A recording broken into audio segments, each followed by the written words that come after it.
time was called, they will have given their life in the most worthy of all things, in the only way that can truly demand the life from you, and that is in service to the spirit of the West.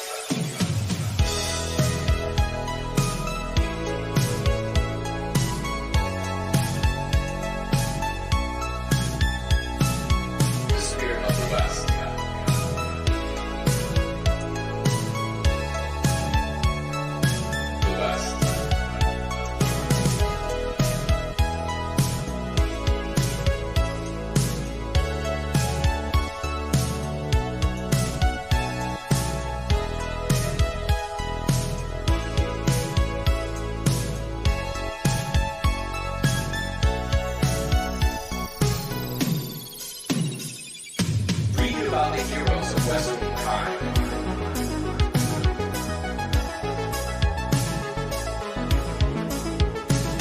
Throughout all of our history.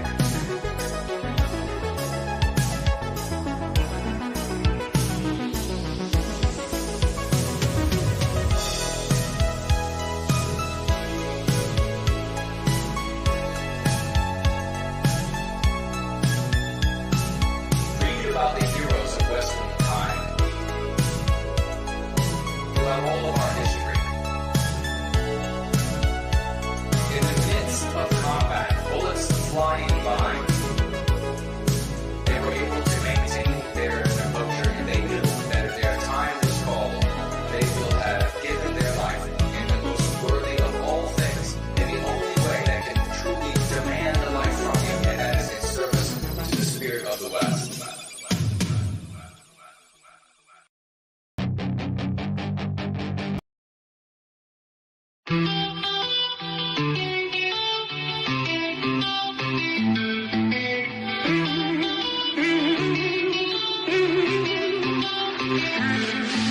I never hate my race, but until recently I didn't know history class was jacked completely. Found my new family with the team going free. My old family doesn't understand me, cause I am so pro-white. No coke, no Sprite, I am rolling with the bubbly, gonna be more white. I saw them twist history right before my very eyes. Insurrection Day, it's in the book and it's all lies. But now I am alive and well to tell it. But will generations down the line be able to sell it?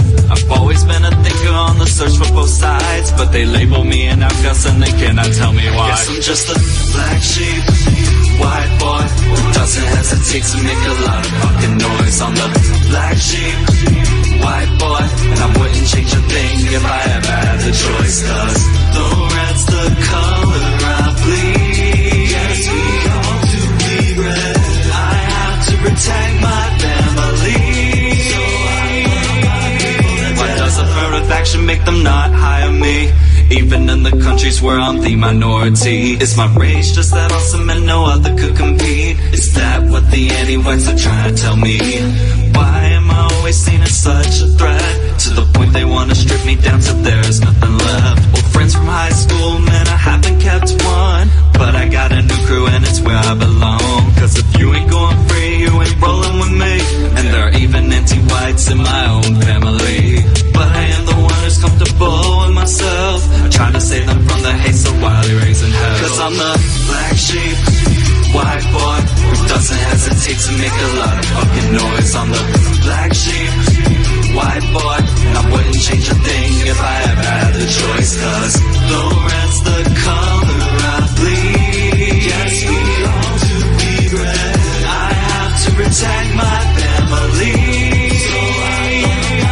I heard that Scotland is too white, is Nigeria too black? Don't get your panties in a bunch, cause I have the right to ask. See, I'm the black sheep, cause I call it hypocrisy. And the media will give you emotions, but they will not give you honesty. Yeah, you have your feelings, but I have the crime rate. And I'ma shoot to kill if there's a danger my way. So I do not blame the cops, just the ones who are cowards, who hesitate to pull the trigger unless it is one of ours. Cause he's a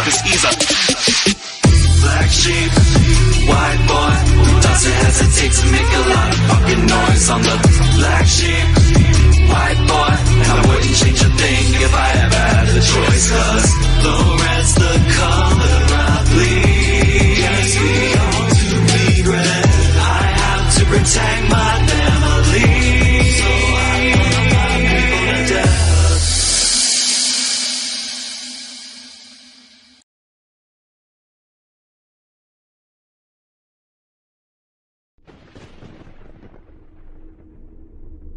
Happy Halloween and white well-being.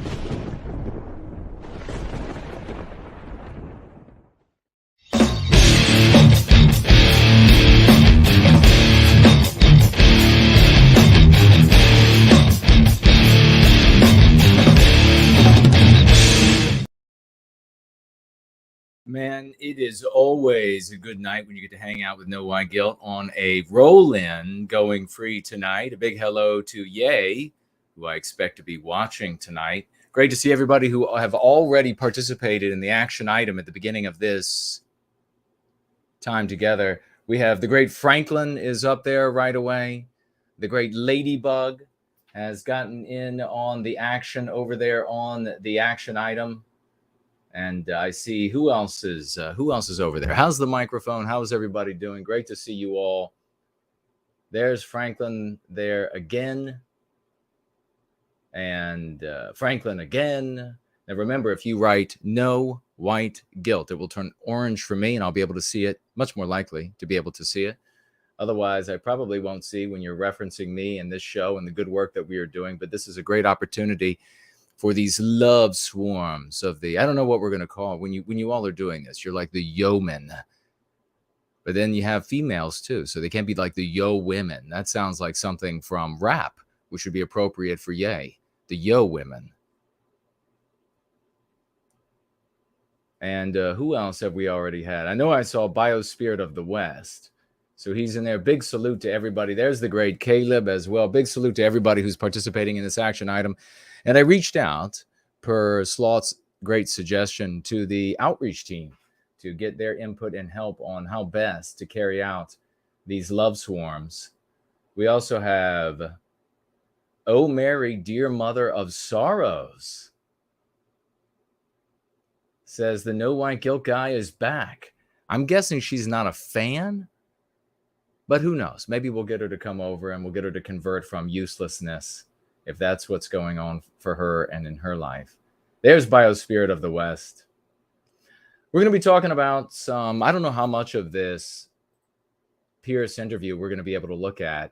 I'm going to keep an eye on YouTube and see if they send me a warning to say, hey, you're not allowed to play that. Or per my reading of the law and the lawyer consulted, I am allowed to watch this and pass judgment for the purpose of news, for the purpose of commentary. But we know the anti-whites don't play by the rules or the laws when they don't have to, right? So we're still going to keep an eye out for what their opinion is, because their opinion really matters, as you can see. But there's some important information that I wanted to share tonight. There's some important things going on relative to this story about or concerning Ye. And just so everybody will know, I will refer to him as Ye moving forward in this conversation. I may also say Kanye West, but I will be referring to him as Ye because that's what he's being referred to increasingly everywhere now. And besides, it goes in really well with Ye's law, which I created, and you'll get to learn what it is very shortly. So let me get these documents printed because I want to share this. It's very important. I want to share this right at the very beginning of this roll-in because there's something enormously tragic that is somehow being missed. And I really don't know how this can be missed. I don't know what's going on in the world. I guess it's blindness of a sort, target fixation of a sort. And people have lived by a certain rule, a litmus test in the white sympathetic sphere, a great percentage of the white sympathetic sphere. And this litmus test has been harmful to our service for white well-being, and it has absolutely devastated lives. And for some, I guess maybe it's inertia, despite all of the evidence to the contrary of the claim of this litmus test, despite all of the evidence to the contrary of the claim, 180-degree antithetical outcomes, people persist. And I've been pushing back against it for the main reason that it's immoral to condemn a group of people for an immutable characteristic. It is also hypocritical of us. We do not want to be condemned for our immutable characteristic, being members of Western kind. And so we should not condemn others. It is just it's morally, it's an objective, immoral thing to do. You also have a number of other reasons why, very important reasons. As I've noted, there is a white race, but there isn't a white people. So you cannot form opinions about threats to a people that does not exist. If you were a member of a people, then you could form an opinion, an analysis of a threat to that people that then potentially could inform the decisions and interpretations of the context, the reality of the totality of that people. You cannot do that with the white race. There is no people for which to do that. That's the biggest flaw. So there are reasons here. And then, of course, you have the lives of individuals. So let me grab this little bit of information that I think really has to be shared. And as always, regrettably, it falls on me. And we're going to be starting this interview, and we'll see how long I review this interview for you, yay, and which will be a benefit to you to hear from me, because I clearly understand the socio-political context of planet Earth as much more than you, as you understand music more than me. So if you want the answers, if you want understanding, I'm the guy to come to. If I want to understand rap or want to create such a piece of music, I would go to you. So we have different specialties. So you claim that you're a genius, and many people around you claim that you are a genius. And so then the genius thing to do is to seek out people who have knowledge in a field that you do not hold. But we're going to get to that in just a moment. And then the amount of time, I think the interview is like an hour and a half. The amount of time that I spend on it with you all is really going to be dependent on how many people show up. Every one of you is infinitely valuable to me, and I want to empower every single one of you. Having said that, if we don't have enough folks to show up to warrant the time that I can spend here, then I will spend that time doing something else for white well-being. I hope that makes sense. But what I'm going to start off with is extremely important. Then I'm going to show you a very short video, and I'm going to draw a dichotomy between the video that I made, very short video that I made, just specifically for this, and another video that's doing the rounds. You'll be able to figure it out, a very similar video. You'll be able to figure it out, I think, probably on your own, those of you who are really active. Now, if you have not participated in the action item that you will see pinned to the top of this live chat, please do so at least once. Make a comment in and show some love, and we'll get some people. This is the only way, with the rigorous censorship that we are forced to endure. This is really the only way that we're going to be able to reach out while live to our brothers and sisters. Unfortunately, it falls to me to talk about this, to heal our people, to make us more effective in service to white well-being. So what happened to Ye?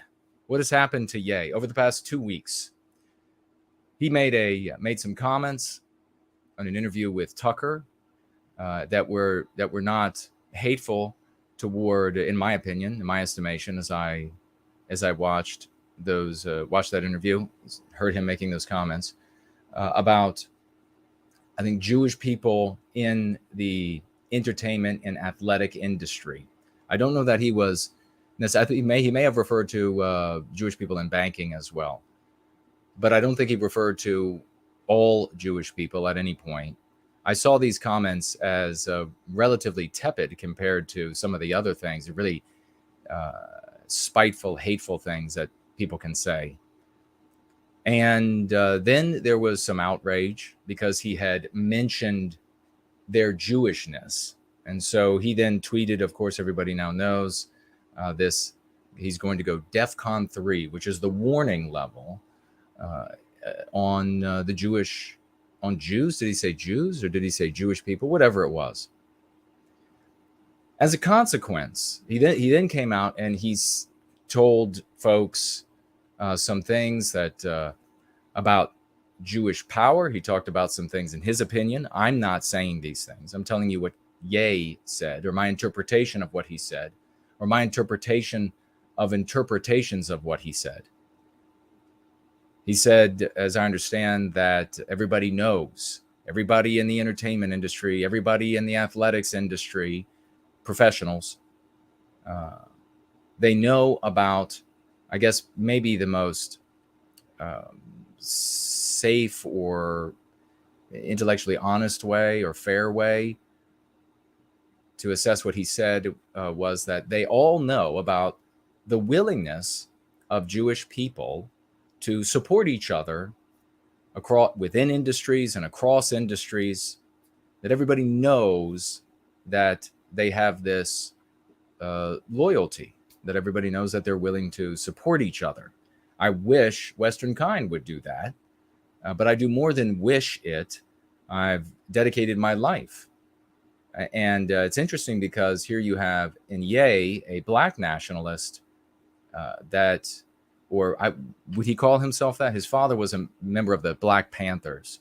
I'm not sure, but he certainly is focused on the black community, and more power to him to do that and improving their lot. It sounds to me like what he would like to see is black people supporting black people within industries and across industries. Sounds to me like that's what he wants to do. I would like to see white people support each other within industries and across industries. White people are, of course, the worst. We white people will stand around. I witnessed it all the way back in junior high school. White people, where all these fights would take place, white people would be 80% more, 85% of the people watching a fight, and they would watch several non-white people beat the living crap out of a white person. And you have this giant audience of white people, white kids. They're all of the white race, but they don't have a people. And so they just would stand and watch as this happened to an individual.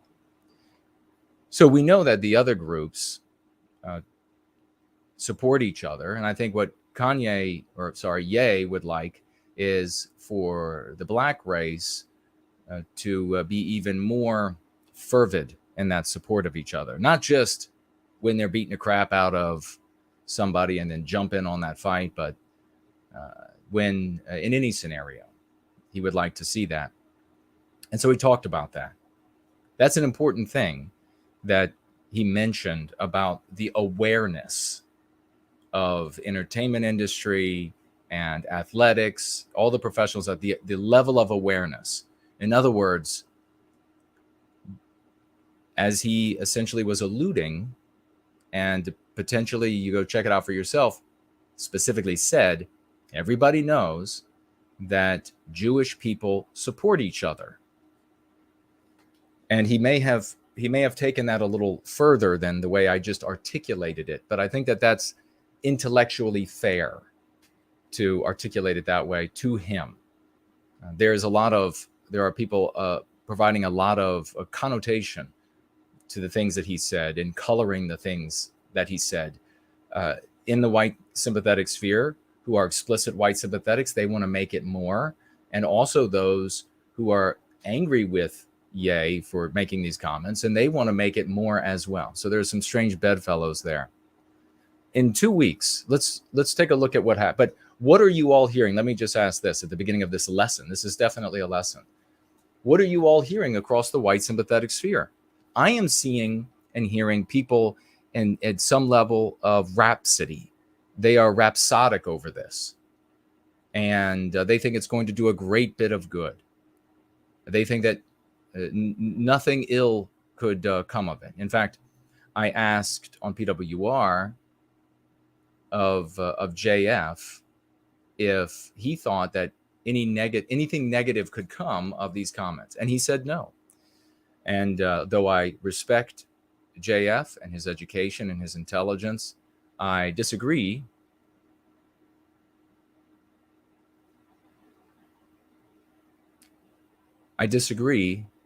with his conclusion.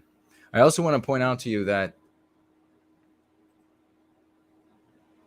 Newsmax has just said that they may be articulating, I'm sorry, that they are unhappy with people mentioning this channel.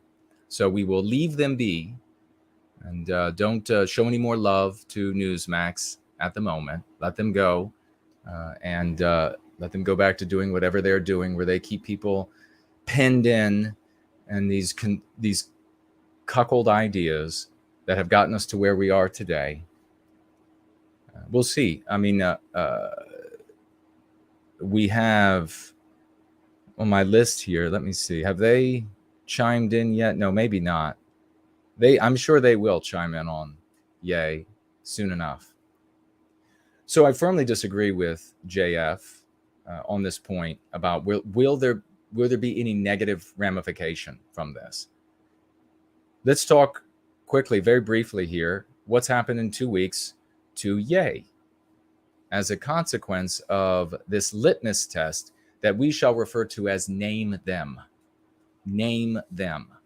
And I've pointed out before that within the white sympathetic sphere, every time a group or a cause or a movement or something of this nature, a personality begins to roll, and the perception is that it could do something, it could go somewhere, it could crawl out of the morass a little bit, there is this fleet of people who show up, some of whom I'm sure they're honest people.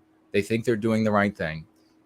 Some of whom I'm sure also are crypto anti-whites, and they begin demanding that you have to cross this bar, this litmus test. You have to name them. And that of course means you're going to focus on another race instead of ours with hatred, with doom documenting and doom dissecting. And I abhor that. I think that is despicable. When these litmus testers come in, people end up submitting to that. And then it becomes a moving goalpost. Always becomes a moving goalpost. You have to do more. You have to say more. It's got to get grosser. It's got to get uglier. You don't have to refuse to participate in that, or refusing to participate in that doesn't mean that you don't recognize that other groups work together, that they support each other. It doesn't mean that you don't recognize or notice that other groups of people have power. It just means that you're moral and sane, and you want to focus on us with love, hope, and redemption, Western kind, because that is where growth will occur. That's where what we've demonstrated against all of this tide. That's where I want people to come. What happened to Ye? Ye made these, what I say, are tepid comments, and Adidas dropped him. Adidas,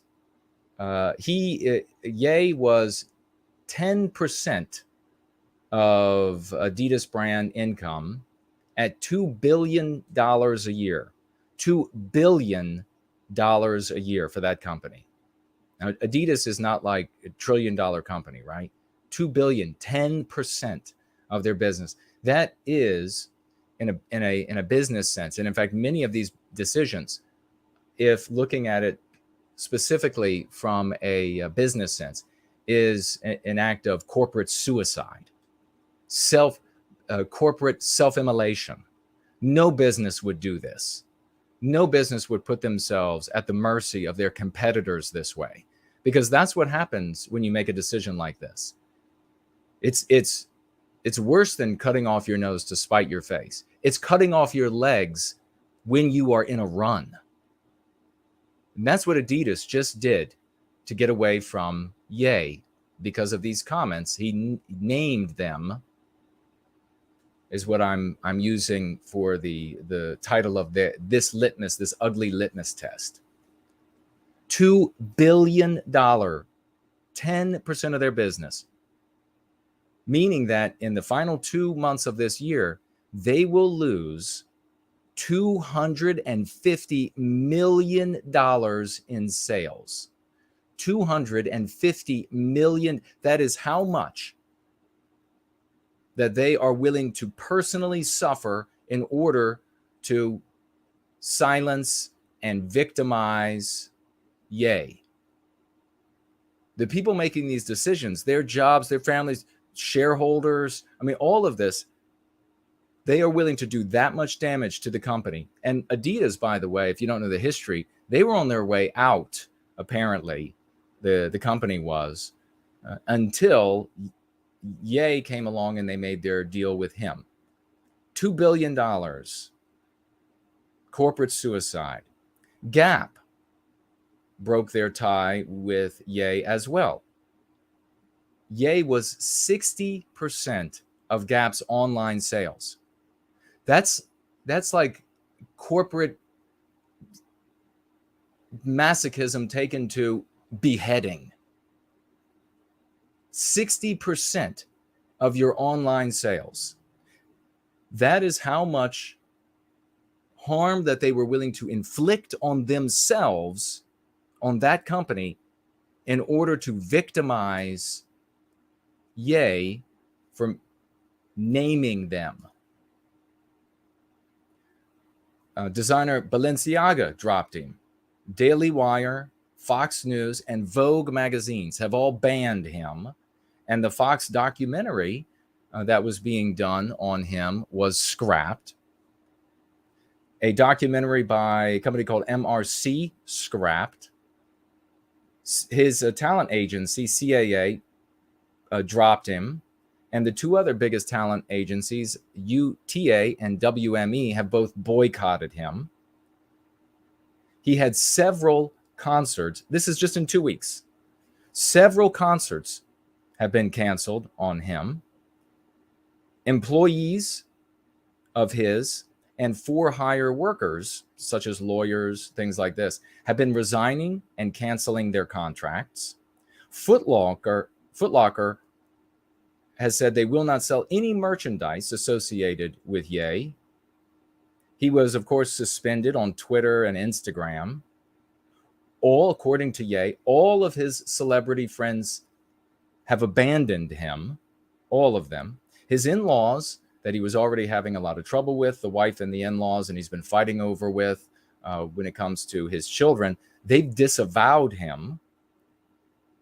The list of businesses and personal disassociations and denunciations grows every single day. And those left who have associations with him, not because they're talking with him, not because they're friends with him, but because in some way he's associated with something they do, they are being pressured and obliquely suffering as a consequence to, and forced therefore to disassociate and to cut ties with him. He has gone from having $2 billion, and this is what I think he claims more in net worth, but it's widely held that he has $2 billion in net worth. And in 2 weeks, he has lost $1.5 billion of net worth. In 2 weeks, because he named them, he lost $1.5 billion of his net worth. No one is coming to his aid. Not even, very telling as well, of course, not even the so-called gangster rappers who want to throw up their guns and their gang signs. You know, they all have arthritis, real bad arthritis, rheumatoid arthritis, broken fingers all over the place. Throwing up there, talking about how they kill the police and they beat their hoes and, on and on and on about how tough they are, how bad they are, how nobody's going to F with them in every song that these people write. And crickets, they're nowhere to be found. They're not closing ranks around their fellow rapper Ye, who has been a friend, I'm sure, certainly, and a comrade to them for many years. Where are they? Nowhere.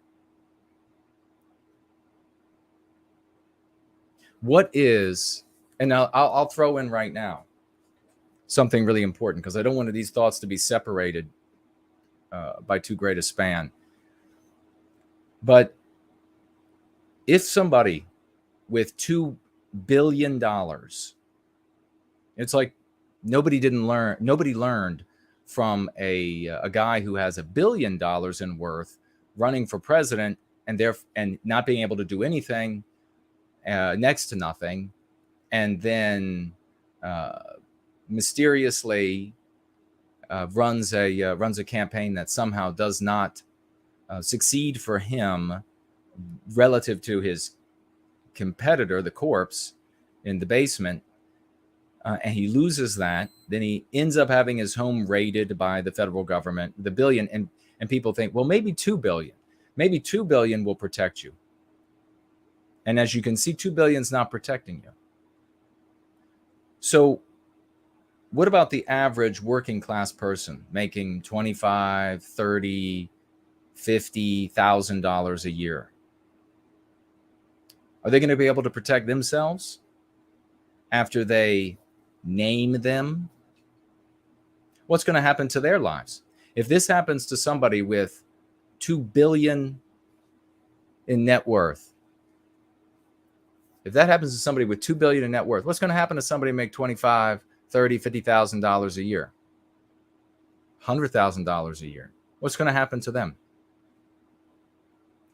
What is the promise of the litmus test? The litmus test. What is the promise? The litmus test, name them. What's the promise?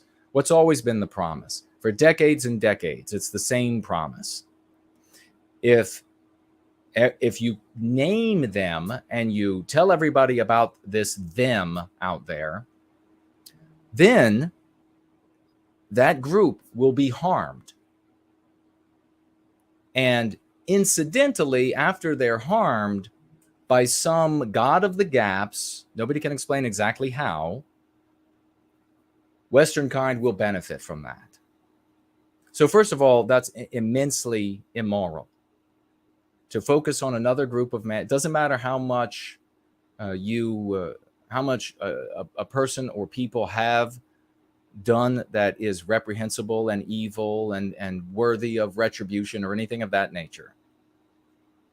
All of that, your safety, your people's safety, and therefore the harming of those who come against your people's safety, is achieved by defending your people, not trying to harm some other group of people. So you have this immoral position. If you can tell everybody about them, if everybody knows, then they will be victimized. And then what happens? So let's say you get them victimized. Then what? Well, nobody knows. None of these people have ever been able to tell me what happens next. Oh, it'll just work itself out. Really? Maybe work itself out the way the white race has been working itself out in brothers' wars, bloodiest the world has ever seen from time immemorial. Maybe that's how it works itself out. You know, it's going to be even less likely to work itself out that way, because across the West, the white race doesn't have peoples. At best, in some of our countries, you have ethnicities, and they're really, to this day, I mean, they're just, what's really a white ethnicity today? It's just this superficial, this is how drunk we get on this day. And this is what we go, we watch at the racetrack that day. How many people are going to be willing to fight to die for that? And how good would it be if they were willing to fight to die for that against other white ethnicities? You don't have a people. You haven't created a people out of this deracinated race. So if you could suddenly, as I've said in the past, take any group of people, but if this is the group that you're really focused on, and imagine that when they all go to bed tonight, they suddenly wake up tomorrow on a planet all of their own that's much better than Earth, where it's milk and honey everywhere, or there's less gravity. And so with every step they take, they fly 50 feet, whatever it is, whatever their heart's desire is. What would happen in the United States and Germany and UK and etc. would be internecine bloodlust of white on white individuals, while other groups out there who are still a people, while they would, as they already are working together, come together even more to dominate the environments that the white race has seeded as a consequence of being propagandized and brainwashed by this psychological warfare that's called anti-whiteism. So even if you could, these folks have this particular group appear on a better planet somewhere else, you still haven't fixed the problem of not having a people, white man. Even if you could imagine, I've said to these folks in the past, that all of the other groups of man appeared on a better world someplace else, and we were just left here to our druthers, it would be rivers of blood. It would be petty white chieftains, as we've been suffering from for as far back as we can look. Petty white chieftains that would lead his group of whites against another group of whites until all of the good genetics were spent in death on battlefields. Have you not had enough of that? So what do you think about this litmus test? Name them.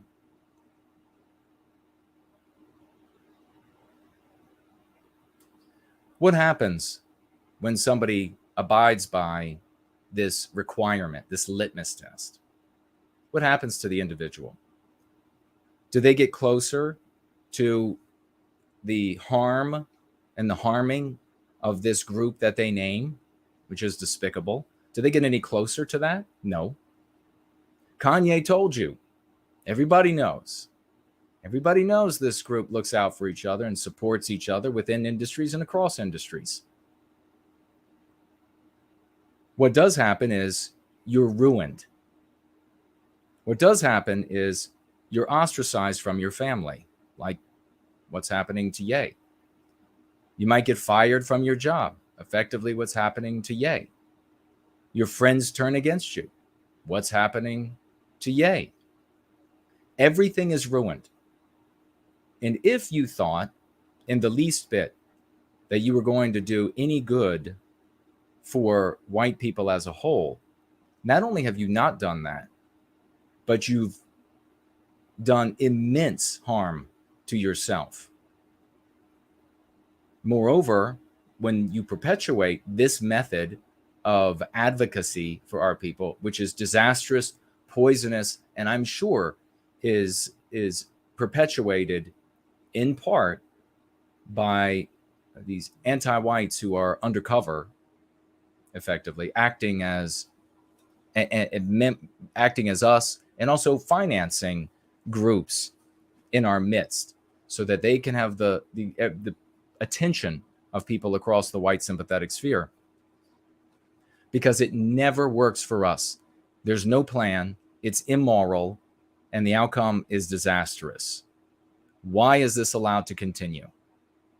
Why are we continually forced into positions where we have a knife to our throat by these anonymous cretins who demand that we advocate in a specific way that they, in their very low IQ demeanor and fashion, require those with infinitely greater intelligence and erudition to advocate? So it falls to me. What is being taught right now to the world? Advocates champions who want to say that this litmus test will somehow get us to an environment where, by some god of the gaps and some magic, where our interests are treated with respect and we're given dignity and we're allowed to express ourselves and all of the above that any individual would like to be able to do. What do they say is the positive thing that came out of this? Well, they say, everybody can see now that it is this group.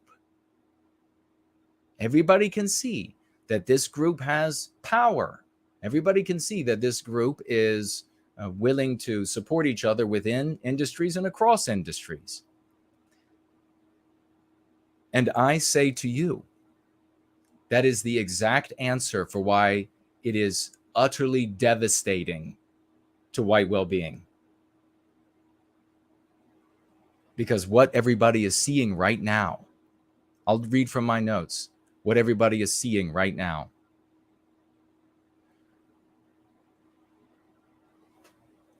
What is the promise of the litmus test? Name them. That once you do, you will be, they will be harmed. And then incidentally, by some magic God of the gaps, white people as a people will benefit. We now have to recognize that this litmus test of name them has always harmed our efforts to serve the well-being of our people and ruined countless lives. Ye's law.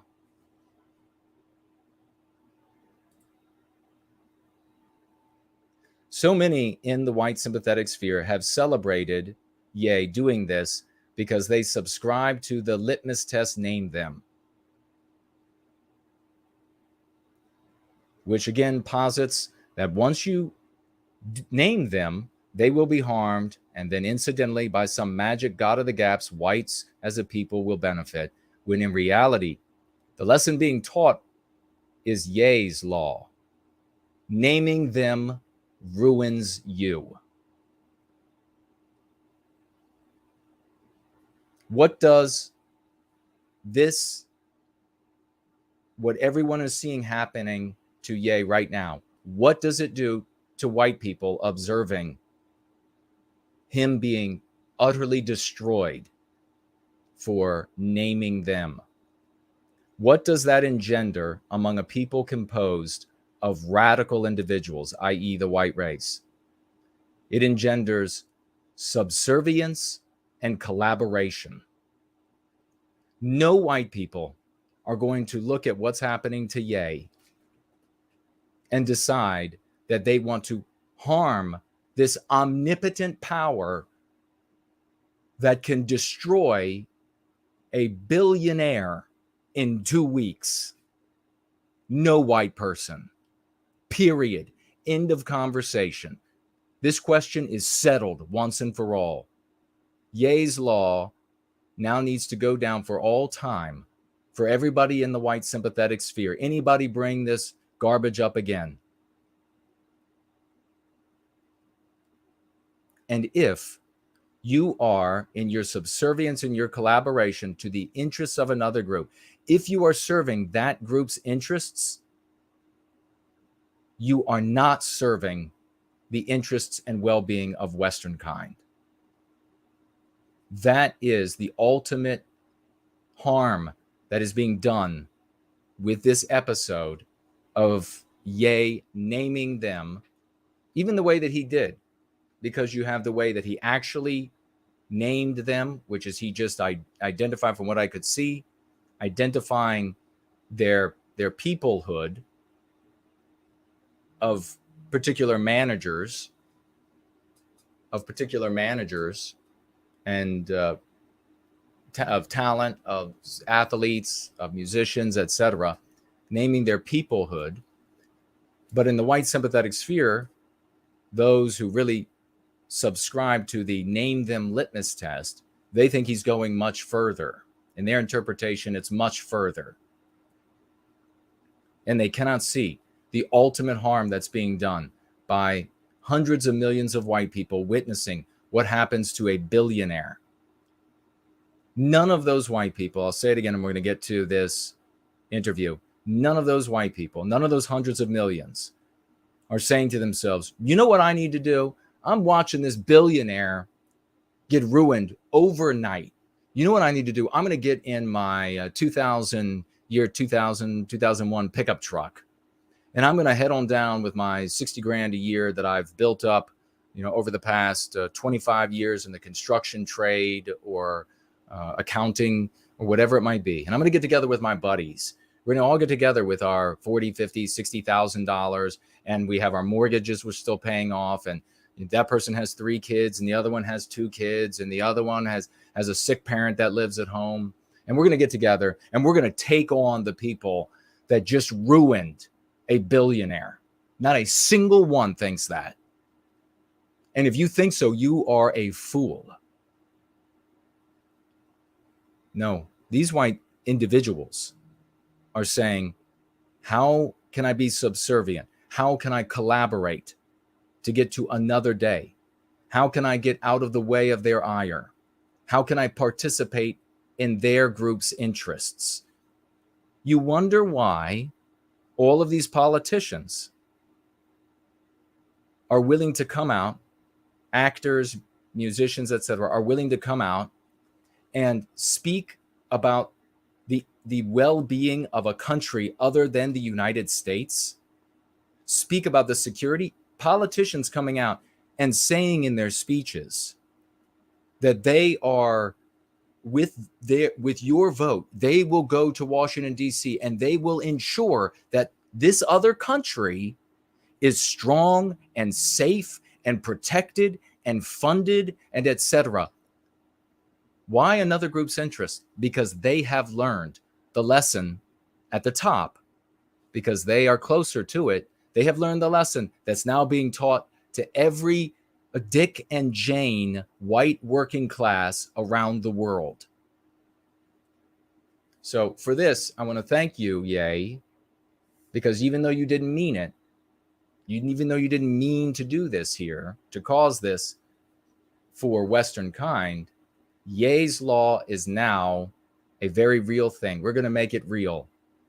Naming them ruins you in every case, in every single case. Now I'm going to show you a video, very short video, and we're going to get to this interview, and we'll see how long we stay depending on how many people are here. I'm going to show you a short video because there was this video that was released maybe two days ago or so. Ye had been on Piers Morgan, and then I think the guy is a Jewish podcaster. But of course, his Jewishness doesn't matter. His anti-whiteism is what's relevant. But he went on Piers Morgan and this other guy, and in both cases, there was a very strange thing that took place. Both of these guys were able to say disparaging things about the white race or to tolerate negative things said about the white race, but they wouldn't tolerate anything negative said about whom? Non-whites. What story are you in? Theirs or ours? This video that was made started off showing this great dichotomy, but the individuals who made this video are in the anti-white narrative. They are focused with hatred at this group of mankind rather than focused with love at us. The video rambles on to showing how many of these positions of power in media or whatever are held by this other group of people.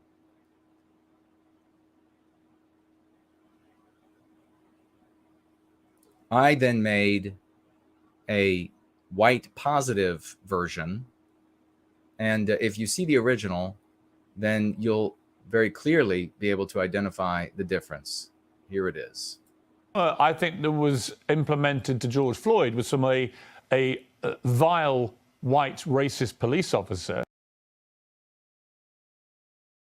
5 Jewish businessmen. Why does the fact that they're Jewish have anything to do with it? Feel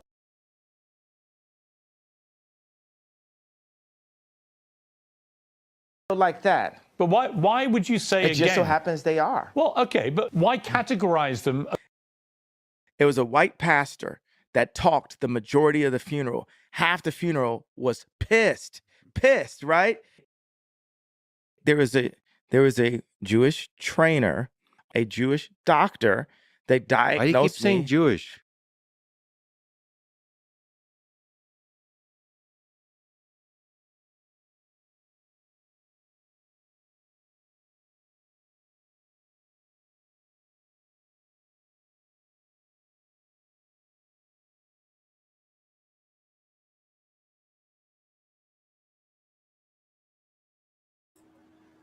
those who are using the Go Free method could definitely see the difference.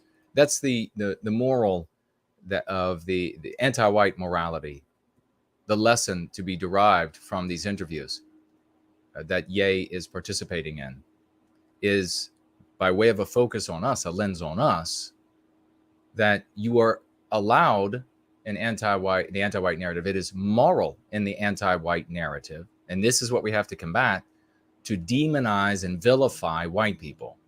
You have to tolerate it, you have to endorse it, you have to celebrate it. But the opposite is true when it comes of non-white people. You can never say the race of non-white people when you have something negative to say.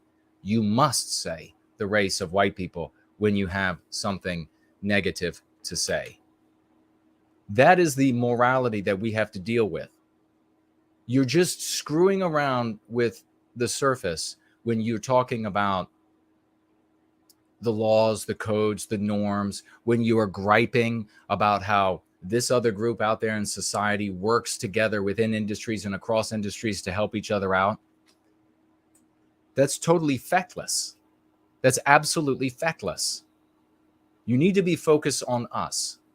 What I'm angry about when it comes to those interviews, when it comes to Piers Morgan and it comes to this other guy, what I'm angry about is that they vilify our entire race, that they tolerate the demonization of our entire people. I don't want any group of people demonized.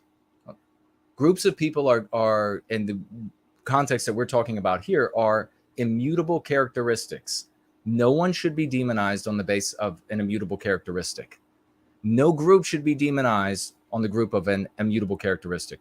I want all groups of people, including the blacks, that Ye is representing, or the Jewish people that he's talking about, these specific agents. I want them all to have wonderful lives, videotaping the kids in the backyard. Oh, they do something. Oh, look, the dog jumps on the kid's head. That's funny. Whatever. I want them to have a wonderful life. I don't want anti-whiteism. If they start acting anti-white, I got a problem. If you're going to say you can't talk about another race negatively, but you're going to say vile white racist or whatever, I've got a problem with that. Not because of the non-white group that's getting preferential treatment, but because you're attacking me and my people. You have to have this focus in love, hope, and redemption if we're ever going to put an end to it. How many generations do we have to watch get ruined implementing these other strategies? I cannot be more lucid than I have here. I cannot imagine that all the way down to elementary school, they would be able to understand what I have elaborated on here.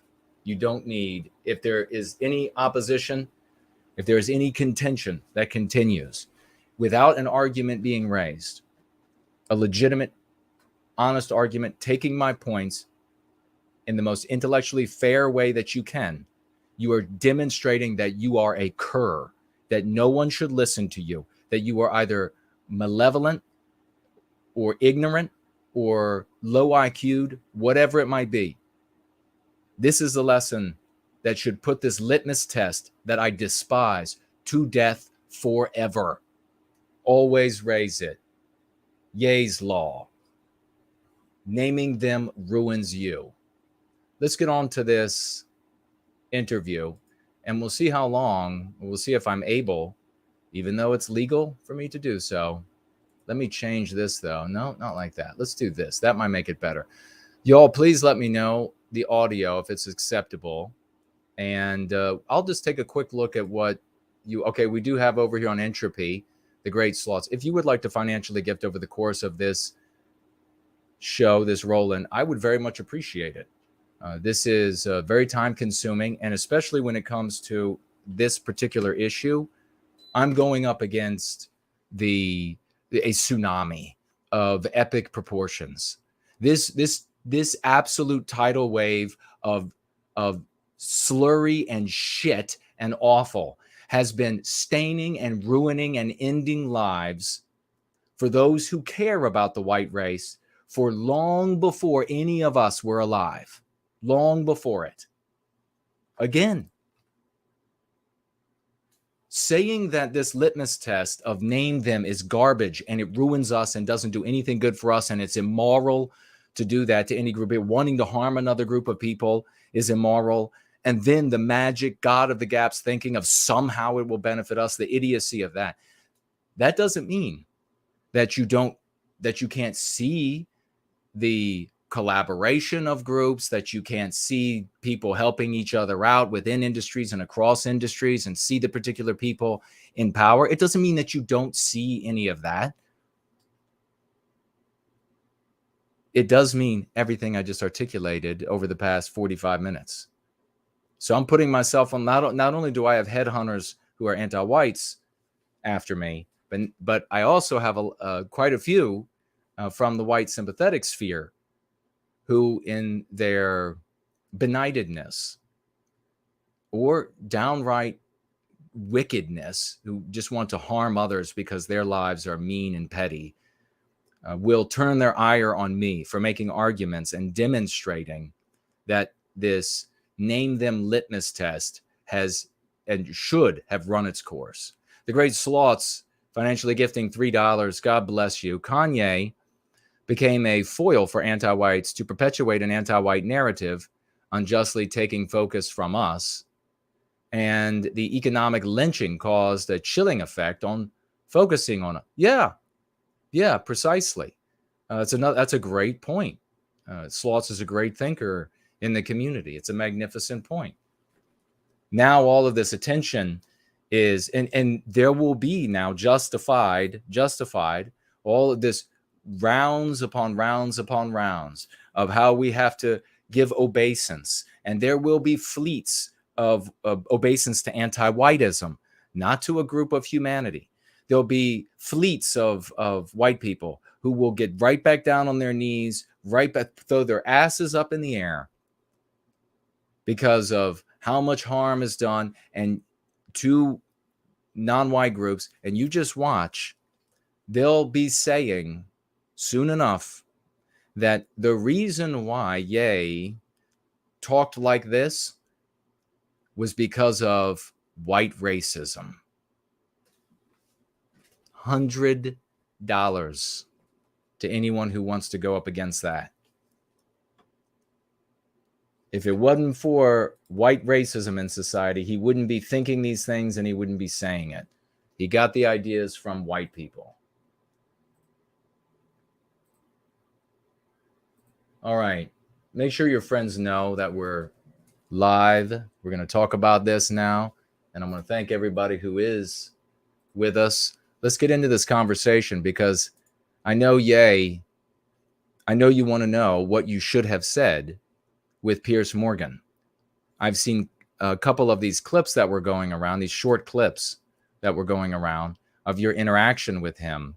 And I saw a couple moments that did not look good for you. I can tell you how to obliterate, metaphorically, anti-whites like that pig.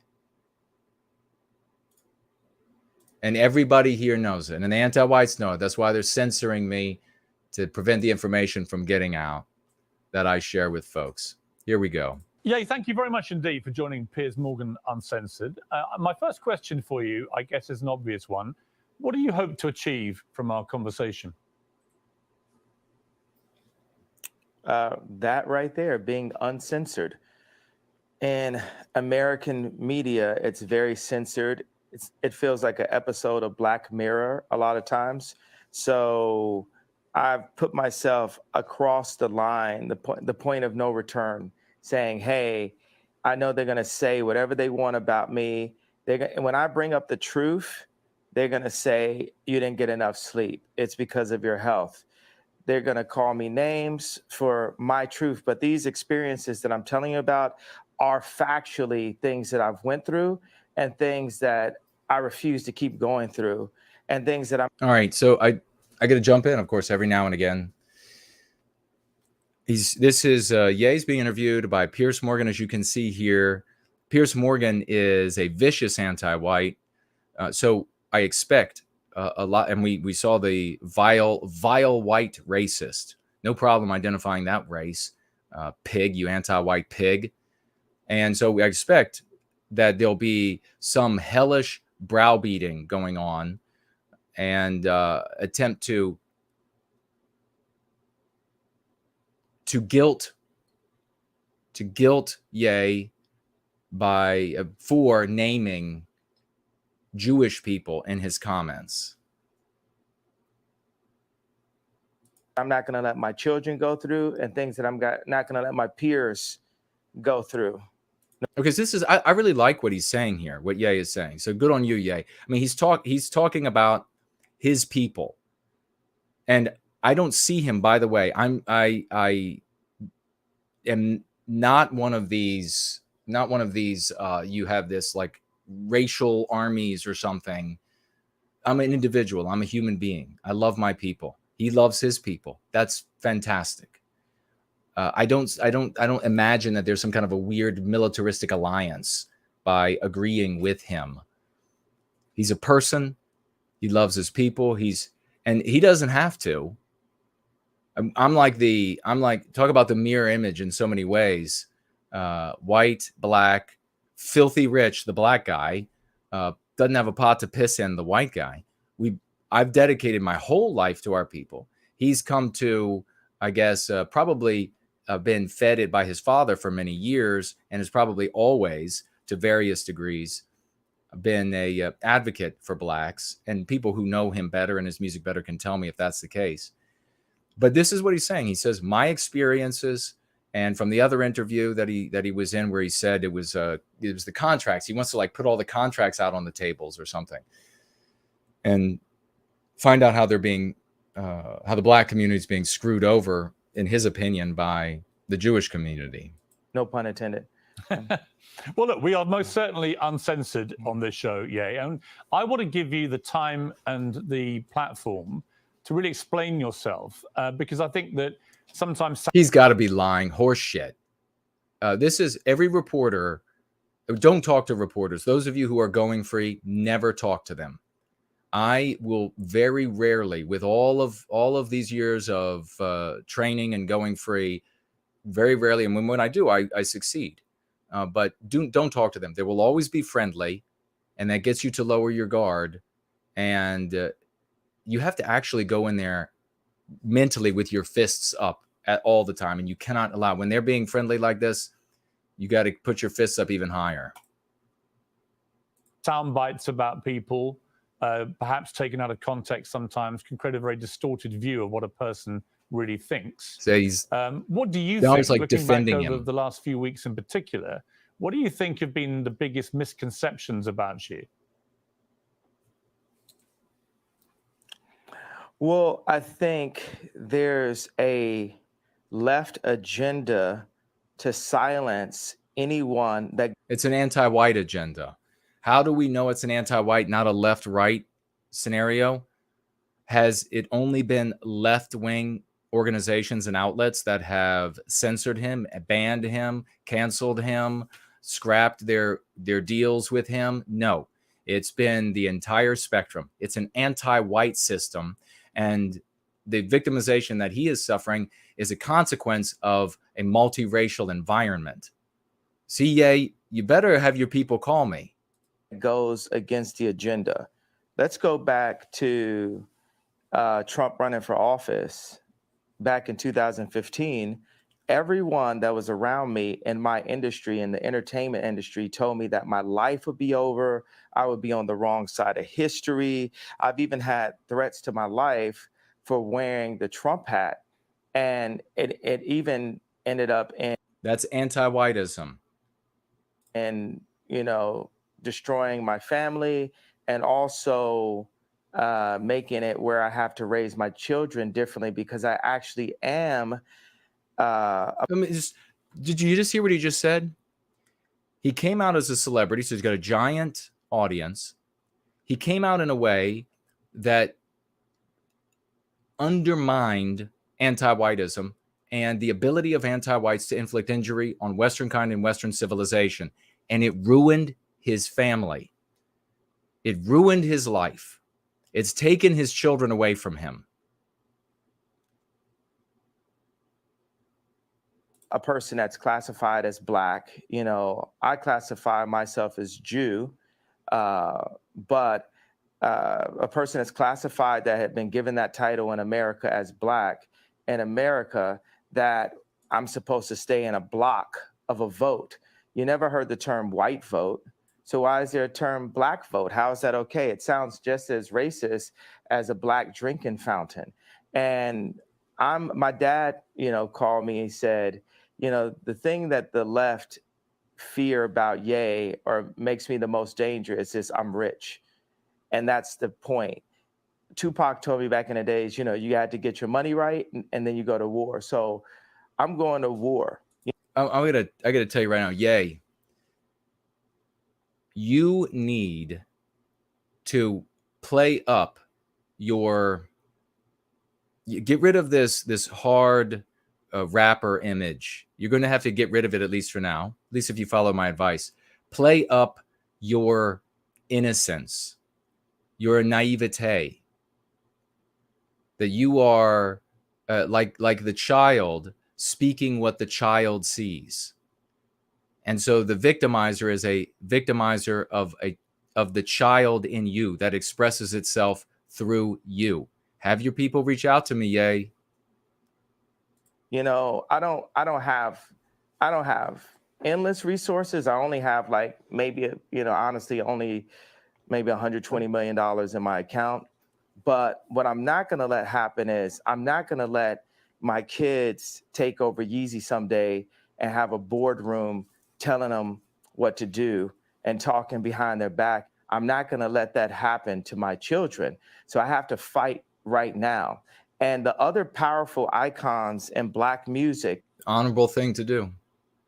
when they were at the top of the game, they didn't fight at that point. They were too afraid of losing whatever they had. So by the time they wanted to make a difference, by the time Bill Cosby wanted to buy NBC, he didn't have the Cosby Show at that time to be able to stand up when they wanted to literally throw him in jail, you know, where they actually did throw him in jail. So people have to Probably should not cite Bill Cosby in your defense, Ye. understand just the bravery. There's so many people everywhere. I know everyone can relate to being afraid to say what you're going to feel because you feel like you're going to, you know, you're going to lose something. So whether you agree with me or not, I believe people are going to feel the fact that someone is brave enough to say something. Every day I do 5 things that people have been historically killed for. Every day. And it's just, yo, I want to prove, first of all, I am Jew also. The 12 lost tribes of Hebrew. Do the math.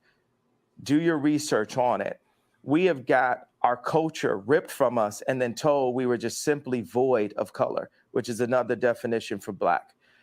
But if we knew we were a culture and knew we were a people, the way the Jewish people know, then we wouldn't abort ourselves. We wouldn't shoot each other dead in the streets and then rap about it. We wouldn't brag about, you know, having sex with each other's wives. We would keep our families together and we would do business together. That is the big thing right there. What I was saying earlier. He's looking for the sort of unity and support within industries and across industries, maybe even across. Also, he might be looking for the unity for the Black race across national boundaries that he has said he has witnessed in the Jewish community. The most dangerous place for a Black person in America is actually in our mother's stomachs, because 50% of Black deaths a year in America is abortion currently.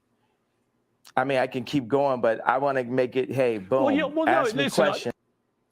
Interesting that Piers has been sitting back. He's got a, I'm guessing, like a poisoned dart, a poisoned arrow. He's looking for the right moment to release.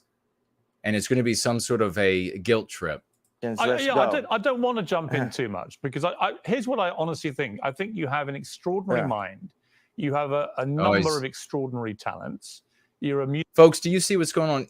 Ye, you're supposed to be this genius, so you can hear me and then follow what I'm saying here. This guy right now is a chameleon. He looks white, but he's anti-white all over, inside and out. Right now, he's buttering you up. When he says, you're extraordinary, you're a genius and all, he's lying. He doesn't actually think that. That's irrespective of whether you're actually any of those things or not. This is a con man. This is a con man cleaned up in a suit with a fancy background. He's viciously anti-white. And what's happened here is you, Ye, have gotten in the way of anti-whites inflicting injury on Western kind and Western civilization. They don't want anybody getting in the way. If you continue to do this, they'll have no problem calling you a white supremacist. They'll have no problem calling you a Nazi, because these things are merely synonyms for what they believe is ultimate evil. Anything that gets in the way of inflicting injury on Western civilization. Anything that gets in the way is the consummate evil, and all of the synonyms: bigot, hater, white supremacist, Nazi, the list goes on, and including crazy. Musical genius. Oh, there it is. You're a musical genius. Public figure. What has been interesting to me is to watch the furore which has erupted in the last few weeks over a series of statements that you've made, which have caused, as you know. So this is obviously a way, and he's going to get to it right now. He's now buttered you up. He's now buttered you up, so you've lowered your defenses. He said a bunch of nice things about you, and now you feel morally responsible to give back in kind. But if not giving back in kind, you feel like you have to suffer some of the slings and arrows that he'll throw your way, because his real opinion of you is over here, where he said you're a musical genius and extraordinary and all, etc.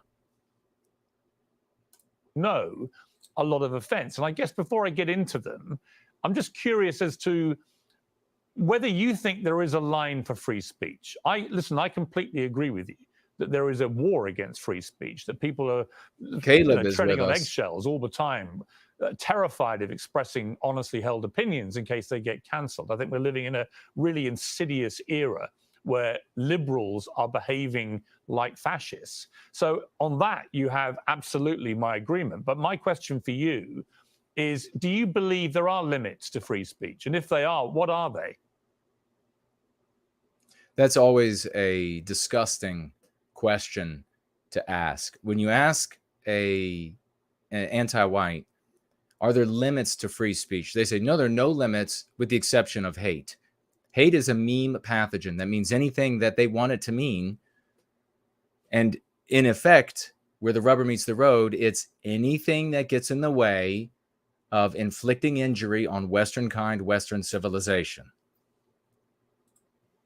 There are no limits to free speech. It's all context, right? Tarantino can write a movie about slavery where actually him and Jamie, they got the idea from me, because the idea for Django, I pitched to Jamie Foxx. When they ask an anti-white ask a question like that, you never answer it, because they'll take any answer that you give and they will work your sin into one of the aspects of the answer you give. They're disingenuous scum. Ye needs to look at these opportunities to be on the media, to ignore the few that he'll have remaining, to ignore what the interviewer is saying and tell the people what he wants them to hear. And Quentin Tarantino as the video for Gold Digger. And then Tarantino turned it into a film.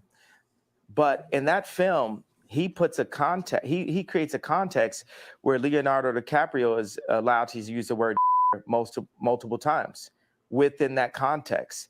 So Hollywood's job is to frame things, and they allow what context, what content is accepted and what's not. We have our thoughts.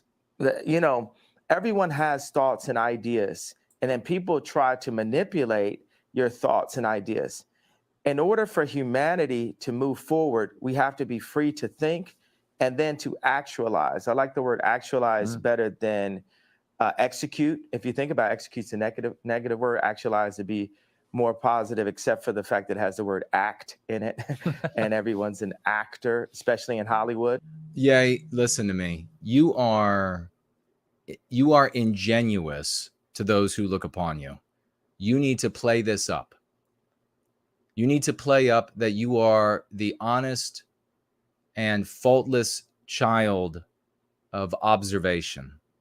You are the child of observation. We could come up with a great one-liner for you that you could spread everywhere.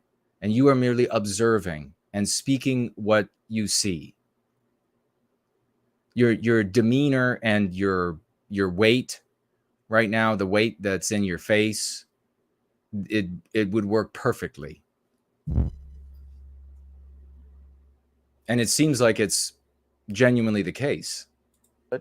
I'm like top 5 writers in human history. So I really get into the power of words. And I feel very akin to Capote, Freud, Nikola Tesla, Da Vinci, Matisse, more Matisse than Picasso, more African cubism than Matisse. So I just do that. I throw out that kind of. That seems.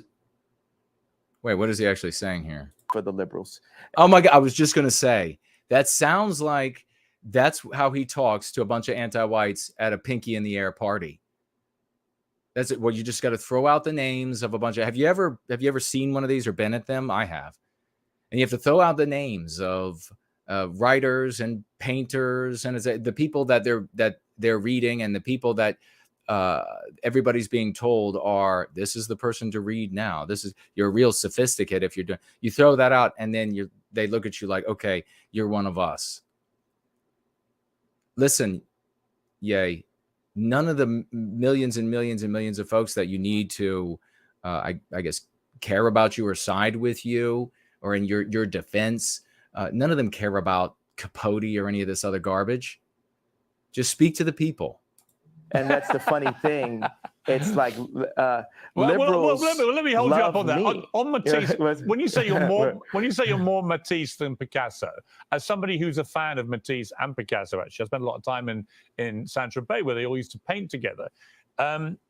Why do you say Matisse? What is it about Matisse that you feel an affinity with? I feel like Drake is more Picasso and Ye is more Matisse. When we talked about.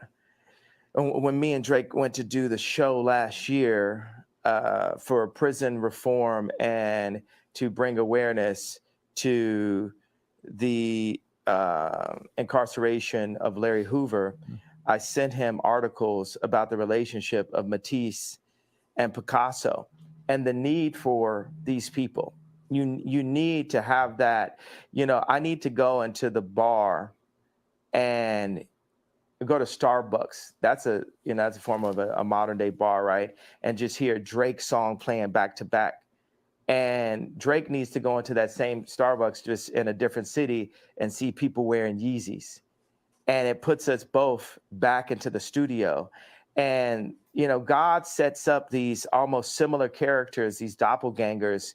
It makes me really realize God has a sense of humor. Like, why is John Galliano and Mark Jacobs the exact same human being, just placed in a different place? Or why does God have it? Here's something I got to also say for Ye is that you're clearly relaxed now in your conversation with this serpent, this anti-white serpent. You need to have somebody there to be behind the camera to remind you that, yeah, you can be relaxed and you can tell your stories. And every now and again, they got to remind you, you're not talking to a friend. You're talking to somebody that's looking for a break in this boxing match, this verbal boxing match, to knock your teeth out. Where Bernard Arnault cannot purchase Gucci, not even through the Chinese market. God does this to remind us that we are not God, because when you take people like Elon Musk and Bernard Arnault, give a like to the stream if you haven't already, Trump, and please share the URL. Jack Ma, Putin, you take these people in their own space, in their own environments, we can start to feel like gods on earth, but we are nothing in comparison to God. And we are here actually to love one another and to collaborate and to make the world a better place. There's, 1% of the world are placed in power, and 99% of the world are the audience. So that 1% of the world, this idea of a United Nations, this is the world that needs to come together. This is the world that, here's the obvious go-to. Biden doesn't listen to Elon Musk. Well, he's right about the vast majority, of course, are the audience. That's who he should be speaking to, rather than in a way that Piers or his producers or whatever might find Ye to be charming or intelligent or etc. The president of the United States does not have meetings with Elon Musk. That is, hey, here, come get me. That's retarded. I know I'm not supposed to say that, Biden, but that's retarded, Okay. Biden. And I, it's he's not having meetings with one of the most successful and intelligent people on planet Earth right now. Yeah, he doesn't like Elon Musk. We on this channel, we don't like that kind of language. We might talk about the retardus, which is the new phone booth. The original was a TARDIS. There's now a retardus, but otherwise, talking about people who are handicapped in that way is objectionable. And obviously, because I've been deemed with mental health, all this, I have the right to use whatever words that I like to use. Well, that's interesting. So Don't. Yay! Don't ever bring this up. There's no reason to hand that to somebody like Piers Morgan, because my bet is now he's going to go for the throat on that issue. Hey, ask another question. Well, yeah, let me ask you on that. So you just said something very inflammatory about President Biden. It will, as you know, offend a lot of people, and it will particularly offend people who work in mental health. You say you should not use a word like retarded, but you say that because you yourself have had mental health issues, that entitles you to use that kind of word as an insult. Now, I would say that's an arguable point. I've had my issue is I've had mental health allegations. So do you believe that you have any form of mental illness? I believe that I suffered from exhaustion. I suffered from being lied to. So there you have it. By the people around me. And I believe those things can drive anyone to a point of maximum exhaustion. But I also believe we can talk about how to turn that around into a joke and insult this viper, this anti-white viper in this suit. Could the grossest thing to imagine right now is thinking about Piers Morgan in a bathing suit. Could you imagine how disgusting? Talk about being able to clear out a beach. If you ever want a beach to yourself, just take Piers Morgan, have him get down to a pair of trunks. And if you ever want like a whole state to yourself, have him get down to a Speedo. That I'm extremely brilliant and I'm here to make the world a better place. And I'm tired of the left media trying to pick on me.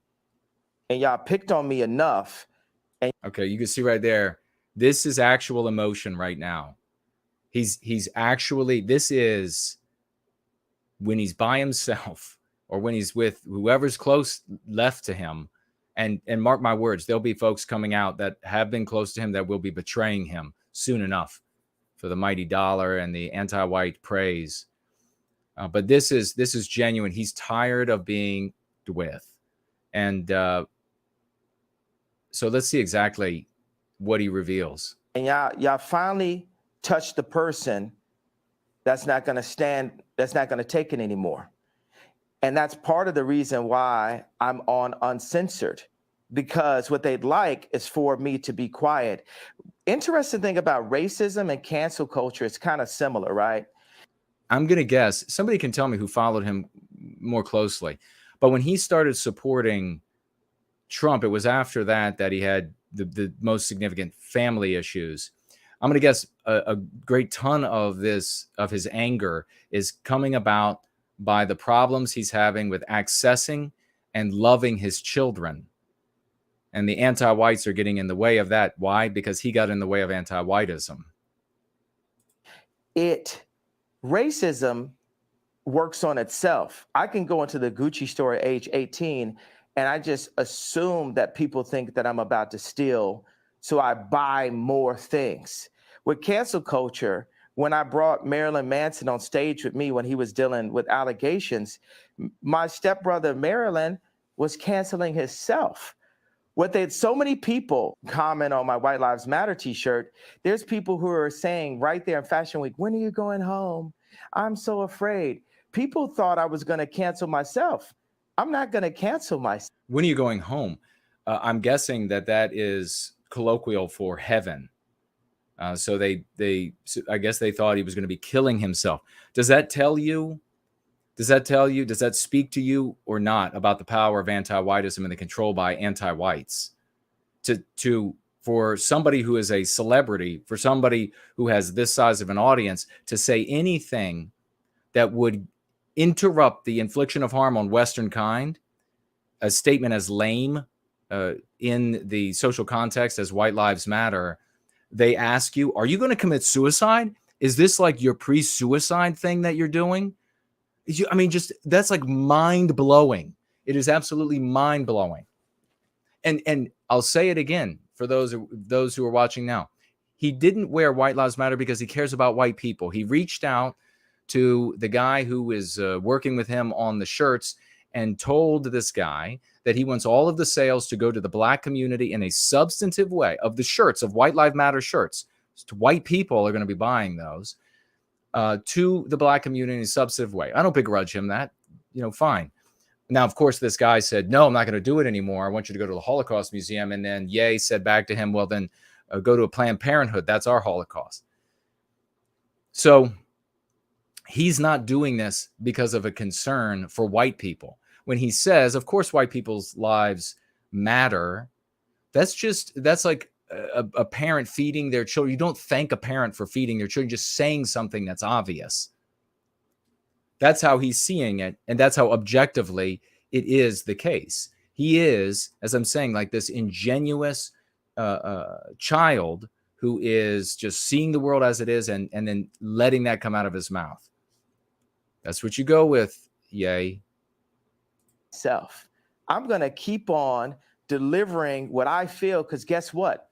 It's very split opinions, by the way. If I talk to a black person that makes under $1 million a year, they really It really tells you, once you have tons of money, when you're drawing a division between like classes of people, to say, oh, those people that make just under $1 million. Under $1 million. All those people who make under $1 million.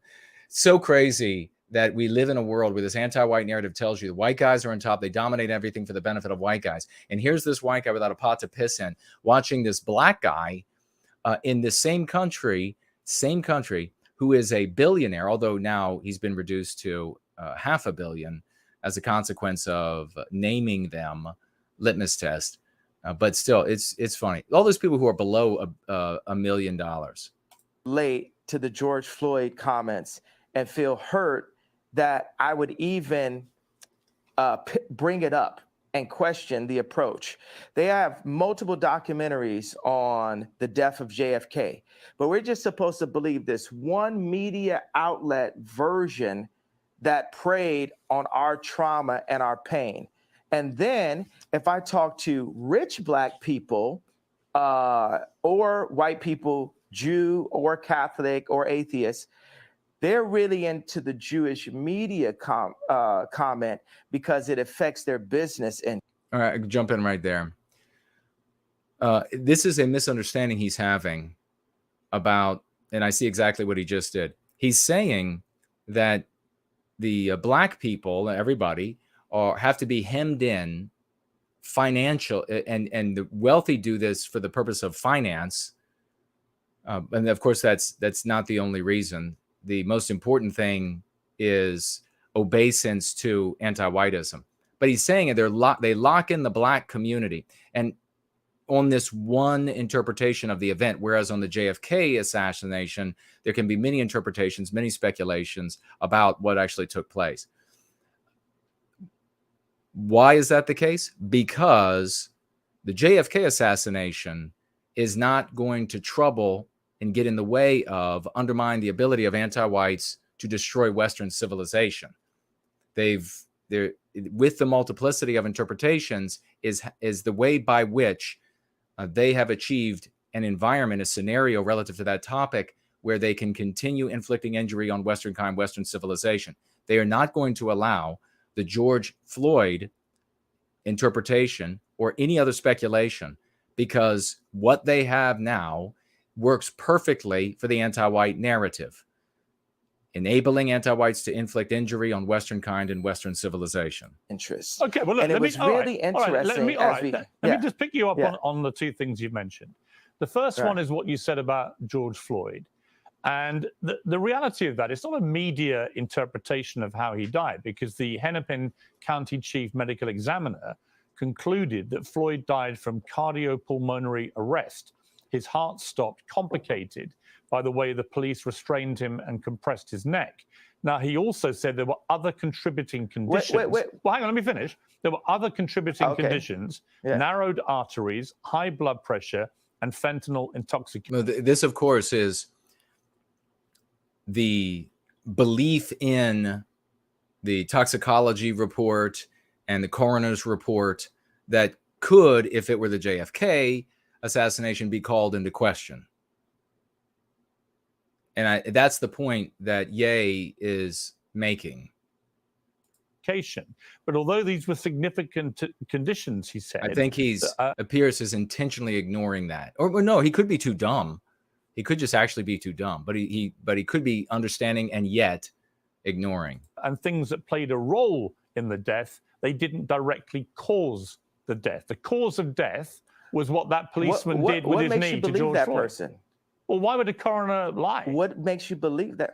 Why would a coroner lie? There you have, exactly. Because he could get paid to lie. Yeah, because he could get paid to lie. Because but yeah, I watched it for 8 minutes. The majority of the press. Right, but I watched it for 8 minutes. Now tell me this: have you seen the Candace Owens BLM documentary? I have watched some of that documentary, but here's what I would say to you: when you watch that video of George Floyd, no, it's not a but. It's not. Well, I haven't watched the whole thing. Okay, so I think the point that's really not being said but very visible here is that if Piers Morgan were not so anti-white, let's just say he's just totally neutral on how a particular person died while in the custody of law enforcement, he could have evidence, what he thinks is rock solid, and somebody could come to him and say, in this case it's Ye, hey, there's some other evidence out there. What you're looking at might not be exactly right. If Piers Morgan were not anti-white, he would give heed to the potential that there is evidence he has not seen that may lead him to a different conclusion. But because Piers Morgan is so anti-white, he's not going to deviate from the anti-white narrative's interpretation, right or wrong, of what took place on that day. I need you to watch. I know. Okay, I know what you said about. I know Candace. I'm going to finish. So my guess is that Kanye is going to get stuck on this, or I'm sorry, Ye is going to get stuck on this. Why can't you have a multiplicity of interpretations?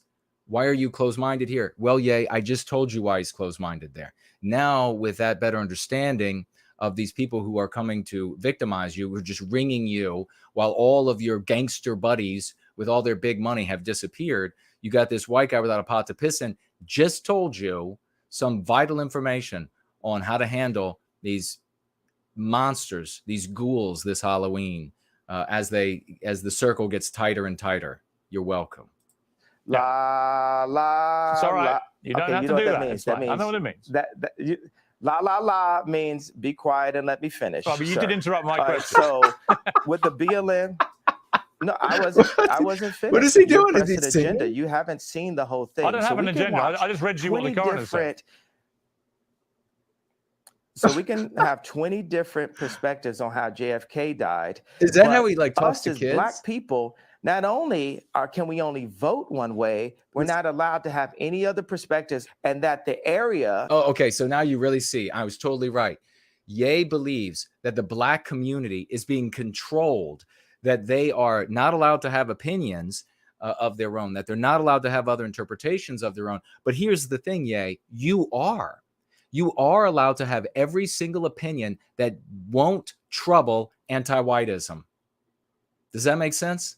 You can think anything you want to think. More white people? You want to think that more white people were involved in the Floyd murder than just Derek Chauvin or whatever other police officers were there? You want to say that there was a conspiracy of white police officers and white mayors or whatever, that they all organized and they particularly hated this guy and they just wanted him off the streets, and so they said, let's just off him?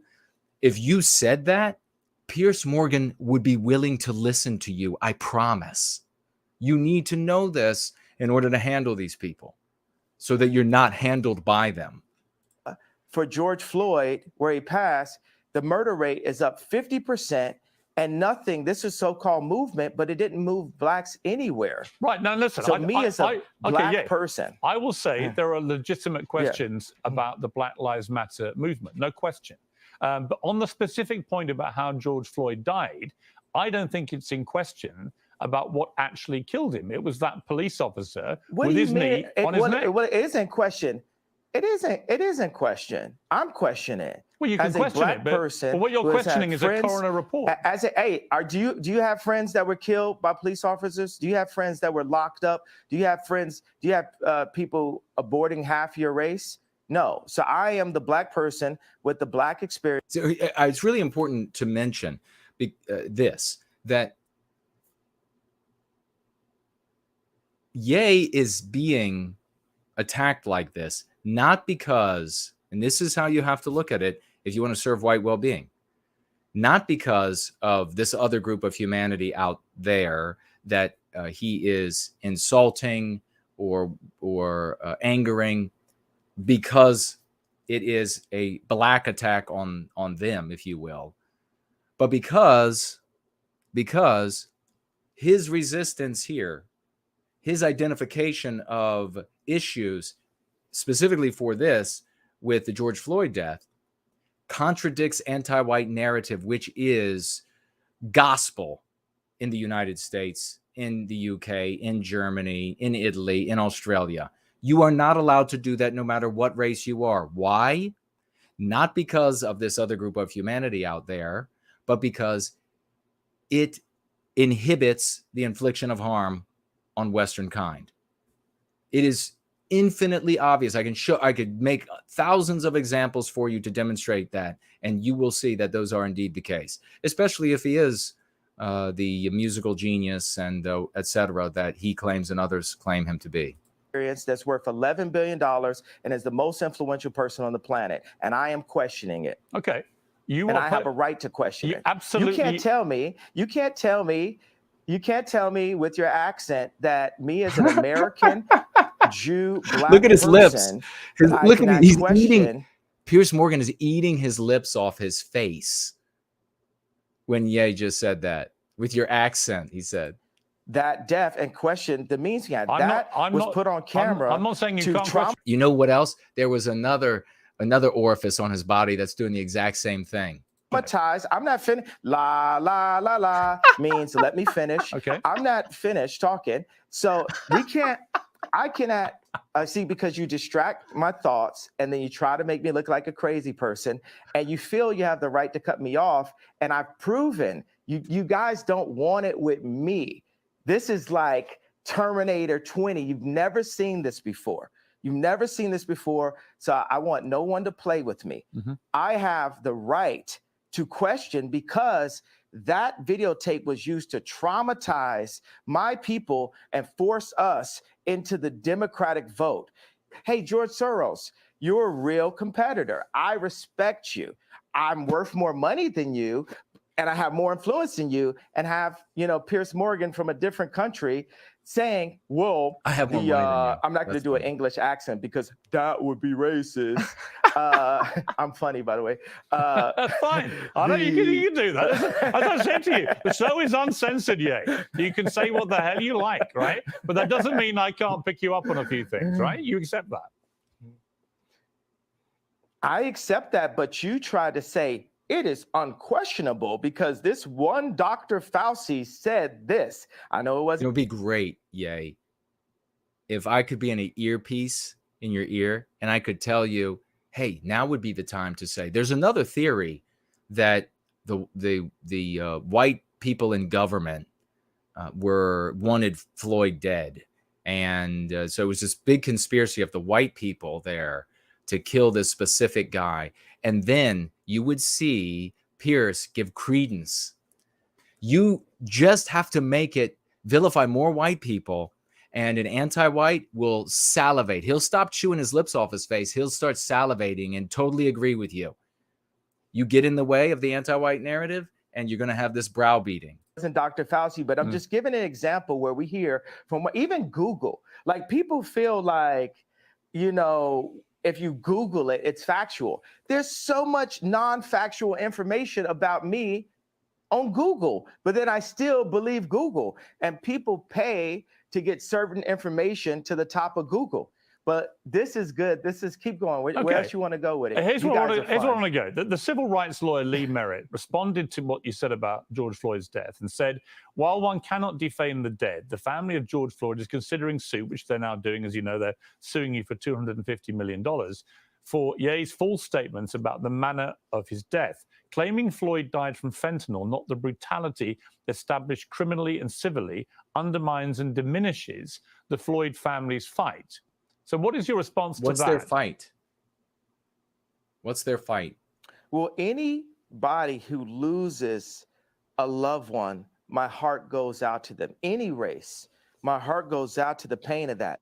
I have a theory about it. Now, this is not a fact. This is a feeling that I have. In the documentary, George Floyd. Yeah, this is what he has to, if he's going to talk about this issue, and it really matters to him, and his black community are going to be angry with him over not agreeing with the anti-white narrative interpretation of what took place there, right or wrong, then he does have to talk about how he cares about the death, he cares about the people, cares about the family members, and he just has a little bit of a different view about how the death took place. But he can't absolve white people, because if he absolves white people, that's where they're going to hate him. That's how you know this is the anti-white narrative. Of course I'm right. If he were to incriminate more white people, well, the black community, Piers Morgan, they would all, I'm say the black community, the ones that endorse him, that are angry with him. We're talking about anti-white black people. That community would be just effervescent with love for him. More white people guilty? Yeah, Ye's the man. Piers Morgan would be running right in there and just as happy.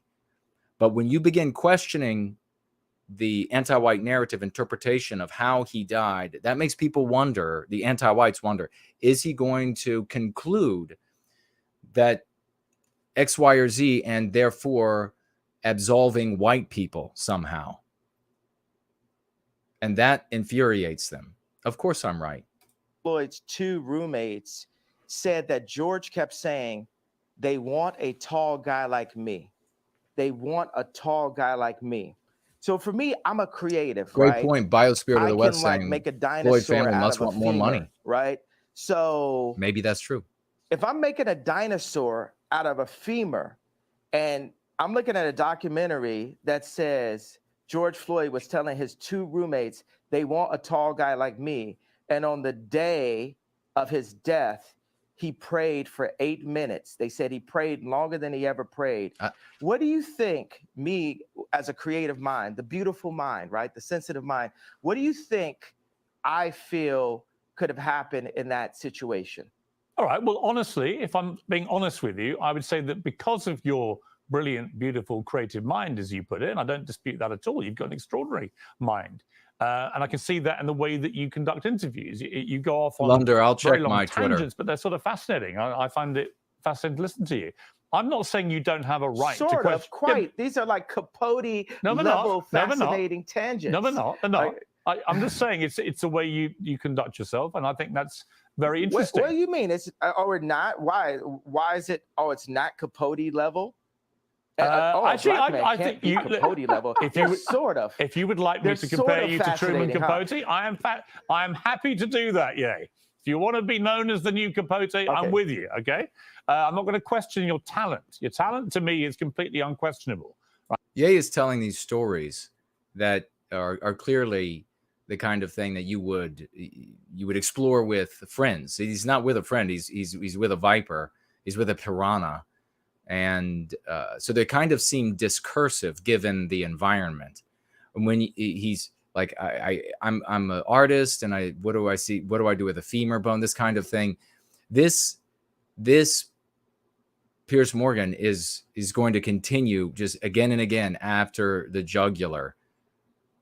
Right. When you question answer the question about the femur to the dinosaur. No, I'm going to ask you a different question. Situation. I'm just going to ask you this. What? No, you're not. You're gonna. No, I didn't finish my question. Well, hang on. You can't tell me. Answer my question. You can't first. tell me what questions to ask you. You accept that I'm the interviewer. To answer my question. No, I said answer my question. No, I'm interviewing you too. Well, you can't interview me. It's my interview. You're Bono. I'm interviewing you too. See, oh gosh! Let me just let me just put this to you. So no. Hang on. You're trying to avoid. No. La. Oh my gosh! You're interrupting me now. I'm going to get back to it. All right, you can, but let me ask you. Because you haven't answered my question. Here's my question for you, which you haven't answered. No, I'm not answering. Don't answer my question with a question. Yeah. I'm not answering anything. I'm going back to my original question in a way, which is simply this. I'm not saying you don't have a right to question how George Floyd died, but given the world watched that horrifying video of that policeman's knee on his neck, and given that is what the coroner said caused his death, albeit he had other underlying conditions, including fentanyl intoxication, when the family see someone like you, who's hugely influential, you're known around the world, questioning how their loved one died, they find that very hurtful, which is why they're now suing you for it. And my question for you is, do you understand the pain that sometimes your comments can cause, like this circumstance with George Floyd's family? Now I'm going to ask you a question again. With my imagination, when you see in the documentary that George Floyd's two roommates said they want a tall guy like me, they want a tall guy like me, and that he prayed extra long on the day of his passing. I have no idea what any of that has to do with anything. It becomes so weird to contend with the anti-white narrative when you refuse to look at the anti-white nature of our environment, of our world. If you don't look at that, you don't recognize that, it doesn't mean that blacks aren't being harmed in this anti-white environment. And it certainly means that as more of the country is destroyed under this banner of anti-whiteism, blacks are going to suffer more, along with everybody else who loses our liberties, freedoms, etc. So it just becomes this weird, contorted, bizarre thing. And it's not going to serve you well in these final conversations that the media is going to give you as they slander you for all time. Where do you think that takes my beautiful mind? I think it can take you to a place where you want to believe something which may not be true. I'm not saying it's not. I'm just saying all the evidence points. What a bitch. Well, I'm giving you an honest answer. My honest answer is I think that that was a political my honest belief. He just said that your inquisitiveness and creativity leads you to a place that's incorrect. Anti-white narrative is the only thing that's correct. Except, like I said, we could demonstrate that his story would be willing. He would be willing to change the story in a heartbeat if it included more white people as evil. If he could incriminate more white people, then Piers Morgan would entertain that. Yes, maybe that's true. Maybe that's true. Now I've got to go see the proctologist because my ass has turned inside out. It's been puckering so bad. Honest belief is that. What do you guys do?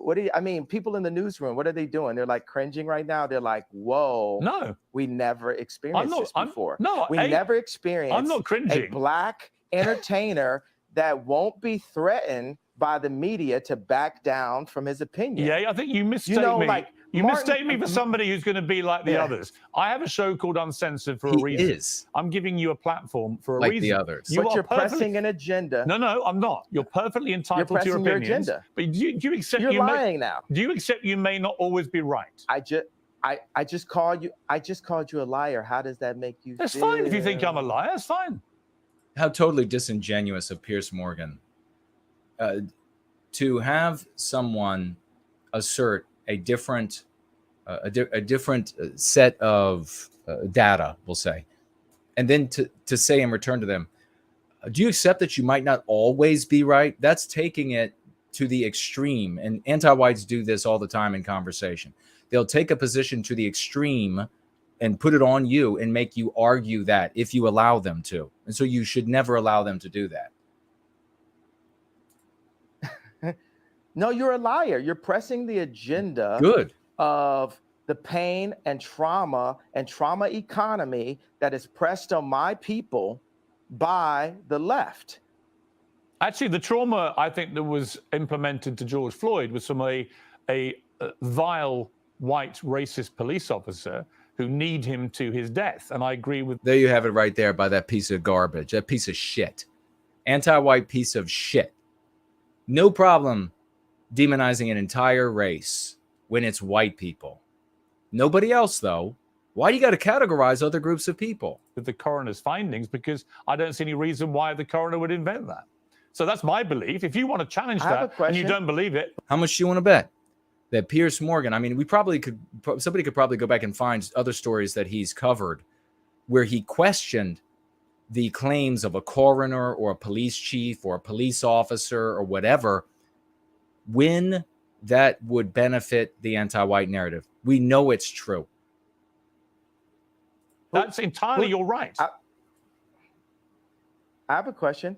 Who do you think are the biggest vile white racist? The media. You think the media is racist? What? Please, next question. Please don't ask me any retarded questions. Okay, let me go to the next furore, which has been around you in the last couple of weeks, which is your... Oh, cool, yeah. Is that British for theory? Is that British for theory? What's theory, bro? Is that British for theory? You actually have quite a good British accent. Oh, wow. That's so patronizing. That is so, he needs to have that tiny little sphincter on his face slapped right off. Piers Morgan. How patronizing. That's absolutely hardcore disrespect. To talk to, he's talking to you like you're a child. You do realize that. He's like patting you on the head paternalistically, being totally patronizing. When he says, you actually have a good British accent. That's, oh my gosh. That's quite good. Let me ask you, if I can, about the allegations that you have made. And that's said by no woman that Piers has ever been with in bed. Said by no man that Piers has ever been with in bed. Anti-Semitic comments. And in particular, when you said on Instagram, I'm a bit sleepy tonight, but when I wake up, I'm going DEFCON 3 on Jewish people. Now, many people who are Jewish found that deeply offensive. They wanted to know, what did you mean by going DEFCON 3 on Jewish people? Because DEFCON 3, as you know, is a heightened state of awareness for military action. So what did you mean by that? Here's your chance to clarify what you meant by DEFCON 3 on Jewish people.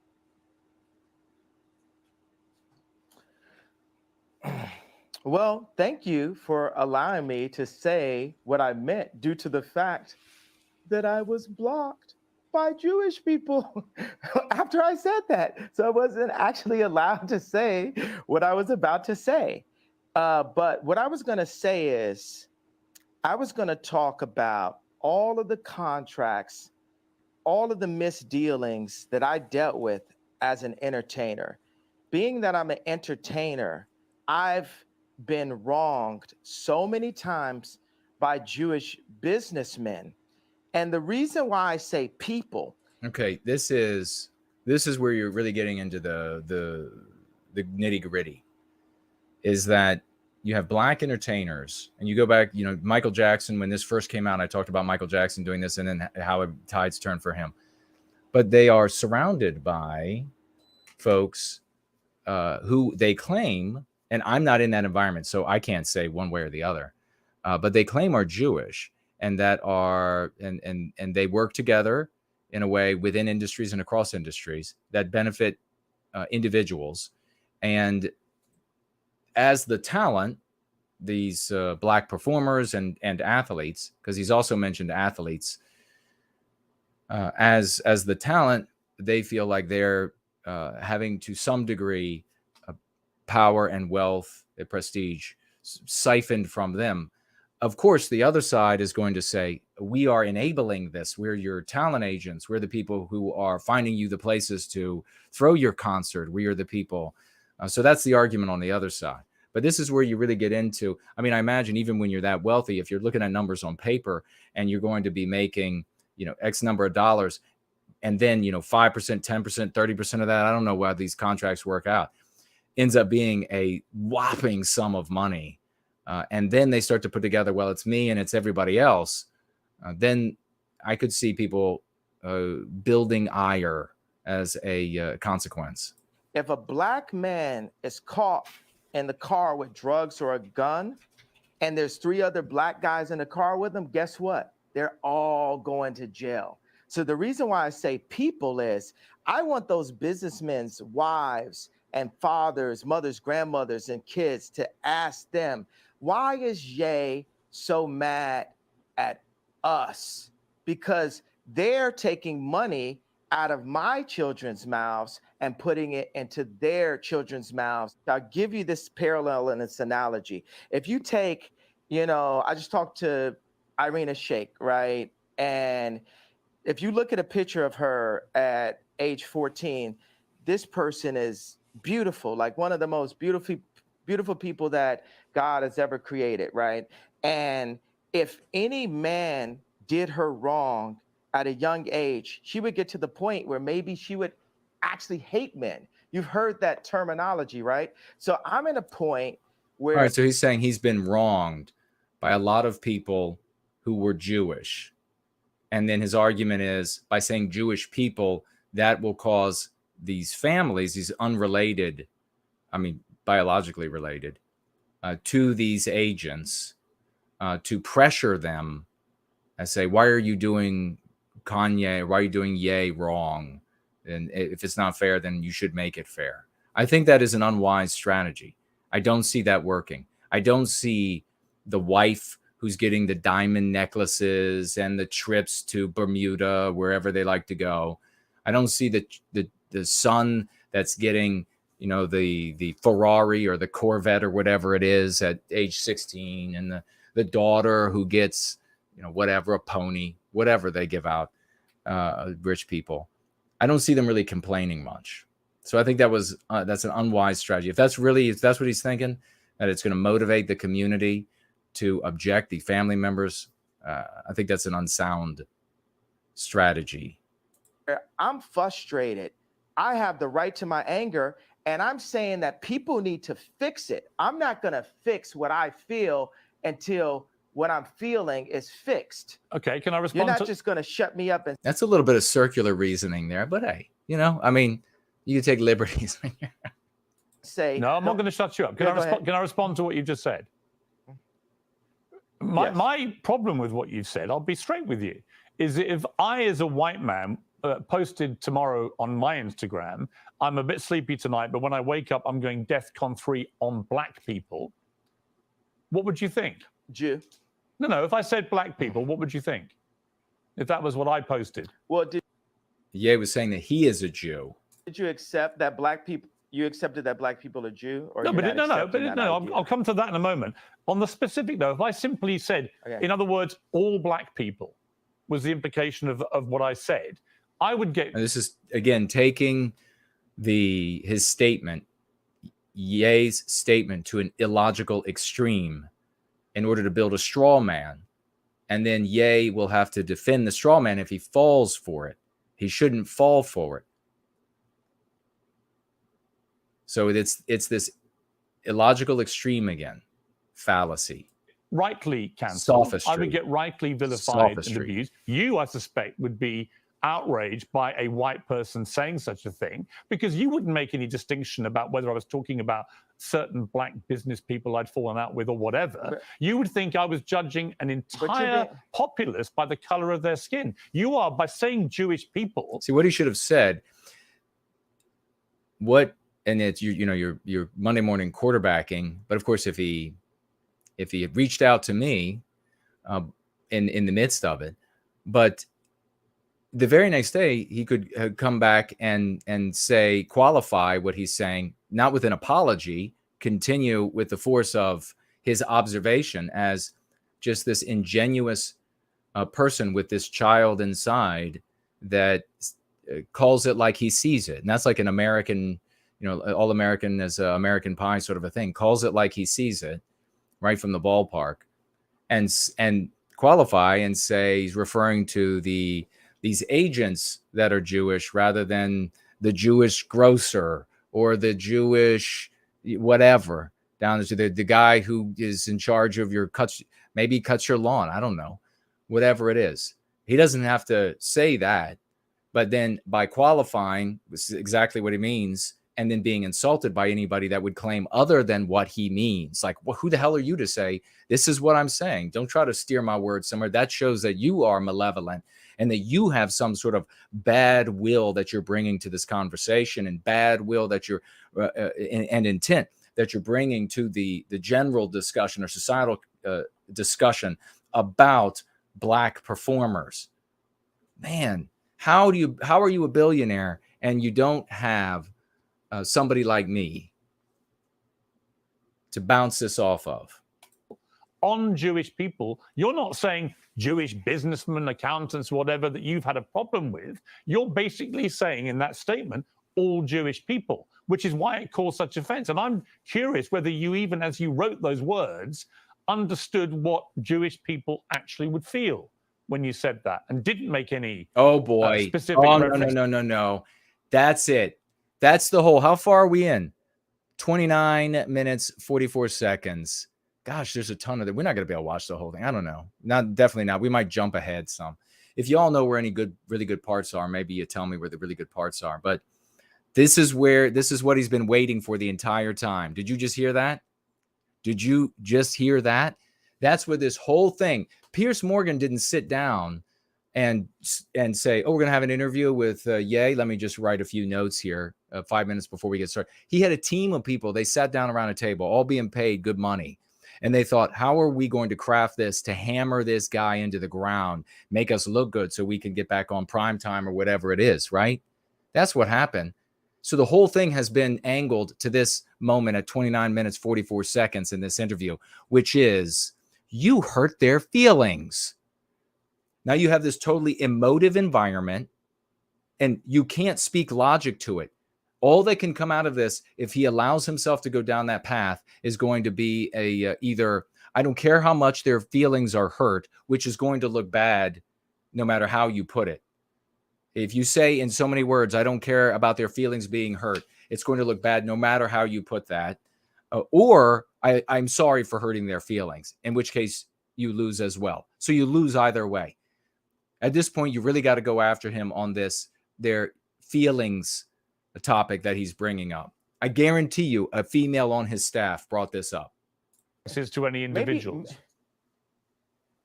Maybe they would feel how all my people have felt.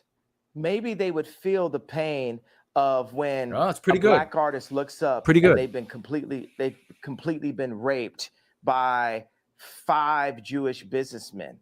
And there's multiple he's qualifying accounts. there. That's Why better. does the fact that they're Jewish have anything to do with it? Feel like that. Look at that piece of shit. Look at that absolute piece of shit, Piers Morgan. He guarantee you he can't pierce a woman with what he carries around on him. What a piece of shit. The vile white racist. And then what is the fact that their Jewishness has anything to do with it? You, buddy. I would love to get right in this guy's zone and say, go ahead and talk about the white race being vile again. Go ahead, name the white race. Go ahead. Nobody else can be named, but you got no problem naming the white race. So let's go ahead and do that right in front of me. You're famous. Now I'm famous too. That. But why would you say It again? just so happens they are. Well, okay, but I wouldn't. Why categorize them according to their religious faith, their ethnicity? Why would you do that? Why would can't you you do just that? describe them as- Like I just did. Like I just did with the white race. Why would you do that? Like I just did with the white race. It's okay to do it to the white race. I have drawings about the white race. They're vile. They're vile. He's such a simp. He's simping to GIMP somewhere. That's what Piers Morgan is. He's simping to GIMP. Where are the big anti-whites with the big bucks behind you, buddy, that you're simping to GIMP to? Where are they? You're simping to GIMP somewhere. I know it. I know it. That's why you're so uneasy in that seat. It's hard to sit down tonight, isn't it? Business people that you've dealt with. That's fine, but what you're doing by saying Jewish people, these constant tirades, against Jewish people, many people find why that are you calling it tirade? That sounds like you have it.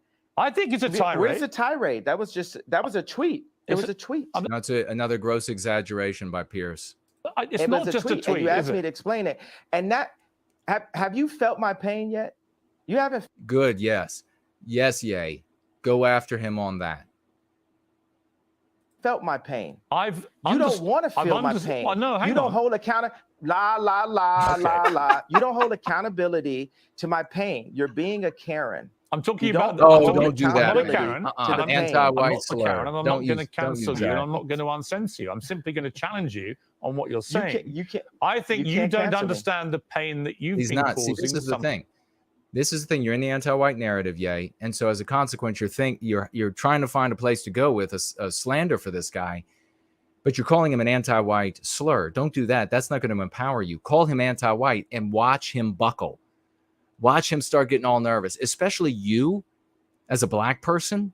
Call a white person anti-white and watch how they crumple. Some of these comments, and I think that one in particular, I can understand. Oh my God. God forbid one comment could cause people to feel any of the pain that my people have went through for years. Even like the blacks being ushered to the left during the civil rights movement. No one has cared about black people. All right. No one is. Let me say, I agree that the racism against black people has been utterly deplorable, shameful, don't use the anti-white slur. And thank God the world is beginning to move to a better place about the way it has treated black people like you. However, one form of racism doesn't justify. It's almost in a better place. Well, one form of racism doesn't justify another. It's not a better place. I'm not cutting you off. I'm finishing my sentence so you can respond. One form of racism. It is racism when you say I'm going deaf for Jewish people. That's racism. No, it's not. It is. I thought you had a platform where I could explain how I felt. You don't care about how I feel. You just want to shut me up. You don't want me to say out loud what my people have been going through. I do. So from 29 minutes to 32 minutes, Ye's already got it figured out. This is about browbeating now. That's total anti-white browbeating. Don't you feel bad? Don't you feel ashamed of yourself?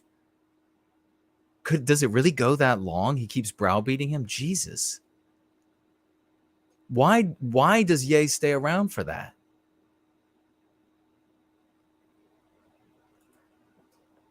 Or do you? I do. I'm very happy to do that. So what have my people have been going through? What led me to that point? My point is, what led me, a person, a successful, influential, extremely attractive. I like that bravado. Sounds a lot like me.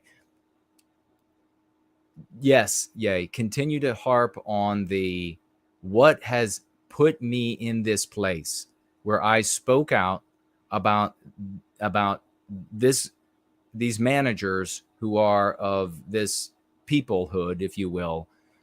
What put me there? How did I get to that place? Make the conversation about that. not about how you should feel ashamed.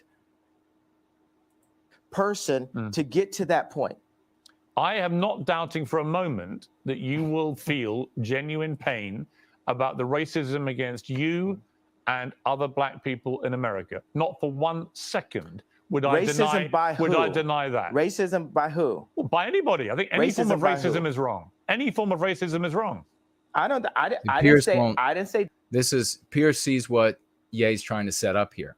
Ye's trying to say, who's the racism against me and the other entertainers and athletes? Who's responsible for it? And remember, never use the anti-white concept racism. I'm just repeating what they said here for the explanation.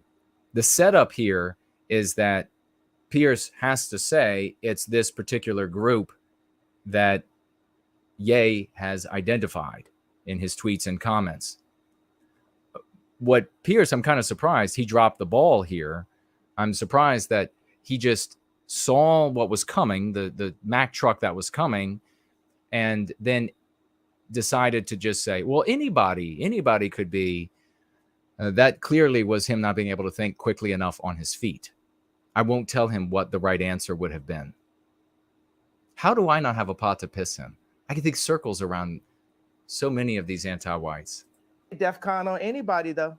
You said DEFCON 3 on Bass Jewish guitarist people, is here. specifically Jewish people. You didn't say any particular Jewish person. You said basically all of them. That is racism, Ye. And I think if you were honest with yourself, given the fallout from this, you would think This is where, Ye, you get indignant. This is where you get angry. You don't get to decide who I was talking about. And moreover, why are you concluding that who I was talking about was a larger group than I intended for this to apply to? Might it be because you have something out against me? Might it be because, etc.? You follow me? think again about how you phrase that sentence, because actually you didn't mean all Jewish people. Given the fallout, do you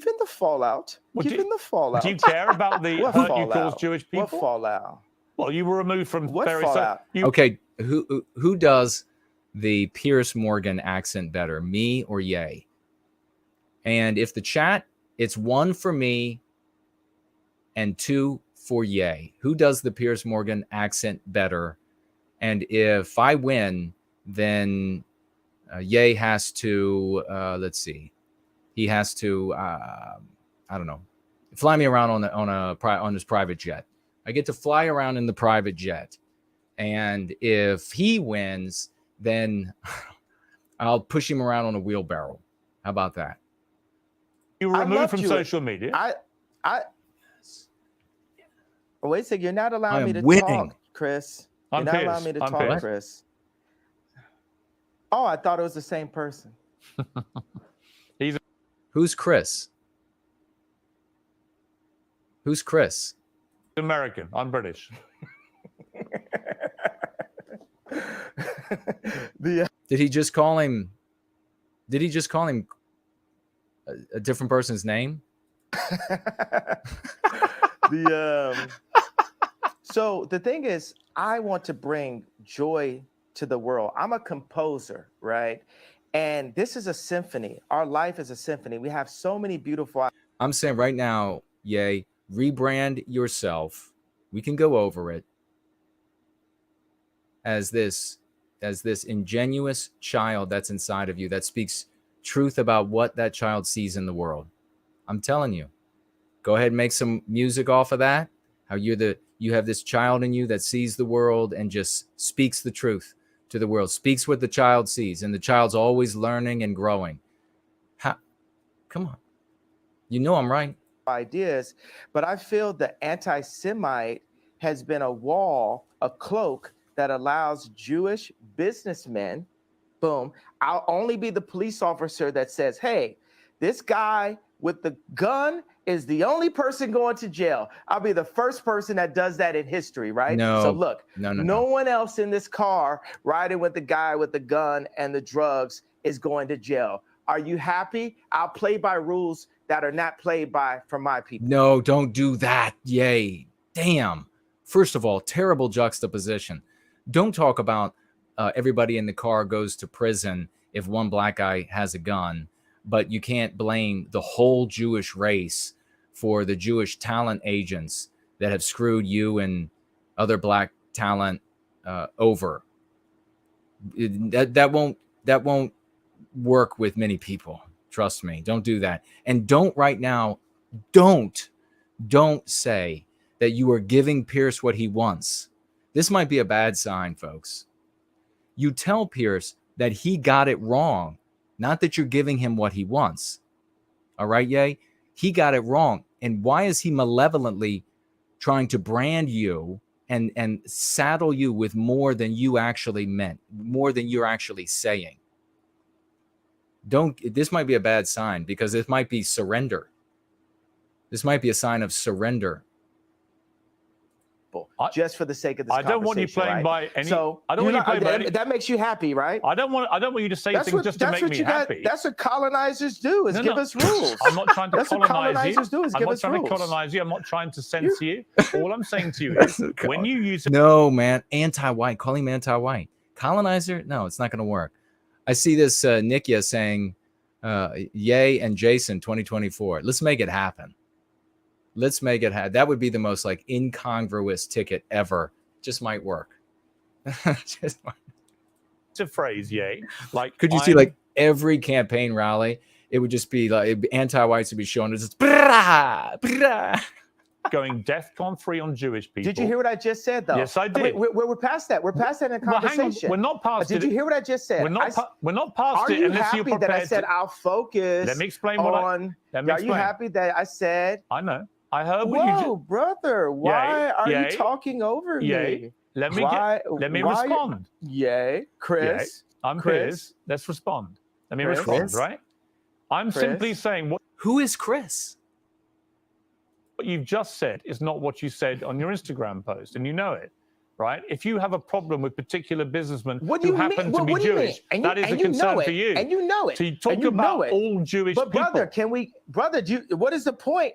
Brother, do you want me to grow from the statement? I just told you, okay, I was in a position. Oh boy, that's not a good sign. Do you want me to grow from the statement? This might not be good. Where I've been hurt, and this is the way I had the right to express myself. The point of this interview is for you to question me, and then for me to answer and say, okay, even though the same rules are not applied to my people, if a person with a gun or drugs is pulled over and has 3 other people in the car, they're all going to jail. I'm not going to apply that to Jewish people for the sake of this conversation. Isn't that what you wanted? But you know what you did? You tried to civil rights me. You tried to pull me back to a week ago, but we're here today. There's been plenty of conversations and commentary since that, but you want me to go back to 1960. No. You want me to go back to 7 days ago. All right, let me jump in. Here's what I want you to do. I want you to reflect. No, you see, this is not a good sign in the conversation. This is the first signs of defeat for Ye. Kind of a little bit of resistance, a bit of pushback, but he's saying, for the sake of this conversation, I'll do what you want me to do. No, my friend. So have we grown? Have we grown? Here's how we grow. Here's how we grow. I want you to. See. And now Piers just said, here is how we grow. He's dictating now. See, if I were behind the camera, I would be doing this to Ye. I would say, get up, walk out of there. We'll go have a talk. You can continue the conversation after that, but not right now. Has anybody gone over to the action item and given one? Hey, No White Guilt is live. If you want to hear something that's true and from the heart, check it out. It'll open your eyes. He's talking right now to Kanye West on his live stream. No, have we grown? Have we grown? You're not in charge of my growth. You're not in charge of my growth, Chris. Keep going that direction. Chris, I don't know. Is that a woman? Is that a woman that works for him? Oh my gosh. Yes. So that maybe he's going to come back. Maybe saying you're not in charge of my growth. Keep going with that, Ye. Here's how Let me we phrase it grow. like this. I'm about to suggest to you how you may grow if you choose to grow this way. And you Why? can, Okay, you can ignore No, me. You Piers, can ignore can't me. comment. Piers, Can't comment on that action item. We'll find someplace else. Somebody give me an action item. Piers, how much money are you worth? Not as much as you, sadly. Exactly. So take my advice. Maybe you'll get richer. I would love to take your business Why advice. would I listen to you? Well, why don't you hear what my advice is and then work out if I'm wrong? You would hear me if I was with Ye. You would hear me laughing my ass off in the background. I think that would be more than enough entertainment. If Ye were doing maybe half of what he's doing, half of what I'm suggesting, and I'm laughing in the background, I think people would just buy up his albums and shoes, whoever produced them. Can we do that deal? You haven't given me any credit or a moment of reflection for the comparison that Thank I you, made. Ladybug, The for letting me brilliant, know if I that. do say so myself, comparison that I made to the cops pulling over one black person and locking I everyone understand up. what you're and my saying. tweet having issues. Wait a second, I wasn't done with the sentence. La la la. My tweet referring to all Jewish people. I said, for the sake of this conversation, I will refer to the business people who have destroyed me and my people and my fellow creatives. But you didn't even accept that I gave you that. You tried to push me back into 1960. No, I you didn't. tried to push me back into last week. No, I didn't. Okay, I do you accept that example that I gave you? I understand completely the example you gave me. I think all racism is wrong. So I feel that we've grown. I would like you to reflect. I feel we've grown. If Do you feel we've grown? If you've now changed what you wanted to say originally, my question for you is, do you now regret saying I update DEFCON every 3 day. on Jewish update- people? Are you sorry you said that? No, I think it matters. Just this is You should be. absolutely not. You should be. Absolutely not. this is. Can you imagine? Pierce is totally reminding me when I was a little boy, and every little boy went through this. Some just old biddy, one after the other. Sometimes they're not old; they just hit the wall, and so they look like they are. They're bent over you. You should be ashamed, and they're finger wagging. Yeah, but yeah, you should be. Absolutely not. Are the people, the Jewish businessmen that led me to that place, are they sorry for the way they've raped my I don't know people? who you're talking about in particular, but I don't know why you keep having to say And they're by Jewish. the way, you wouldn't. What is the but you- fact? So why didn't Pierce say Derek Chauvin? Why did he say white race, white people? They're Jewish got to do with anything? Why do you keep What do doing you that? mean? They're the Jewish businessmen that did that They're because business they are. people. That's what they did. Why do you keep saying Salutes Jewish to everybody business over people? there who jumped Why do you over to keep the action using item. their God bless religion? everybody. Their okay, ethnicity. Why do you keep doing that? Let me update it then.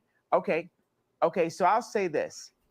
Would it be, would I have grown into the box you want me to go on if I say to specify the business people that have raped my people that just so happen to be Jewish? I think by doing what you've just done, I find that I'm not even Jewish and I find that offensive. Oh. Why do you keep having to do that? I don't think I you get it at know. all. I I don't think know. That's I don't why think you I did understand the it. offense you're causing when you keep using their religious background, their ethnicity as, So what do as you- a stick to beat them with. Why would you do that? So No, listen to this. This is absolutely painful to look. This Pierce Morgan just browbeating him, finger wagging, blaming and shaming. And Ye now has gotten to the point where like actual Jewish people are not even part of the conversation anymore. He just knows that this word Jewish is upsetting Piers Morgan, and so he's saying it. Like he just like saying it right there. That has nothing to do with Jewish people or an indictment of Jewish people. That's just because he knows it's getting under the skin of this prick. So what are you more concerned about? Getting the richest black man of all time to kowtow because it's not gonna happen. I don't want you to kowtow. You can do what the hell you like. You're a billionaire. You can do what the hell you want. I'm just saying to you that I don't think you quite understand when you talk about. Okay, can I finish? It's not multi. You're a multi-billionaire. Okay, well, congratulations. multi. But that doesn't change thank the you. fact that when you insult the Jewish people and say you're going DEFCON 3 on the Jewish people, that is as racist as anything you say you've been through and any pain that you've experienced. It's the same thing. Racism is racism. And you know that, I think, don't you? Yeah, obviously. That's why I said it. So you said it knowing it's racist. Mm. Yes, I fought fire with fire. No. Okay. I'm not here to get hosed down. At least that's It's a honest. different type of freedom fighter. That's honest. All right. You were racist because you knew it was racist, but you decided He accepted the victimizers' terminology, legitimizing their ideology, and ensuring your defeat. to do that because people have been racist to you. Is No. that your position? No, I'm not. First of all, I can't. What is the beginning? Read the whole tweet. I'm sure you have it in front of it. Somebody in your office has it. Get him a coffee in the Ye tweet. What do you want to know? The whole tweet? I want you to read it out loud, sir. Read it out I'm a bit loud. sleepy tonight, but when I wake up, I'm going DEFCON 3 on Jewish people. The funny thing is I actually can't be anti-Semitic because black people are actually Jew. Also, you guys have toyed with me and tried to blackball anyone who opposes your agenda. That was the exact tweet. I like reading that whole thing. I can't be anti-Semite. I love Jewish people. I work with Jewish people. Yo, watch this. No, Watch this. no. Some of my best friends are Jewish. Oh, boy. So you know how that How sounds. many times have you heard that statement? Of course. Of course. Wait. Have we ever heard that term before? But the funny thing is, they are. I work with Dove Charney that got kicked out of his company, out of American Apparel. I work with this guy every day. He's like my twin. He's one of my favorite people in the planet. And we work through that. And we talk through it. And he says, "Yay, why are you so mad?" And I'm like, this is why I'm mad. This contract right here, what's going to happen before I'm done, we're going to open up all of the music industry contracts, all of the publishing deals, all of the athlete deals, all of the acting deals, all of the mortgages, all of the deals. But that's where fine. But yeah, that's all fine. business people who we went at, That's all fine. You can do all but it of course has you to can do start that. somewhere. Of course you can do all that. And when you do that, It has to start somewhere. I hope you won't be judged as a black business person doing it all the time. That people don't phrase it all the time by the color of your skin, but by your business acumen. Isn't that what you would like? Isn't that what equality actually means? Of course I'll be judged. Yeah, by that. he wants to be. I'm guessing he's going to want to be, I wouldn't say judged, but evaluated as a black businessman, not a nondescript NPC businessman. That because when people come into power, That only works for white people. people get judged. You know what I'm saying? Like there's nobody Oh no. that gets judged more than a straight white male. The straight white male. has Sassy the Shelley is least here. Hello amount to of you. A platform to even speak. Wait, the did you straight just white hear male that? can't say, "My wife hurt me," to a platform male. The straight white that gets judged more, people get judged. You know what I'm saying? Like there's nobody that gets judged more than a straight white male. Yeah. The straight white male has the least amount of a platform to even speak. Nobody gets judged more than the straight white male. Straight white male has the least amount of a platform to speak. Wow. But you see the problem. Since listen to me, since you are not pointing out that this is an anti-white narrative and you're talking to an anti-white, your audience is they're going to have some conflict. They're going to see a white male who is talking right now. If you identify him as anti-white, it takes him out of that category. And if you say it's not just generally speaking straight white men that are judged the most and have no platform to speak, if you say it's straight white men who are not anti-white, then you have an unassailable position and you win. You win. And that's what you want to do. Straight white male can't say, "My wife hurt me today," and because people will say, "Well, you're hurting women."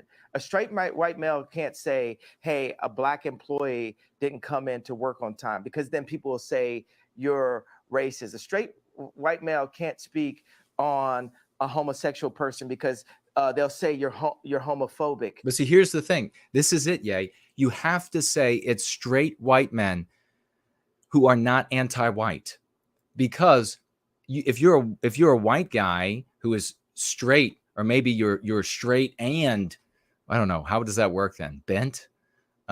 But if you are a bi, and so therefore some of you is straight.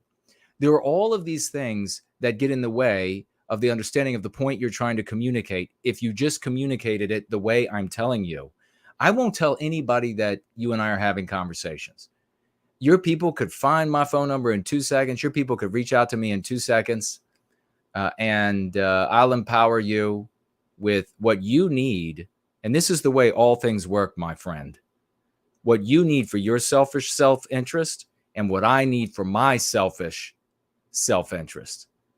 When you start using locutions, concepts that will help you to defeat him and these other anti-whites and will put you back in the game, those are the same concepts that will benefit obliquely the white race to help put an end to our victimization by way of anti-whiteism. And so I empathize with the position of the straight white male. And part of the reason why I empathize with that position is because you should reach out to the real deal then.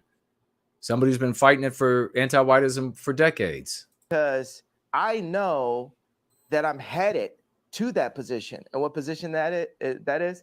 Top power position. Okay. That's the top power position where you get all the rocks thrown. And that's the thing. I have friends, right, that will No, you see, this is a misinterpretation. And it's born out of the kind of things that I used to hear out of Black nationalist groups in the past.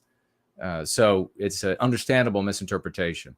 But when you think with the right lens, you'll come to the right conclusions, even when I'm not at your side. You know, actually, that's the reason why. You see what he just, do you see the error there, folks? The presumption there is that the straight white man is the top power position. That's the anti-white narrative. I don't have a pot to piss in. We have, it is unreal. It is so unreal, so fictional to conclude that to be a white male, you're in the top power position. You are at the absolute bottom. You are the target. You are the primary target of all of Western civilization. I'm going to be a good leader someday because I'm really Good night, empathetic. Promethean promulgation. But I call black people Share out the on their URL stuff. one more time so some white folks can people replace out you on when their you go to stuff bed. because we're Great all to see people. you. We're actually only one species. And in order to Thank whether God it's he my just friends said. texting Thank God he just said that we're one species instead of race. me like, bro, you got to get in the gym. You're looking chubby in the photo. You know, it's like we No, have to stay hold chubby. each other accountable to Stay chubby. Trust me, you can get into shape in the future. Stay chubby right now. what's actually happening. And it's so much is based on you did that tweet wrong.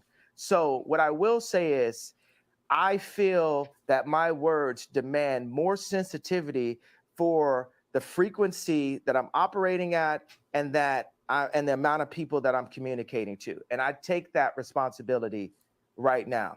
But I will also say everything happens for a reason. His face right now, talking about the chubbiness, so you understand. The more chubby his face is, the more it's going to inspire compassion. Not bloated, but where he is now is going to inspire compassion. And it goes with this idea of he's this ingenuous child inside of him that's just speaking what he sees, calling it as he sees it, right and wrong sometimes, always working toward trying to be right. He doesn't want to get like in shape and get chiseled looking because I don't know how chiseled he can get, but definitely does not want to put like any of the do-rag or whatever the rapper thing is. Just look normal, have a little bit more of a chubby face, and that will inspire compassion. And the more they pile on you while you look like that, the worse it will be for them. Because if it had been perfectly worded in English, and because there's nothing whiter than English. Speedrunner says, Jason, you're giving away stuff people pay for. I know. I'm just giving this away to you, yay. And there's much more where that's coming from. So have your folks reach out. Itself, right? I'm already not speaking in my What did he just say? White is tongue, nothing right? whiter than the English So, language. if it had been perfectly worded in English, and because there's nothing whiter than English itself, right? I'm already not speaking in my mother tongue, right? So Wow, that's like, I've made this argument. You all have heard me make the argument that we made English. We'll decide what words we say and don't say. If I had perfectly worded it in the most sensitive way, then we wouldn't be here right now. Now we're opening up the conversation. Like I'm not allowed to say whether or not I'm running for office in 2024, but I'll tell you what, if the left, let's say the left would have never supported me anyway. And now I've got to call to attention, I am who you should support. The left did not allow Trump to be president. They treated him like he wasn't even the president. So even then he won, he was losing half of the American people every day, and it divided the country. What I'm saying, whoever goes into office, for British media, for American media, we must support our leaders and not just run this hyper negative. You know what I will? And Black people hate when I apologize for this. When I see people like John Legend and Chrissy Teigen talk down on the president, I'm like, wow, that kind of sounds like me. That kind of sounds like the telethon. I opened up this level of disrespect towards our leaders, and people were happy. And the left saw that and say, well, let's just have every celebrity do what Ye did at the telethon. So I take responsibility for that moment. And you know what? I just want to give every Jewish person This is not sounding good. hug. Also, Oh my gosh. I just want to give every Jewish person a big hug. Also, That's fine. Give him a hug. That's fine. But it's sign that he's surrendering the conversation, and not good, because he's essentially saying, I saw what you were trying to do, setting up this growth, this metric for me. I see it. You're not going to do it. And now he's succumbing to it. So it might be a time thing. It's been 45 minutes they're talking. Envious of the Jewish people. I'm envious of how they don't abort their children. I'm envious of how they don't shoot each other in the streets. And that's exactly what I said. Rap about it. I'm envious of how their families stay together. I'm envious that they turn their phones off on Friday night and the family comes together. I'm envious of how they do the business together. And I want that for the dark. You notice Piers isn't jumping in and saying, how dare you? How dare you categorize the people who don't look at their phones at night and who gather around the table and eat? So if you're saying something positive about non-white people, now, if you're saying something in the anti-white narrative, you're saying something positive, that's a general statement about an entire non-white group of people. Anti-whites are going to say, yeah, that's good. We're going to let you do that. Do you think Piers would allow you to say some general good about the totality of the white race? Or do you think he would intervene in that? If you were to say, well, you know what the white race does that's really good is the white race does, and then you say something positive, I guarantee you. Why is that? Because if white well-being is permissible, if it's moral or neutral, then that will inhibit the ability of an anti-white to harm white well-being. Darker Jews. Damn, I want that for the Black people. I want that. We need that. God said we should remove the word want, right? Okay. We're going to have that. Okay. And this is the beginning of it. But it seems to me, and correct me if I'm wrong, but it seems to me that you are acknowledging, as you've just acknowledged that it was wrong to say what you said about President Bush when he said he doesn't care about Black people, and that may have encouraged all this disrespect towards presidents since. I think it's an interesting point you made. It does seem to me, Ye, talking to you, that even if it's hard for you to admit this, that you do regret the wording of that tweet which caused all the problems. God. And you wouldn't phrase it that way again. Am I right? I would tell my dad that. My dad loved the White Lives Matter t-shirt, because what audacity does a Black man have to wear the exact same t-shirt that a white man could wear? You know, and my dad was a Black Panther. Franklin. I mean, we have a water purification Salutes center, over there. You know, Salutes he's for like the original action Steve item. Jobs. Right. And everybody else, if I version of me, missed your name. right? And he liked both of those things, but he said, you know, Ye, he even calls me Ye now. He's like, Ye, you've got to be more sophisticated with your wording. And that wording, I said, I'm a bit sleepy. and it Oh, lacked no. the sophistication needed to be the true. Oh, no. He can do this. He can say this in friendly company. He could opine like this. He could open up in friendly company. Piers Morgan is not friendly company. That's blood in the water, my friend. This is not going to be good the rest of the way. Has anybody seen this?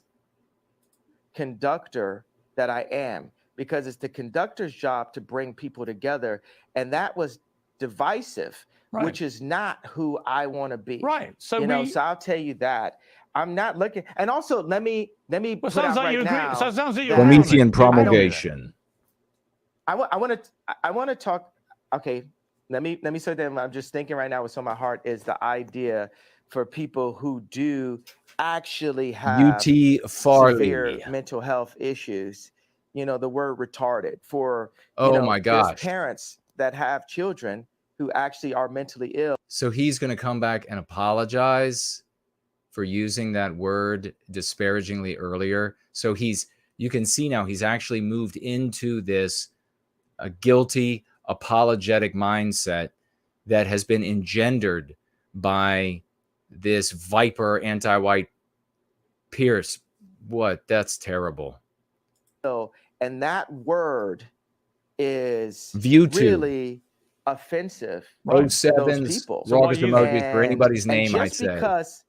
Just because Victorian time traveler. I was feeling Biospirit of the West. The great Chopin. What's a couple reasons? Because people call me retarded. They treat me like I'm retarded. Mike. And Ozark. So I embrace it. It's like you call somebody a so much, they say I'm. You call somebody a bitch so much, they say I'm a bitch. You call somebody a retarded so much, you say I'm retarded. Like I was exhausted, Ladybug. And I embraced the Machiavelli idea sucks. of having a serious mental health issue. But touchdown. Noah. Touchdown. I mean, not Noah. Noah also, but Moses was basically on speed when he was doing what he did. Let me ask you. By the way, I keep hearing these things that bring me back. Like what? I've attended a lot of church over the years before I finally left because it was too anti-white, and still waiting for Jesus to bring me to a church where the anti-whiteism is crushed. But I've never heard about Moses being on speed. This is new. Interesting. Yeah. How much sleep do you get a night? Oh no. I'm not here to talk about how much sleep I get. Well, I don't owe you that. You've literally just been talking about how much sleep do you get a night? I had about 5.5 hours last night, actually. Not very much. That's what Ye should say is, wow, it looks it. Holy God. You're the one that's raised this issue. And I probably had the same. Right. My question is only because had the same, but it's only because you've been talking about you don't believe you have a mental illness. You think it's lack of sleep. So I think it's an obvious question to ask. Oh my God! You see, Piers Morgan, he's not a chump at destroying people who are not anti-white. I mean, he's probably not the best, but he's definitely not. I mean, he wouldn't be doing this for so long if he was bad at it. So he's able to crush and ruin those who are not anti-white. And so now he's got him instead of the question being, what were you talking about? What are your grievances? How have you been harmed?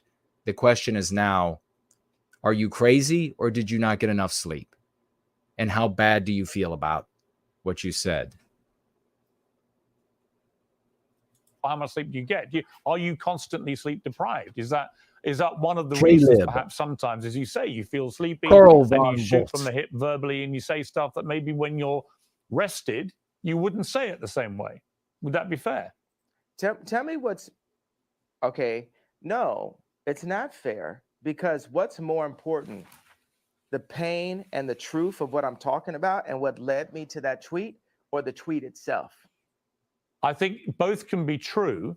Because the problem you have is, I think you've acknowledged one tweet. I think you've acknowledged that. You see, Ye just figured out what I was just saying. What is this really about? The wording of the tweet like 50 was offensive. Years. Yes, I understand, but You know the damage it caused, and I understand that was offensive. And I think that you have accepted. The damage you probably it shouldn't have causes phrased it that way.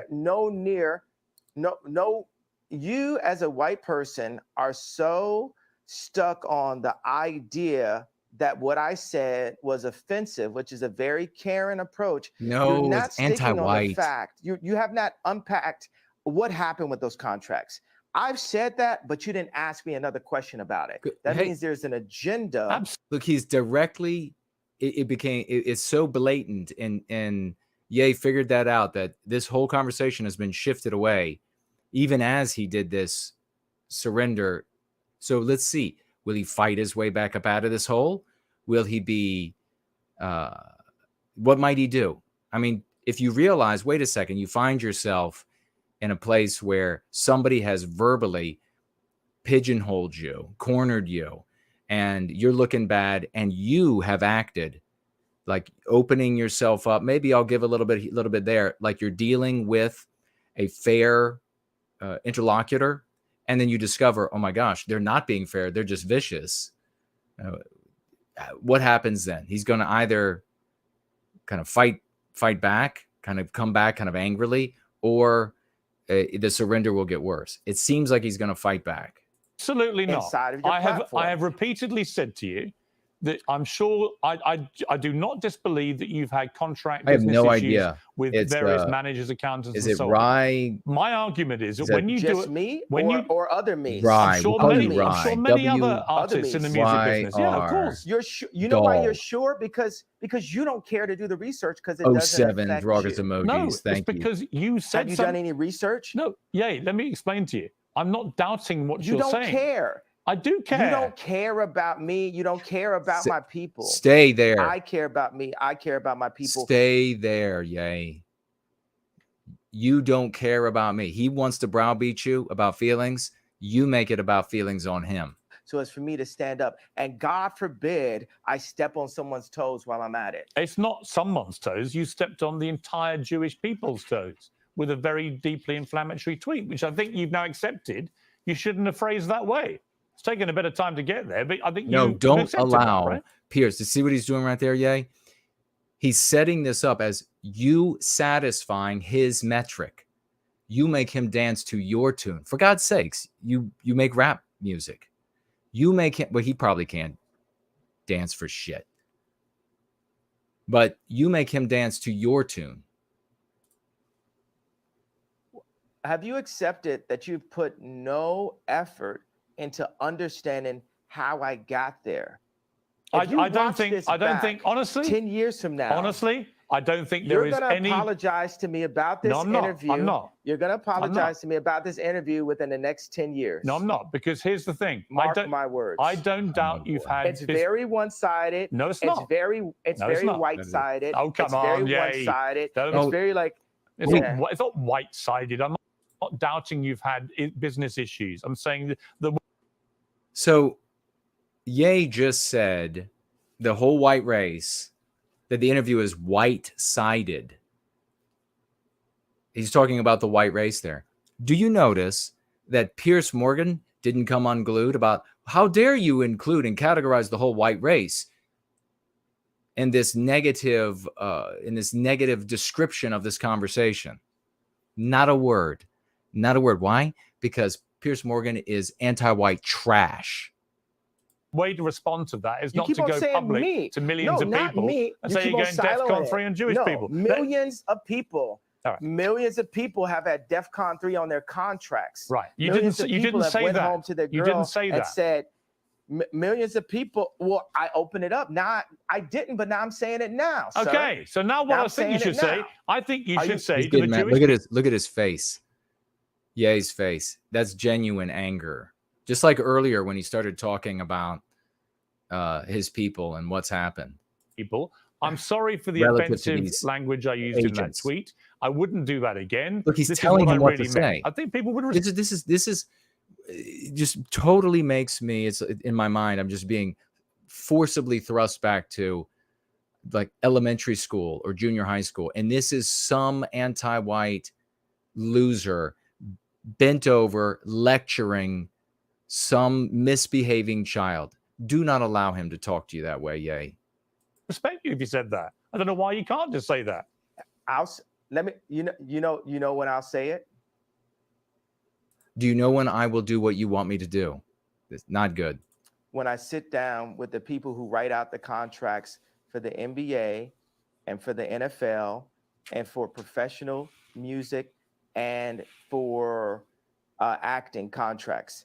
We need to go to the top lawyers, the top execs, the owners of the He's stadiums, chewing his the lips owners off of the again. football teams, and the owners of the record labels. And we're going to put them all in one room, and we're going to read every. God, that's a bad. Oh my gosh. Don't phrase it like that again, Ye. Ever. Don't say you're going to take them all and put them in one room ever again.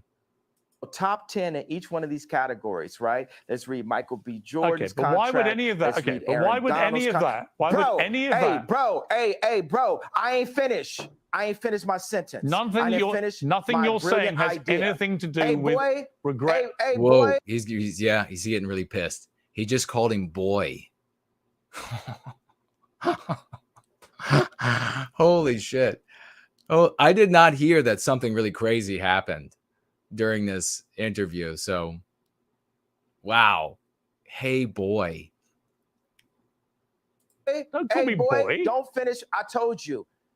Oh, don't treat me like a boy then. I'm going to finish my sentence of my idea. He is. Nothing you're saying has got anything to do with the tweet. Cool. It's going to get ugly. It's going to get real ugly. Bro, Fireworks. I was in the middle of a sentence, boy. Okay, so are you going to allow me to finish my sentence? Yes. If you then answer my question. Okay, so I'm going to tell people when I would apologize for the tweet. This is what has to happen first.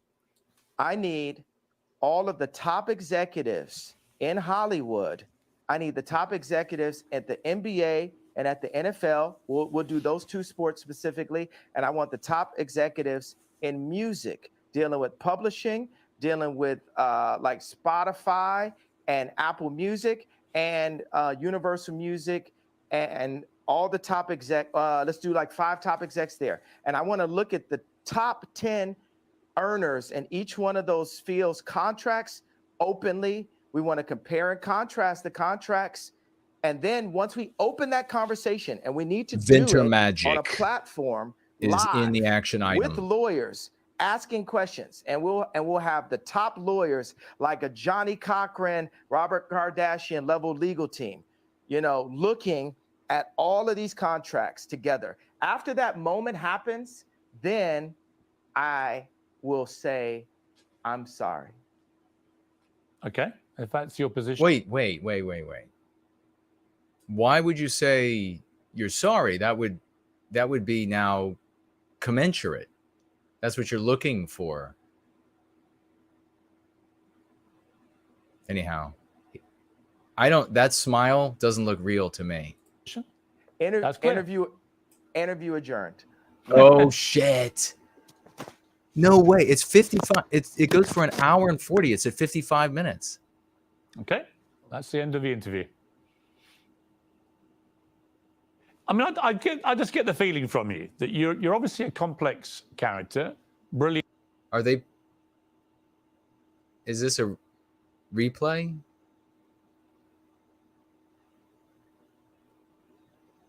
In many ways, fascinating, like I say, compelling.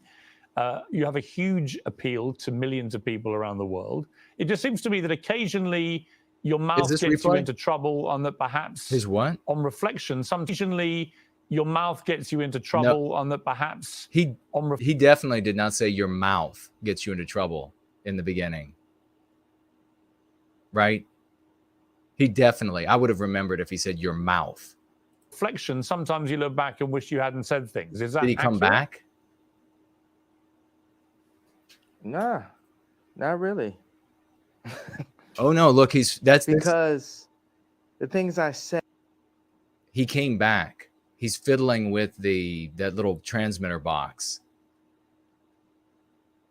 He came back and then Piers said, your mouth gets you into trouble. Oh, wow. I wouldn't take that shit. He should get up and walk away again. They are on behalf of God like it's not always godly because I'm a man, but God is definitely using me. You're Catholic faith? I Or am, what's your yes. background? I am I know he's Catholic, no. Catholic, yeah. Could you imagine the Catholic Well, Church we're working for that he God here. attends? And it's just like We're working with for God? Black people now with entertainment, No, we're coming into wealth, but all the other, Black people with anywhere near my amount of wealth would never cross the lines of, taboos inside of the media that I would, that actually we used to in rap. All these words, we used to say these. So it's all these like words that are being removed from our vocabulary, words that evoke emotion. Don't you feel like the salt is being taken out of our food? Look at Dune. The people who control the salt controlled all the money. no, man. And This people guy's are not trying to in control sympathetic the company. salt, and it's Stop salt it, yay. in our language. That's why I will not apologize for having a bit of salt in my words.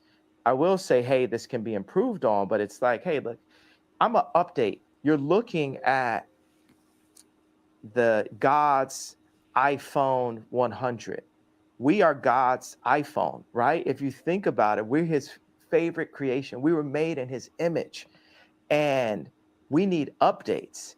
And society, capitalism, media, and thought police have been stopping us from our updates. We have to have a thought, and then we have to Lunder and actualize it. I like Atomic the word Tech are back actualize over better than there. execute, because execute's a negative word. We discussed this.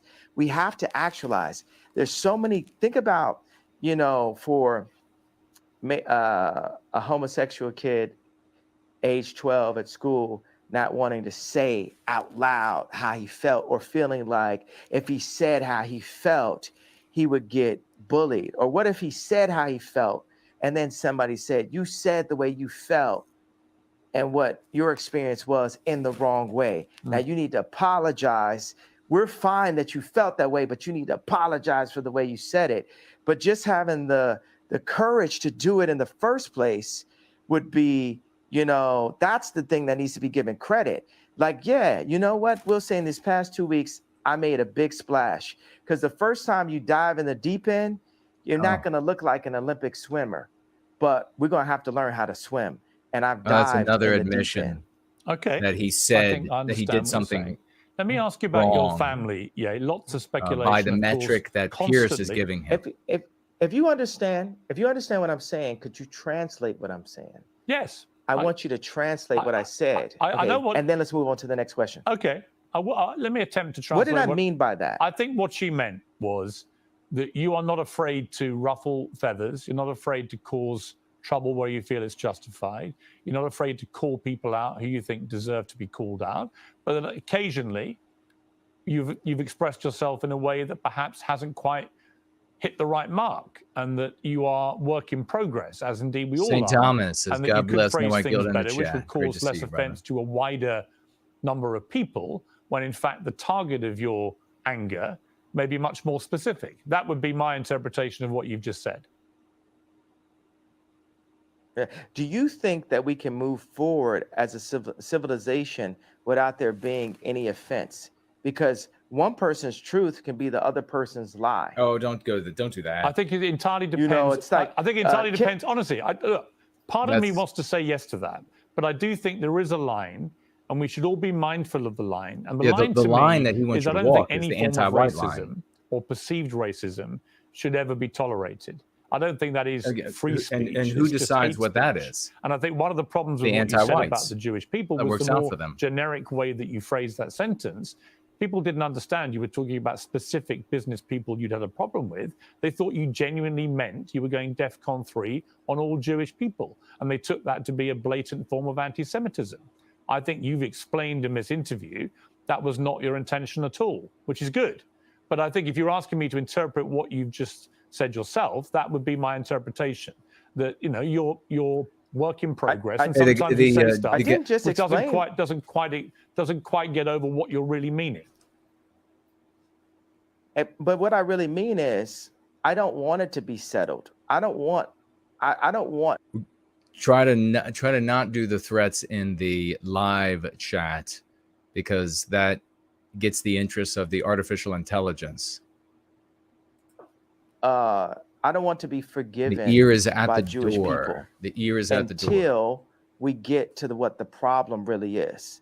I don't want, like Elon, he got on Twitter, he said, I talked to Ye, he took it to heart. And I liked my boy standing up for me, but I was like, but the fight isn't done though. Everybody, white media, left media, they just want to squash the fight. They want to keep the pain of George Floyd going, right? But they don't want the pain of our representatives. What did Elon Musk say to you about the tweet, out of interest? Yeah, it's anti-white media. And that, imagine how powerful it would be for you, Ye, if you started calling it anti-white media. Then they wouldn't be able to pigeonhole you like they're doing now.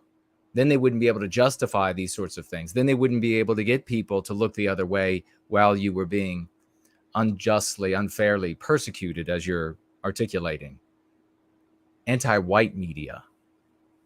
You want to listen to me, Ye. If you don't hear many of the things I say here, you want to get back at these folks. I can tell. You want to punch back at the people that you feel have been punching you, especially the ones, and really this is where it's coming from, folks. I think he's talking about all of the contracts and the contracts for athletes, black athletes and black performers. But really this, I think, stems from his post-Trump endorsement and the anti-whites sweeping in there to separate him from his family and specifically his children.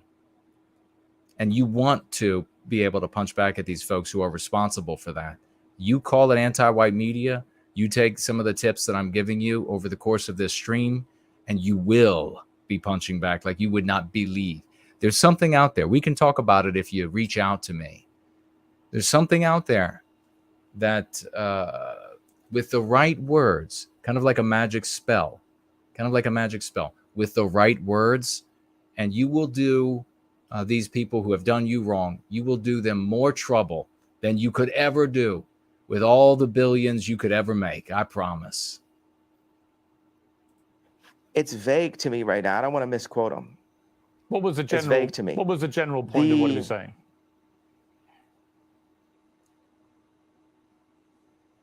It's vague to me. It's truly vague to me. I'm an honest person. I tell you what it was. What I keep on saying, it's just always Victorian about this tweet. time It's travel. so much more. If you look back at this interview, and it's like a direction arrow. On the action item. It's more in the direction of fixing the statement than fixing the problem. I think both things. That's precisely. my problem. I understand, but I would say to that I think they're two different things, and you can fix both actually. And I accept that part of what you were trying to do. No, he's not. Piers Morgan isn't talking at all about this issue that Ye is raising. He hasn't investigated it at all. He hasn't probed it at all. He hasn't asked Ye to elucidate at all. So we can do two things at once. I call bullshit on that. All you want to do is browbeat this guy until he submits to you and says how wrong he was for not being anti-white like he's supposed to be. And the point you were trying to make, I completely understand it because you've explained it in more detail. On Elon Musk, there is a suggestion that when he gets control of Twitter, which seems likely now, that he will bring you back, he'll bring Donald Trump back. Do you think that would be right? It'll be lit. Do you think it's wrong that you and Trump have been banned from these platforms? Don't you, Piers? Absolutely. I was talking to Trump a couple of days ago, and he was like, I'm not going to do his voice, right? But he was saying, no, do his voice. Do it. Do it. I had 200. Get him. Yay. We're going to get you a blonde wig. You will wear the blonde wig while you do the Trump voice. That would be epic. 77 million followers, and the next day I had nothing. And that related to Mark Zuckerberg, Meta, Mark Zuckerberg thinks he is the government. These tech companies feel they're more powerful than the US government. Yeah, get with me. I just had an idea. It would be hilarious. America and the world would love you. I'm serious too.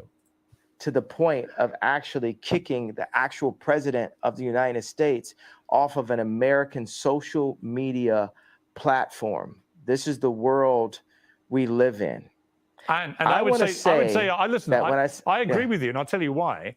I think it's completely inconsistent that companies like Facebook and Twitter allow people like the Ayatollah of Iran, for example, to...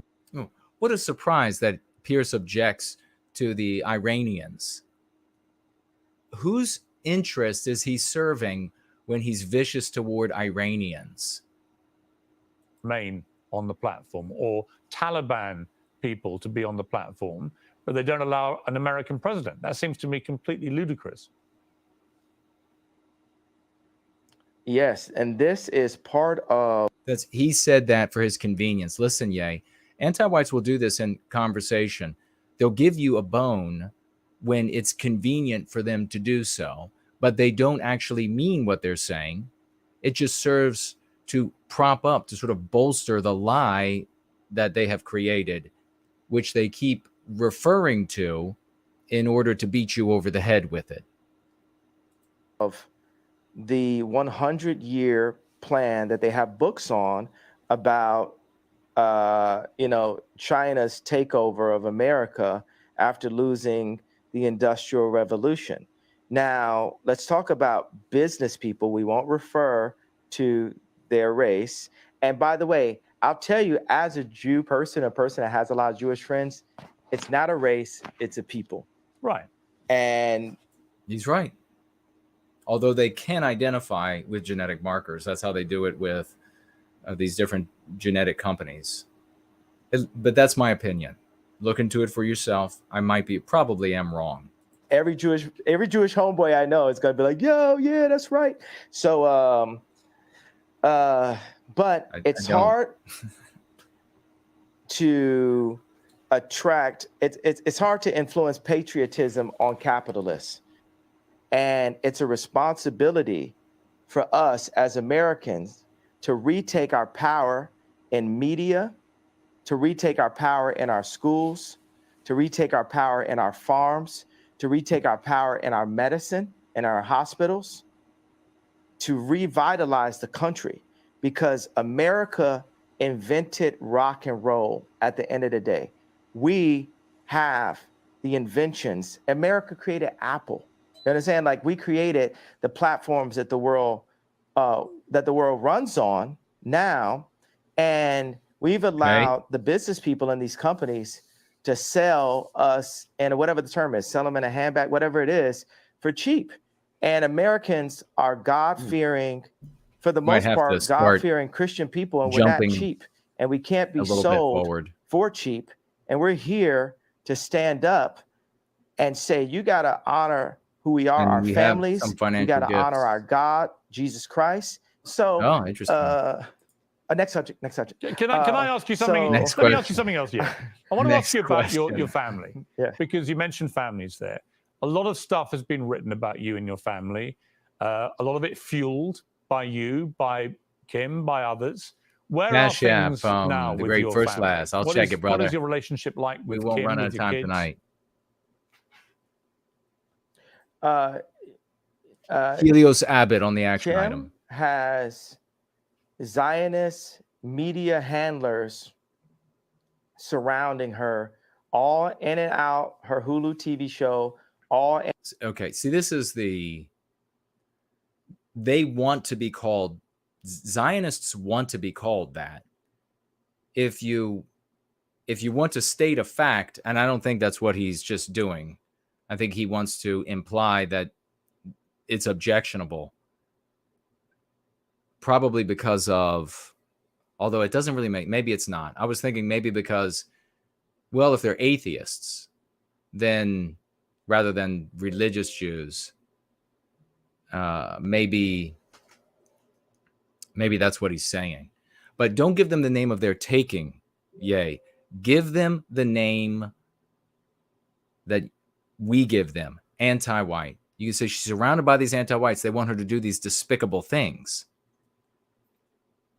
In and out, her family, all in or out. And not only will you be right, not only will you be effective in gendering what I'm not going to talk about on the stream that we can talk about, and therefore achieving what you want to achieve, but you will also seem, in part, selfless.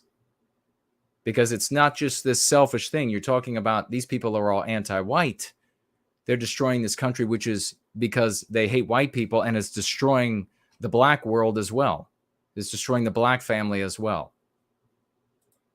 The house that I created for my family. But God is alive. The devil is a defeated foe. And Kim is a Christian woman. And she's not here just to have content up on adult channels. She's not here just to have that last interview. Archangel says, listen carefully to Ye's speaking pace. Purposely pauses to listen to the next line. Could he be wearing a concealed earpiece? I doubt it. Lunder says there's a new action item. I'll take a look, brother. Magazine. Big thank you to the great If you look at the two interview magazine covers, look at the one when I was there and look at the one when I'm not there. And that's the reason why this Tuskegee experiment of such that's happened to the black community, where they took the fathers out of the home and the leaders out of the community and have torn apart the community. Now they've seen that's worked, and they're doing that to America. They're attempting, they're trying. I mean, that interview, the interview magazine cover you're talking about, I think, is the one where she was basically semi-naked in front of the American flag. And I thought that was pretty distasteful, actually. It was about the American dream. And I thought, well, if that's the American dream, we're all screwed. I mean, in America. Poor choice of words. And I agree Piers. with that. And I didn't feel the platform to voice my opinion, because I want to, it's always like, hey, this is your kid's mother. But it's time with the leaders. Like, I'm still the priest of that home, Chris. I'm still the priest of that home. They want to make it this matriarch society, all that. And, you know, but I am the priest of this home, and God is alive. I am the living Robert Kardashian.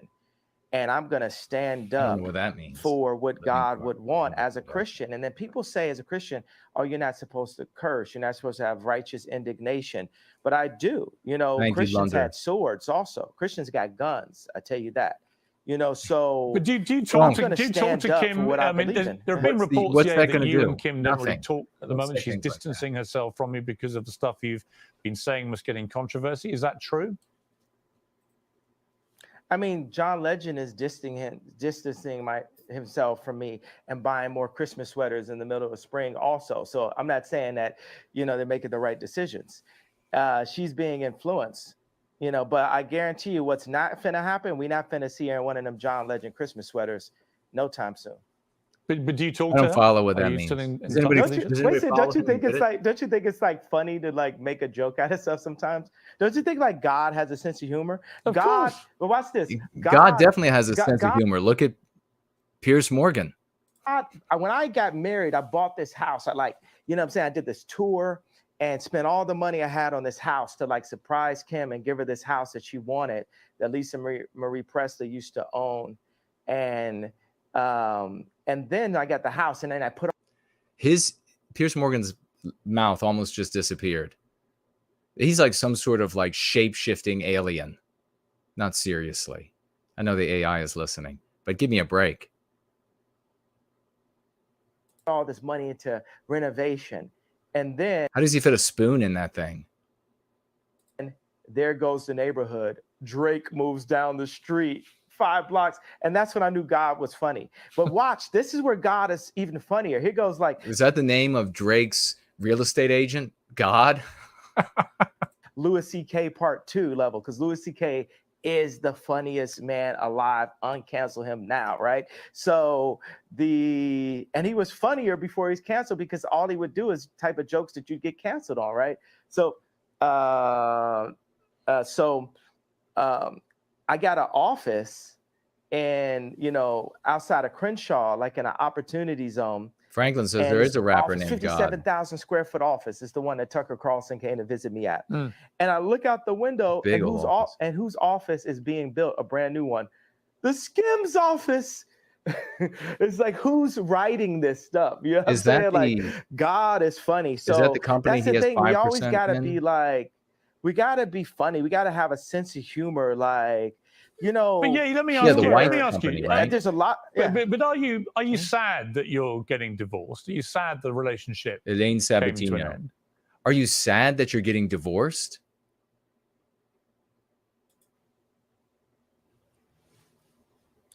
That happened 2 years. We got the divorce 2 years. Yeah. Yeah, we're Are you Piers, actually? we've been got Are you divorced. sad? Yeah. I mean, let me rephrase that. Are you sad that you're no longer together? That you're divorced? We'll always be together.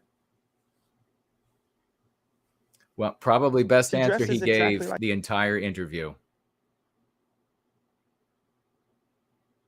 Now he should drop the mic and walk away.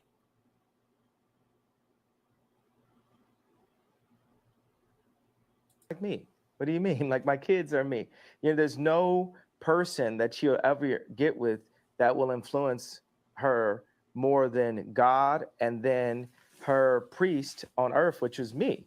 Whether it's the Skims clothing line, the designers, the architects, all those people. You got the Clintons, the left, utilizing what we built together to try to use her as an influence for the Black culture and the word culture in general for the next elections. They need those 300 million followers from Kylie and Kim on their side going into their election as they push trauma culture to the Black people again. And as bad as American polling and elections are, they probably will get 300 million from followers of these folks around the world to vote Democrat. As they claim any of my questions of business dealings to be anti-Semitic comments and push, Kim to, as a billionaire mother of a lawyer and a mother of 4 Jew Black children to do covers like Interview. And that's what happens when they take the dads out the home. And that's what they've been doing in the hood. They take the fathers and the leaders out of the homes. And if we keep on allowing this to happen and we don't have some level of a decency clause inside of our media on what everyone sees, like when I was young and I would go to the video store, if I wanted to go into the adult section, it was a curtain. It was a person sitting there watching, making sure that kids didn't go in. If the kids went into that section, there was a video camera. And they would have you be escorted out of that section. Now that section is forced through TikTok. That section is subverted and kind of mixed with the drink inside of music directed at children. I'm not sure exactly. Like content he's through saying, Disney, society on has become Hulu, which is degenerate, and I'm a Disney Christian, also, and in so many branded therefore I'm commercials angry, to and that really confuse motivated children me to and do to this. Is that, sexualize or our is this just children like one way too giant early nonsense? Yeah, can I before just- they can even make their own decisions Can- about yeah. their life. You make some very interesting points. Again, just to clarify one thing, though, you are actually divorced, are you? Because my understanding was that you weren't actually divorced yet. I ask God the same question some mornings. Am I divorced, God? am I divorced? Because I might be divorced on paper, but I'm not divorced of Helios the Abbott. idea of being the Action item. protector of not only this person who is so influential. Imagine Kim making all of her decisions that she does publicly. Grown folks' business is grown folks' business. Never know what could happen with a little sippy or whatever. But, all the decisions that No she makes idea. publicly being based on an No audience idea. of one. And Piers, what audience do you think I'm saying that is? Well, you. No, Audience of not one is me. Christ. For us as Christians, right? So this is the who is our audience? We have a this is brilliant. The Catholic here, he's such a staunch Catholic that he can be asked, who's the audience, and he doesn't know that the audience is Christ. Audience of one. Well, you mean God? Oh, he finally got it. God. So Why didn't Piers say Christ, I wonder? picture this world, envision this world. Here's another one. This is past what I'm saying about having the heads of the football teams and the basketball teams and the music industry opening up their contracts. Now he's the way I going do, large. right? He's going to go past. Picture heads the of most football team. influential woman on the planet, which is Kim Kardashian, right? And I got this one thing I want to definitely say in the interview. See, he's going to say something he's always wanted to say in an interview in just a moment.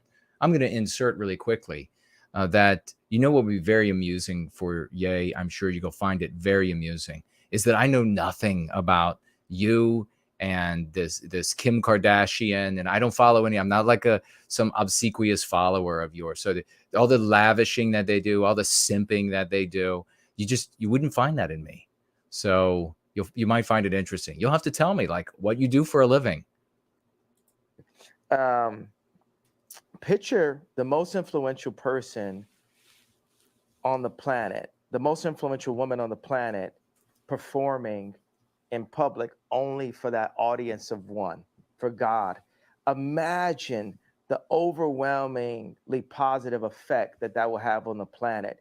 And mark these words. It will happen someday. Okay. And I had this thing. Of course I'm divorced, and this is like he's going to make her perform for God one day. I guess she'll die. Her name is with no age, longer we West, hope.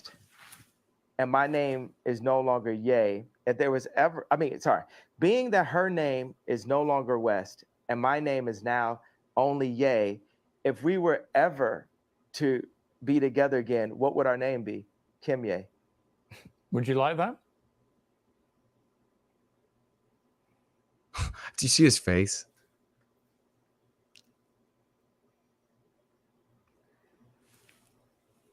Everything is up to God. And God has proven to me many times that it's not about what I want or what I would like. Franklin said Kanye.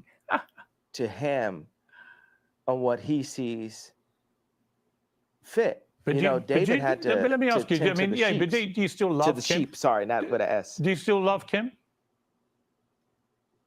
So mother of his absolutely. children. Yeah, I'll love her for life. And I will protect. Oddly enough, I'll actually protect. Is Piers a fucking pod person? I mean, what in the fuck is this? What is this guy? Her, because when I call out things that I feel are wrong, you know what I'm saying? When I make products, like say the difference between me and Bernard Arnault, like say, watch Elon Musk, every product. The reason why Elon Musk is like a Steve Jobs is if he makes a flamethrower, he would use that flamethrower. If he makes a Cybertruck, he would use that Cybertruck. Me, if I make some 3D printed boots, I'm going to have the 3D printed boots on. Wow. And wear what every day. I'm going to have the 3D printed boots on. Wow. And wear them every day. Oh my God. That is Piers saying, wow, love those. How patronizing. I'll tell you my honest opinion, Ye, is that they are probably would sell well to a lot of people, but not me. Can I get a pair of those? He said, can I get a pair of them? What a liar. Absolutely. And he knows he's lying. How disgusting. How condescending is that? How condescending.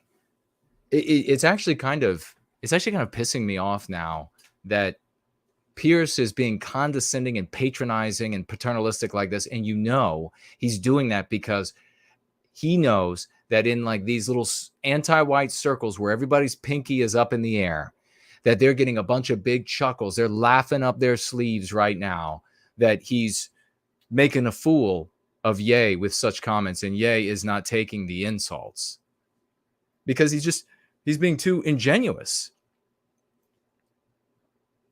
That's really, what a piece of shit, really. And you know that me saying it, it's honest. I'm not one of these simpering fools for Ye. You know, they've been coming from me. It's like a genuine sentiment.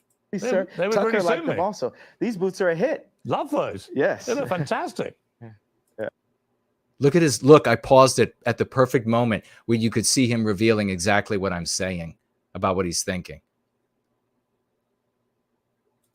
Would you like to one you day? very much, sir. Do you think, given that you've got, And then Ye said, "Thank you very much, sir."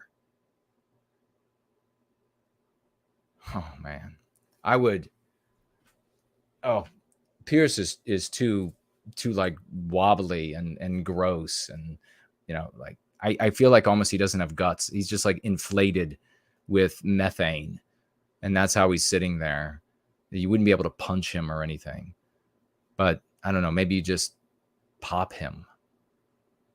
all these kids together, would you like one day to get back with Kim, do you think? Do you feel like you've gone through a very tumultuous period, but that actually the love underneath it all between two people remains? And would you like to get back together?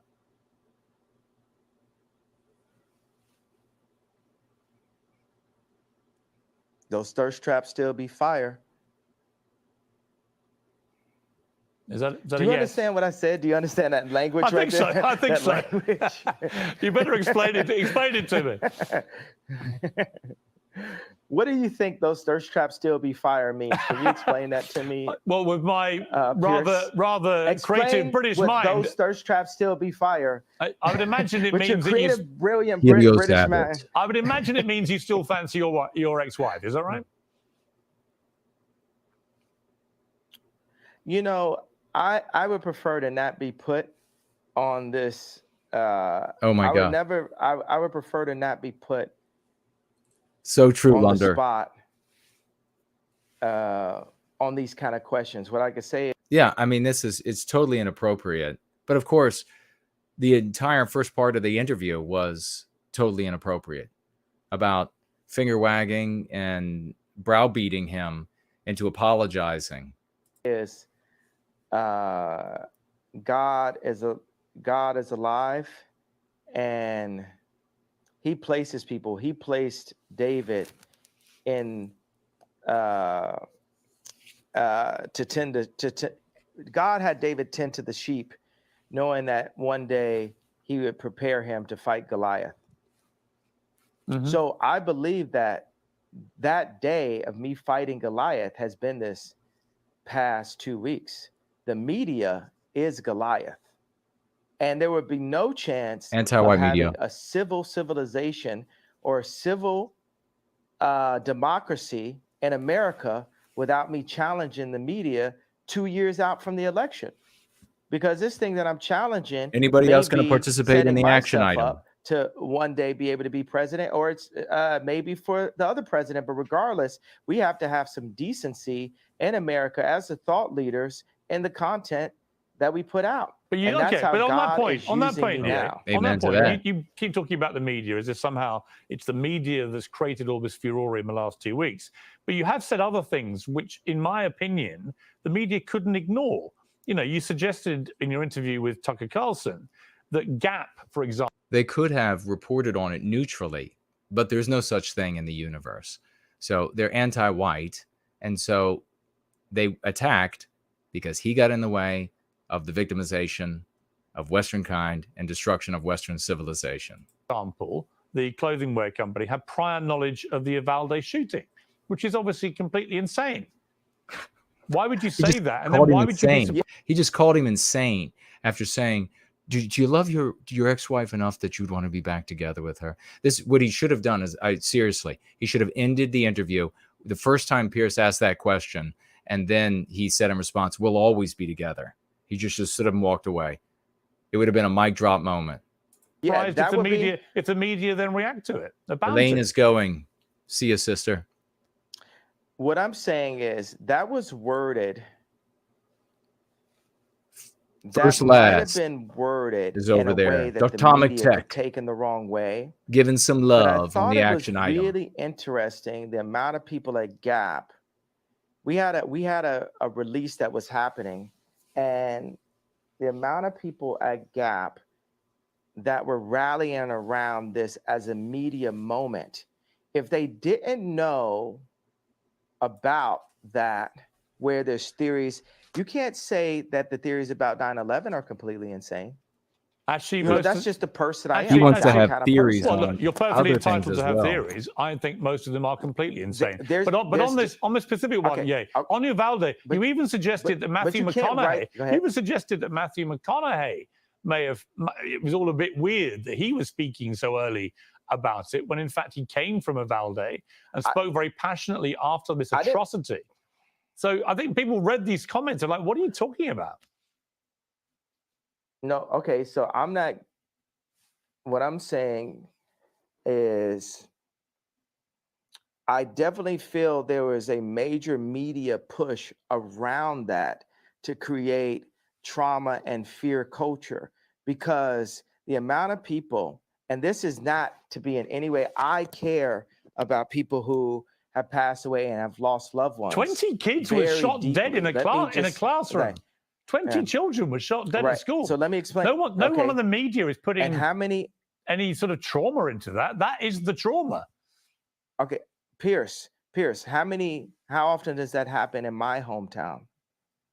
Well, the 20 kids are killed in school in one mass shooting. It happens all the time. As far as I'm aware, it's never happened in your hometown, has it? Yeah, it does. Not in one mass kids shooting. Are killed in Chicago. I didn't finish. Okay. Let's not do this again. Okay. We reviewed how I understand. that goes. You could talk. At least 14 kids are killed in Chicago every week, and there's no media push around it. And that's my issue. When I was at Gap, there was no media different push stories this guy has around the killings. Alternative views. But I would agree. So look, I agree with you. But that was funny. I completely agree. My youngest son has recently been at University of Chicago for a year, and there were 2 students shot in that time. Oh boy. His son is at the University of Chicago. That just reminded me of a joke I guess I'll tell on Sunday for the opener. But it wasn't Chicago, it was a different city. And 2 people are killed, during the semester? 2 students. 20 people. I completely agree that there is never enough attention given to all the slaughter from gun violence in Chicago. Completely agree with you. That's the problem. That's the anti-white line again, isn't it?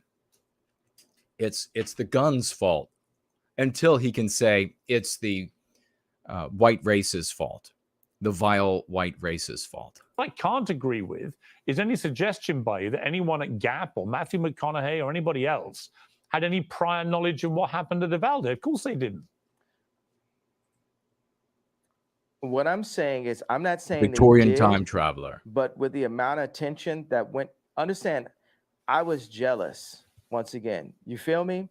I'm jealous. P-I-F-F. So much attention went in this direction, but doesn't by go the spirit of the West into the direction of Chicago. When then the same amount of people. He's lecturing him. You have to stick with the anti-white locutions. You have to only use their words. It's funny. We have concepts that work for white well-being, and we say, hey, we'd like you to use these. And folks in our sphere are like, how dare you try to control our language? And then anti-whites say, you must use these. And people in the white sympathetic sphere are like, oh, yes, sir, may I have another word that's harmful for us?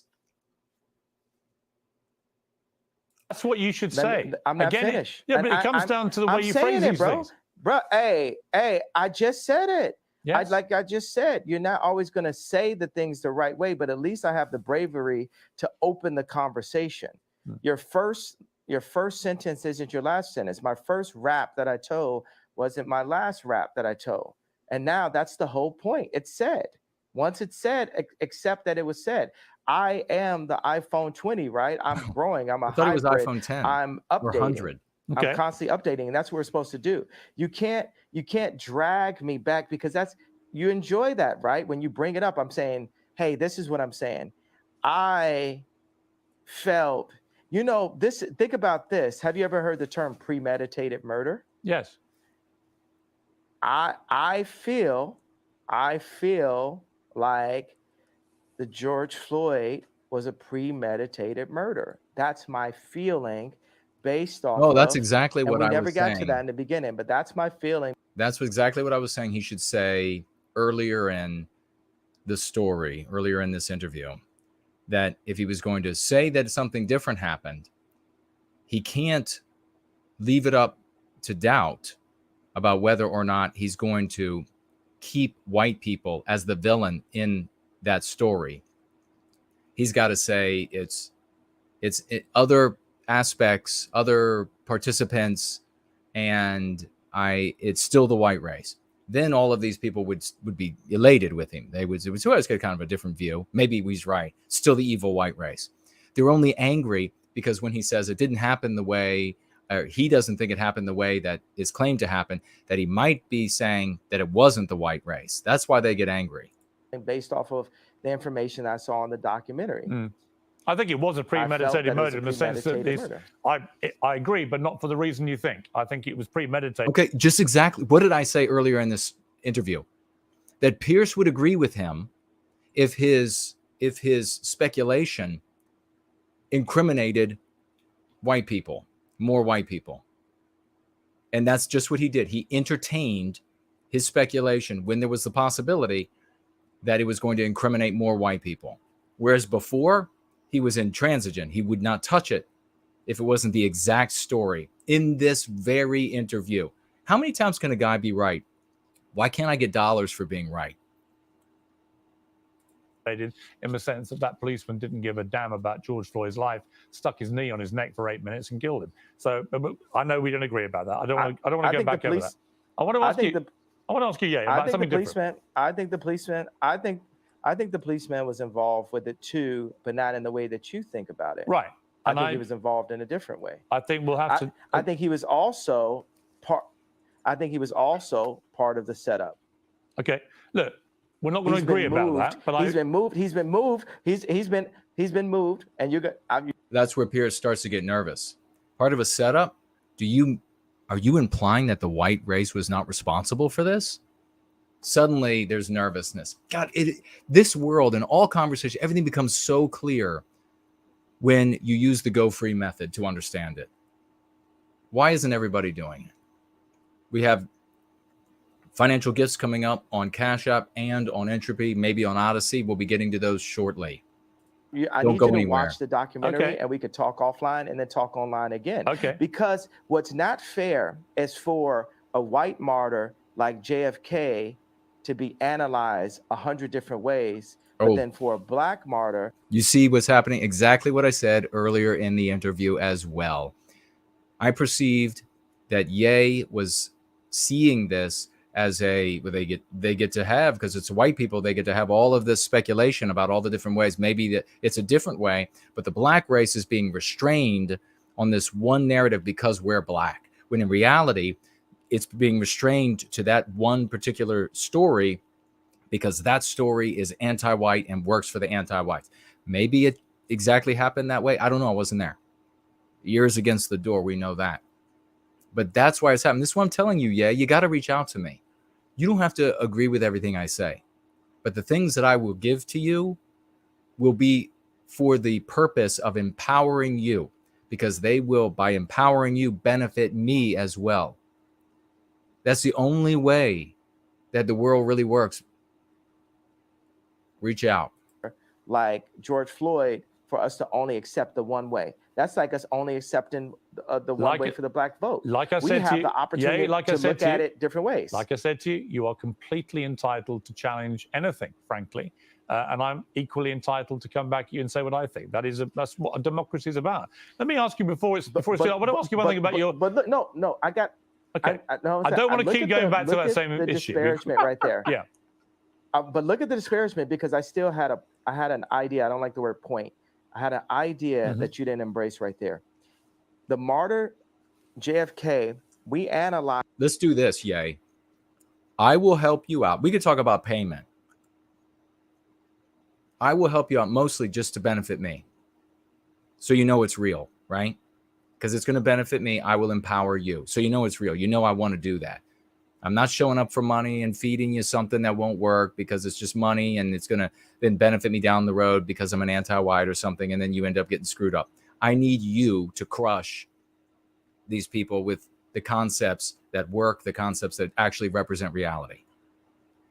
Having said that, put me in a rap video.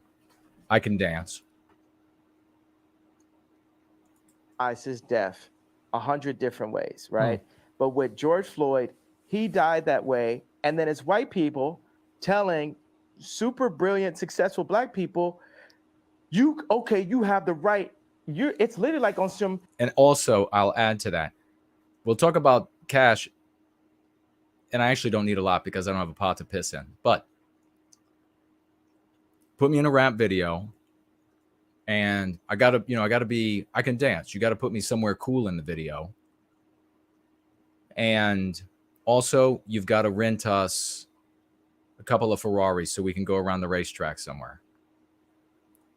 I get to choose the Ferraris. Black Lives Matter, like your life matters, like, oh, your idea matters, but then shut up and we're not going to go back to it. No, we're going to unfold it. I need you to watch that documentary, and I want us to talk line by line. I want to do, because look, I think that we're a good conversation. And now within the next 2 years, we need to talk a lot of times. Right? I would love to do that. This kind of thing. Honestly, we should unpack. Let me say to you, I've wanted to interview you for years. Yeah. I genuinely. Ye is trying to change the subject, and he's trying to lure Piers away from this browbeating, trying to lure him away by saying, we're a good conversation. There's not a good conversation here at all. This guy is an anti-white viper. He's scum. I don't think any of us here want to see Ye getting eviscerated. And he's not. I mean, he's not getting eviscerated by this anti-white, but it's not going well. It could go better. Let me put it that way. Mean it when I say I think you're one of the most brilliant, talented people. Here he goes to buttering him up again. Wants him to come back for another interview. You know how sick this is. This pod person, Piers. Maybe that's why his name is Piers. He hopes he never gets pierced, since he's a pod person. As we almost hit midnight. God, we're running out of time. But you know, right now it's just disgusting. He's going to go back to these pinky in the air, anti-white scumbags at their little cocktail. You know, I don't know, like, what do they eat? Like armadillo blood? Not really, but maybe. And he's going to be like the victor. He's going to be like, I handled him. That's, I hate thinking about that. I hate seeing that in my head. I've seen in the public sphere. And you have a lot of fascinating ideas, and you're incredibly creative, and you're completely entitled to your views. But I'm entitled to mine, and I think we've had some really, that's funny, really interesting exchanges. Actually, I want to just talk to you quickly before we finish about your kids and about you as a father. What kind of kids do you want them to be? What kind of values do you want to instill in your children? Every line of questioning is built so that he can swing like a 180. No. Like a 90, swing a 90 into, do you really want to, like right now, do you really want to talk like this in front of your kids? Do you really want your kids to view the world like this? Don't you feel bad about that? Children. I want my kids to finish their education. I know that my album was called The College Dropout, but when I look at the way, you know, just like you said, your kids are in the University of Chicago. We need the education. That's another thing to be jealous about. You know, the Muslims have the Quran, right? And Jewish people also have their holy books, but they have the education. I don't understand where the religion element just fit in there. I think the interview has gone too long, my friend. Somebody get him some actual shoes to wear instead of those 3D things. And once we have the education, and we have the strong black You know, it shows how much I know. He'll probably be selling those for like $400 a pair. minds, we need to pull them together. There hasn't been end-to-end black-owned communities since Black Wall Street or since the gentrification of Harlem. Like I was talking, I have You know what else we can do for action items? Not just YouTube. If there are live streams over on Odyssey or D Live that people have accounts on. this tech company called STEM, right? That had the most. What? I was talking, I have this tech company called STEM, right? He has a tech company called STEM. That had the most successful launch in tech history with 80,000 STEM players as far as a first launch, right? We sold 80,000 STEM players back in February. What is that? And we went off the Apple platform, and now we're coming with the next generation that has a projector in it, and it's coming with 4,096 movies. I did that because my Amiga computer had 4,096 colors when I was in 7th grade, and also you can download films without having to use an Apple product. So I call this guy STEM Player. STEM Player is an audio remix device, music streaming platform developed. No, that's not right. Yeah, it is right. And we're working on finishing up elements of the deal. And he's using emotional bullying, and like his shoulders are down, you could tell on the call. And he says, well, because of your comments, we're not going to be able to hire people. It's the people that we need. That's something I didn't even know about. There are a bunch of things that a bunch of fronts that he's being attacked on. And remember, I told you when this happened, while everybody else was celebrating, oh, the litmus test, name them, has been done. Yay. And I said, this guy's going to be attacked at all angles. They're going to analyze every business connection. They're going to be severing all of the links. Life's going to be ruined. I didn't know that in 2 weeks, it would only take 2 weeks to take $1.5 billion of his net worth away. But here you have this. He's talking about this company. And I said, well, how many people do we have working for us? He said 60, and we have 40 part-time. I said, well, how many Jewish people do we have? He said, well, I don't know. Well, you have some. I guess he's asking that because he's wondering, are they going to quit? And if that was a significant number, then that would be a problem. And I said, well, do we have black people working for it? He said, yeah. I said, how many? He said, 2. And I said, you're telling me we can't find 60? So wait, the black billionaires, STEM business, media player has 2? What were you, computer engineer working on it? 2 that are black? Black engineers? Well, yeah.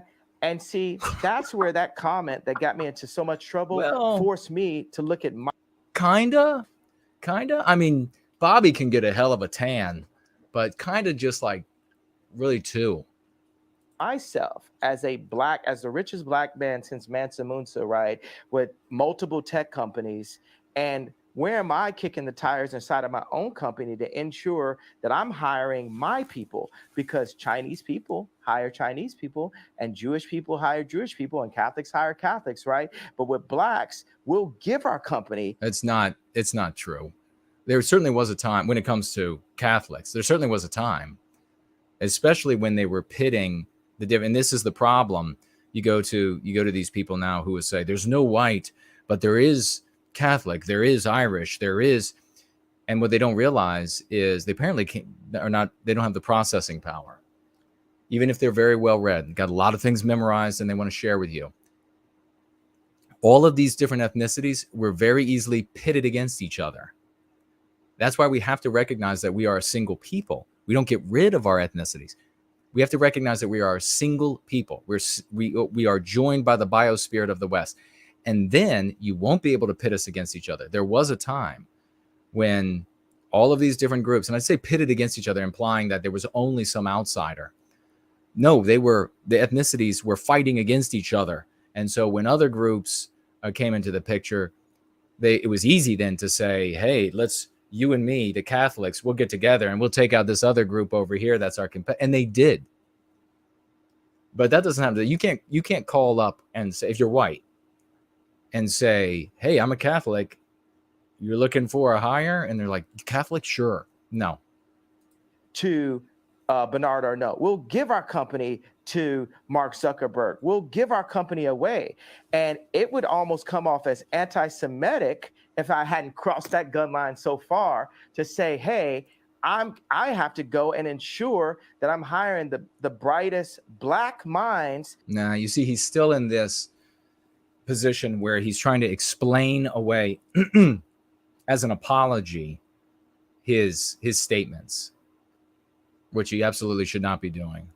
To my black-owned tech company. You know, Kamala is our never again. We're never gonna just hand something over just because we like the way this person looks and we have the emotional connection because she was a Delta and my mom was a Delta. She got 96% of the black female vote. You would have thought Drake was running. First and Last is right. He's wandering really around. honestly since. And I want to say something about the left. The left, you guys got to sit with me. Your current administration that these guys put up, they shit the pot on this one. They should have got Bernie, but Bernie had too much of a conscience. And so you got a guy with no conscience instead of getting Bernie Sanders. A guy with no conscience. You got a corpse, not even alive. You got a guy without life. You got a guy without life and a bad makeup job for a corpse and a woman who's better suited for OnlyFans. You guys got weekend at Bernie's. And and you know that you don't like where we're at right now. So we got to have a conversation going in. When you listen, I won't disagree with you about, I don't disagree with you about President Biden or Kamala Harris for that matter. Let me ask you about someone we haven't mentioned, Vladimir Putin and what he's been doing in Ukraine. Could you imagine, though, don't allow an anti-white to say, well, I agree with you on Biden because that Biden's no good. Because the reason the anti-white thinks Biden is no good are very different from the reasons you think he's no good. Ukraine. What is your view of that? Ukraine. Just trying to slip him up on all of these different issues to get him to say something else, fall down on another punji stick, and then Piers can have the laurel for that goal as well. Do not believe in war, and I believe that there is ways that America could have avoided this war, but Biden has share the money. URL with your Biden friends. We'll be wrapping up soon. So at war right now for selfish reasons. And what I would like to do, without giving you too much information, I would like to speak with my political advisors to give you the exact information. I'm not going to, hey, watch this one, Piers. I'm not going to shoot from the hip on this one, especially talking about war and things. He's saying, I'm going to abide by your standards, your metric you set up for me, and I'll make you happy. As sensitive as Ukraine and the Russian war. No, we already got that the RETARD comment earlier that it's like that I feel like I've already made myself better for you. I really do. Now that one I do Pod apologize to Look people at that he's suppressing a smile in the interview on that that his comment. victory over Maybe this we can guy. look at scrubbing that if we deem. Well, actually, I would say this. Yeah. It's an uncensored interview. You said something which you've now. No way does Pod Piers want to Pod Person Piers. Boy, that's brilliant. You are so welcome, world. Pod Person Piers there's no way he's going to allow Ye to scrub that part of the interview. We saw it, so it didn't happen. Whatever he says here, it's a victory over Ye.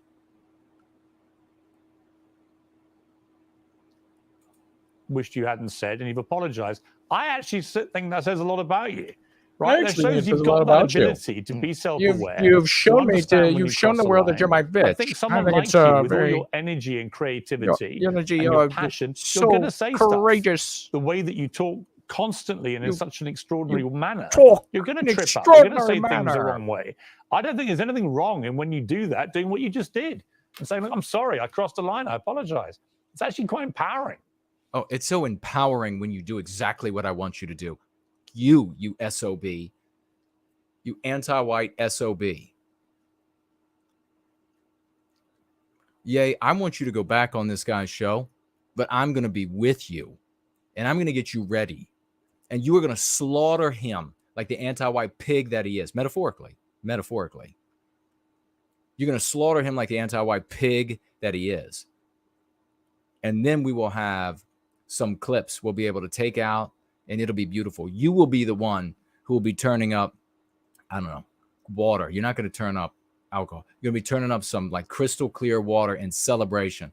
We'll throw a big, big party. But I'm not going to be able to pay for it because I don't have a pot to piss in. You know what I think? You know what I think I'll go ahead and do? I feel that I've given the platform, and I think by holding the idea of an apology hostage is now. Oh, no. No. No.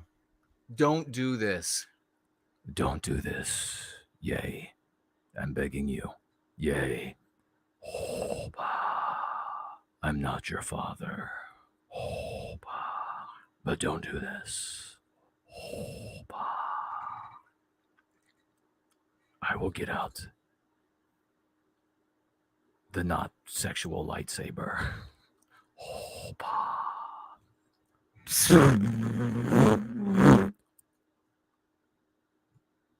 It's after midnight, folks. After midnight, we gonna let it all hang out. You could put that in your rap.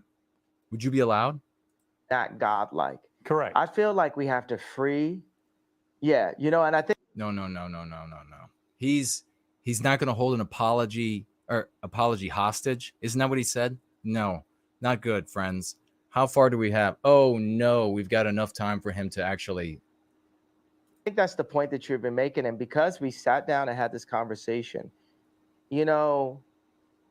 Oh my, do you see him nodding his head over there? The pod person, Piers. I will say I'm sorry for the people that I hurt with the DEF CON, the confusion that I call. I feel like I call. You see, now he's accepted that he meant. He said that he accepting that he meant harm, and he's sorry for causing them harm. I cause hurt and confusion, and I'm sorry for the families of the people that had. We can still fix this. Yay. We can still fix this. Nothing to do with the trauma that I had been through, and that I use my platform where you say hurt people, and I was hurt. I was frustrated. I was frustrated that Gap hadn't opened stores. I was frustrated that I spent time with a gentleman who I love him, his wife, his kids, David Simon, and to open stores. You don't have to say that you love them. I mean, it's a given already that you love people. By saying you love them now, it seems sycophantic, like you're trying to crawl back. You never hurt them the way they're taking the hurt. They are misreading you in order to victimize you. And then he called Bob Martin at Gap and said, I'm not going to open the stores. And I've just been frustrated. I just want to open my widow stores. Click like. Did he just talk like a baby? Did he just talk like a baby? Click like if you hadn't, folks, please. Does he say, instead of little, does he say whittle? And I've just been frustrated. I just want to open my widow stores. Fuck, he did. He did. Did he? Somebody tell me if he did. Well, I'm going to play it again. Listen closely. And I've just been frustrated. I just want to open my widow stores. Did he say little or whittle? Idealism says whittle. Idealism says he did. Alma says he did. Oh. Assuming the character through signal of the innocent or the sort of the uncorrupted and therefore sinless because not capable of sin, such as a child, is an absolute sign that he is feeling that he's been defeated. I don't think that objectively looking that he is as defeated in this conversation as he is feeling, as Ye is feeling he is defeated. You know, you would assume that and start talking like a baby to send the signal, hey, don't hurt me. Ugh. And I want to say that it's wrong to hold an apology hostage. And I got This is like, he's thoughtful. He's got his eyes down. I liked it better when he looked out from underneath the brim of that baseball cap. And can we just get like some way to go, attaboy, maybe some 07s for wearing the goddamn baseball hat the way it's supposed to be worn? Can we do that? Thank you. Gotta let go of that and free myself of the trauma and say, look, I'm just gonna give it all up to God right now. Oh, and no. say to those families that are hurt, I really want to give you guys a big hug. And I want to, I say, How I'm many days sorry ago for was hurting this? you with my. How many days ago was that interview? That was like 4 days ago. And since then was Adidas, right? What else has gone since then? Adidas went. Who else went since then? Foot Locker went since then. Wow. See, it doesn't matter. Now he's crawling. This is what you never do with anti-whites. Never crawl to them. It's not going to get any better by doing that. Comments. And I want to word it and not. Emma says Chase Bank? Does he really have an issue with Chase Bank? There was an issue with which bank, but it was prior to this issue. And not in like a political way, but in a presidential way, which means what I knew a president to be when I was growing up, in a sincere way. You know how people give those kind of, I want to give an apology, and you're like, but did you? You know what I'm saying? Yeah. Like, no, it has to be, I want to go to every person's grandmother and grandfather and every person's son and daughter, aunt and uncle, and give them a hug and say, you know what? What? I've been hurt, and I do want you to talk to your boys. I do want you to talk. Wait. Nobody in the white sympathetic sphere has been talking about this. Did people watch this? He's essentially reeled the entire thing back in.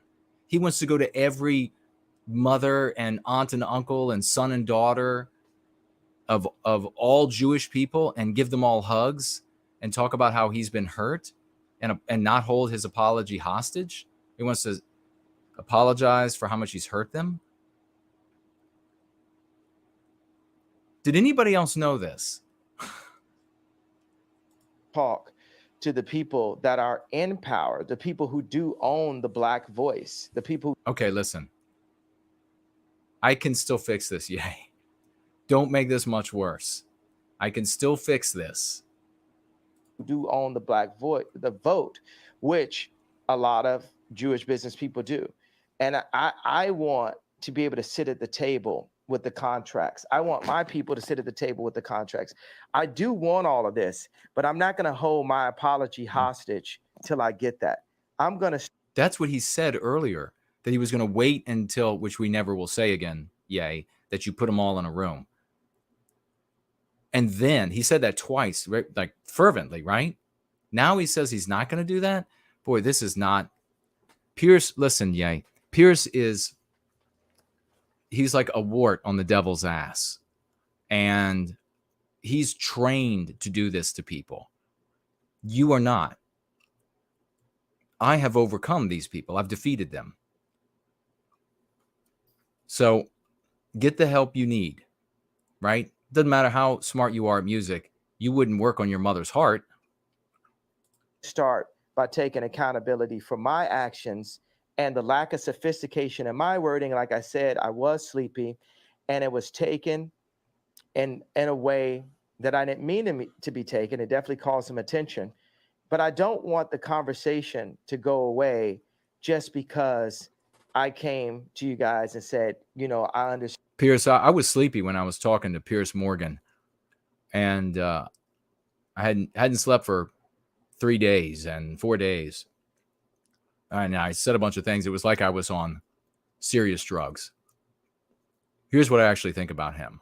Understand how I hurt you, and I'm sorry for the pain that I've caused and the confusion that I caused. Now that is said, right?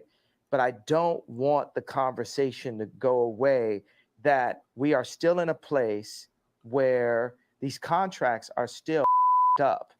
My people are still getting screwed. This has to be opened up. And I'm not asking. I'm going to go ahead. For those of you who were smart enough to stay with me, I'm going to go ahead and tell you what this is. And I've alluded to it a couple of times. This has nothing to do with the contracts.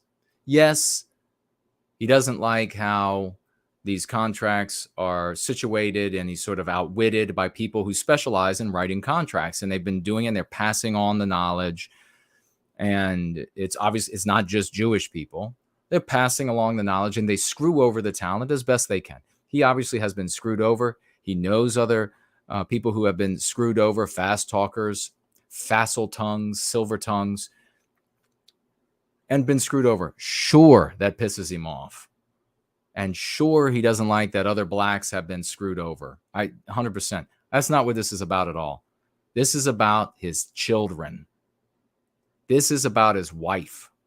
This is about his family that was ruined because he supported Donald Trump. Fortunately, he's not blaming Trump and people who support Trump. He's trying to find the people who are responsible. But that's what this is about. Because if he was just thinking about contracts, he would have been thinking about money. And if he was thinking about money, he wouldn't have done this. And that's why we now have Ye's Law. Naming them ruins you. Looking for a promise, but it would be a beautiful world as I release the pain that I've caused and the pain that I have in me, that grudge that I was holding, that you guys, some of you guys, 1, 2 of you guys step up and say, let's look at these contracts. Let's make it not be a known. I can actually see the redemption story that the anti-whites will potentially employ. I'm not going to say it. It's too. They always win because the people aren't using the go free method.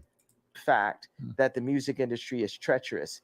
Let's make because some of my kids do music. You know, I don't want them to step into a treacherous place. I want it to be better for them than it was for me.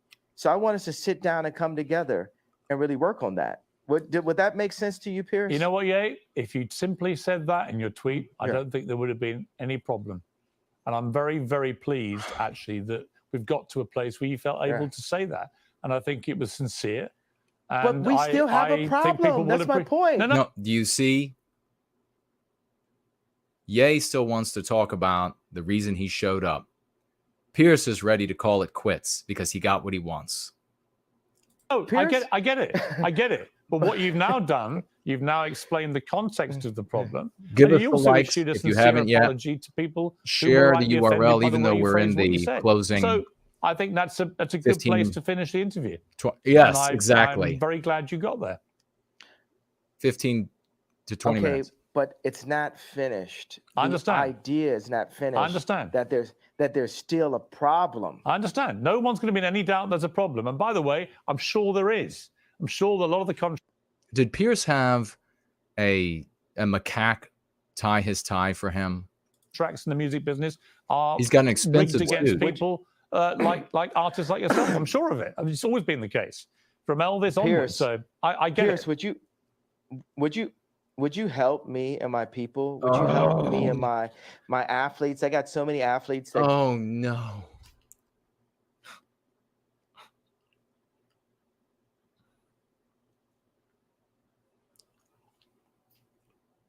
Go to my school that are like all the guys that are on Donda are headed to the NBA, right? Could you help me? Could you help us make these contracts better for our people by calling attention, by just allowing me on your platform? You need my help in such a huge way.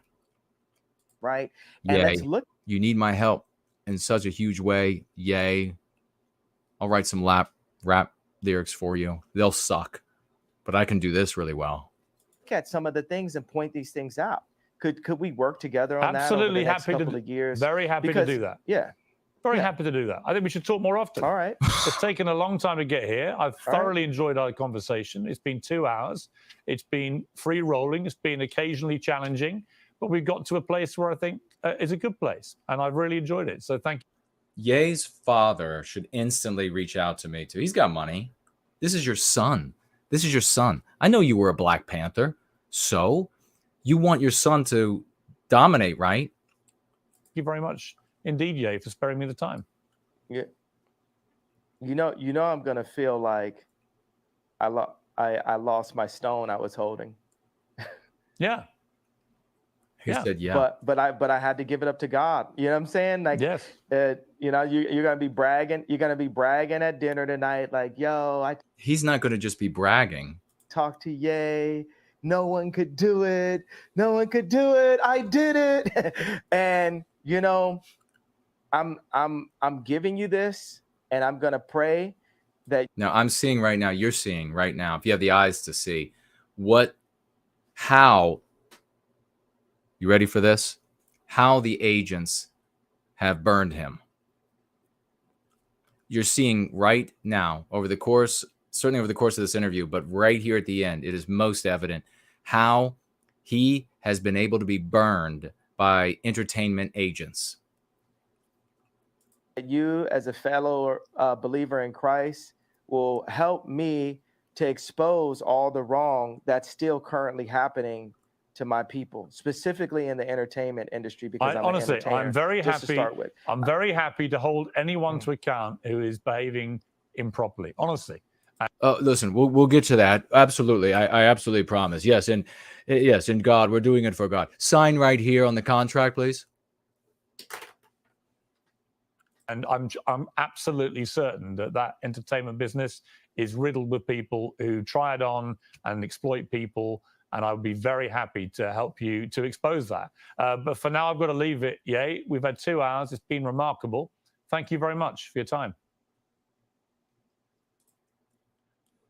And that, my friends, is the end of that. Wow.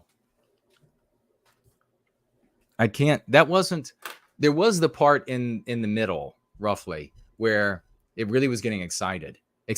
I was getting excited, where Ye started calling him boy and you could tell he looked up from under the hat and he kind of put on the ghetto language, which he doesn't normally speak with. He kind of put on the ghetto language, started calling him boy. The boy part was really funny because I assure you he's hung like a boy. But, and then he got up and walked away. He had a smile, so it was kind of like an embarrassing thing for him. He's like, oh, I'm going to walk away. The interview's over. I really think he should have ended the interview when Piers went in inappropriately after the feelings of the wife and losing the wife, especially after this, what he was talking about. I didn't quite follow something about the wife and some other guy having sex or something. And then to go into this whole, what about your wife and I? You're gonna be with your wife again? And then he's like, we'll always be together. That's when he should have just been like, you buddy, you're despicable slug anti-white asshole, and got up and walked away. But this is game theory, and he's probably, you got to think, we might have to return to this Piers for another game. So let's do it. Let's return, to Piers. I know you're watching. Let's return to Piers another day. I will get you ready, and you will dominate him. You will make him look like the pod person that he is. And then you will walk away from that. You will be the moral actor in the conversation. And then that will be news everywhere. And it'll be good. We got to do it kind of soon, not real soon. We can talk about it. But with this purchase of Twitter, we have a window of opportunity here. We got to use the window. So don't say, I don't know if I'm going to reach out to that white guy. What could that white guy tell me? A lot. Just think of me as the surgeon that's been studying for all of these years, and finally your mother or your father that you love so much, your dad, you talk about, got to have him worked on. I'm that guy. Let's see what you all are saying. Checking out Cash App. We know First Last is over there. First Last. Get out your raucous emojis and 07s because he just came in with $100 financial gift. 100. Let's have Ye reach out to Jason Dollars. God bless you, brother. I really appreciate you. Working class people. I know, Ye, it doesn't like you're like $100. You were categorizing people as those who make $1 million or less and those who make $1 million or more in the Black community earlier. These are working class folks, so this is a lot of money, all right? $100 from this champion. God bless you. We love you, man. And he writes with it, one of his idée fixe, Georgism. He wants you to know about Georgism. God bless you, brother. $100 financial gift. That's a biggie, and we really appreciate it here. And we have Pessimistic Idealism coming in with a $5 financial gift. First time seeing you. Thank you so much for that financial gift. And with it, he writes, enjoying the stream. Keep up the great work. God bless you. Thank you so much for that. Those were the two I just found on Cash App. We got a handful on Entropy I will get to. Let me make sure nobody's on Odyssey. Does Odyssey not work anymore? Don't try it. We'll try it another time. Don't try it. They're probably censoring me anyhow. We have the great Rory Herbert. You know who could really do a Piers accent is probably Rory, since he's from the UK, and give us this exact Piers lisping, annoying sound. But let's see. Rory says here with $5. And by the way, I won, Ye. My chat thought that I did Pierce's accent better. So rewind and watch what now you have to do. Rory says with $5, thank you so much, brother. Did I mention that my elder daughter dated Piers Morgan's godson? No, you did not. Is there like nothing? This somehow Rory is like the most connected person in the universe. It's fantastic. And he's in this community, by the way. So his elder daughter dated Piers Morgan's godson. Piers, and he sang happy birthday to her from behind the scenes in his studio. Holy God. He says, not the daughter in the photo with Nigel Farage that he sent me, and I saw that. The one who found you attractive watching your stream. Okay, so the attractive one who found me. So Rory produces some lovely offspring. But the one who found me attractive is dated Piers Morgan's godson. So maybe we can get some behind the scenes info. Like, do they use a bicycle pump to pump Piers Morgan up since he is a hollow pod person? Very interesting. Thank you, Rory. How about that? CA, we have all kinds of connections here. The great Mrs. Jess Horst of 9 Children fame, $5. Thank you so much. That $5 financial gift with a white heart emoji and a $50 financial gift to spread this far and wide, the cure to the psychological warfare that is waged against us, the Go Free method, dollars. And she says with the $50 financial gift, God bless you, sister. Love you all, NWG family. Thank you so much. That's epic. And then we have Sound Killer. Sound Killer is with us with a $10 financial gift. Thank you, brother. He says, great content tonight, Jason. I love when you analyze interviews. Well, you're welcome. And we'll have to do more. It can be fun. And we have here Pessimistic Idealism over here as well. $3 financial gift. Thank you so much. Saying good evening. Pessimistic Idealism on both Cash App and Entropy. Thank you very much. Mestizo Carf in the question widget, also known as Tall Kevin widget. Remember the Alex Jones interview with Piers was on CNN. And wasn't that when, yes, that was when Jones was really high on the Kool-Aid, and he was yelling 7076 will commence again, wouldn't let Piers talk. I don't think that was the best way to handle it, although he did absolutely defeat Piers Morgan. But it could have been much more productive for our people, of course. Well, we learned a lot tonight, didn't we? If you all have any questions really quickly, you can drop them in the live chat with a tag to me. Otherwise, we're getting ready to wrap it up here.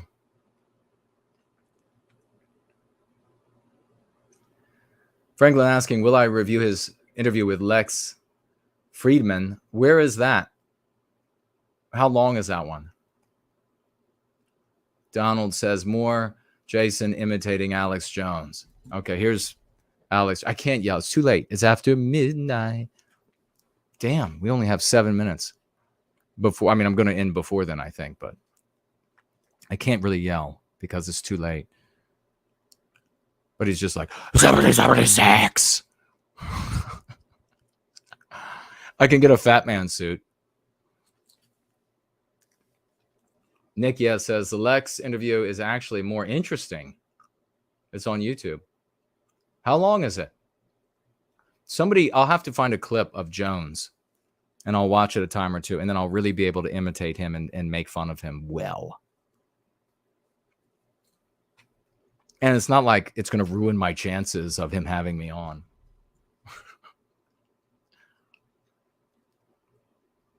All right. I don't see. Well, what's this? No, that's the same thing. Make sure you like the stream on the way out. Tip your doorman. It's great to see everybody tonight. It was wonderful. Oh, wow. No white guilt clips. The superhero. I knew I just heard a cape flapping in the breeze. And just like, the old Superman show, I didn't really, I think I saw one episode in rerun, and you hear like this whoosh, and then he's in the living room or whatever, windows open.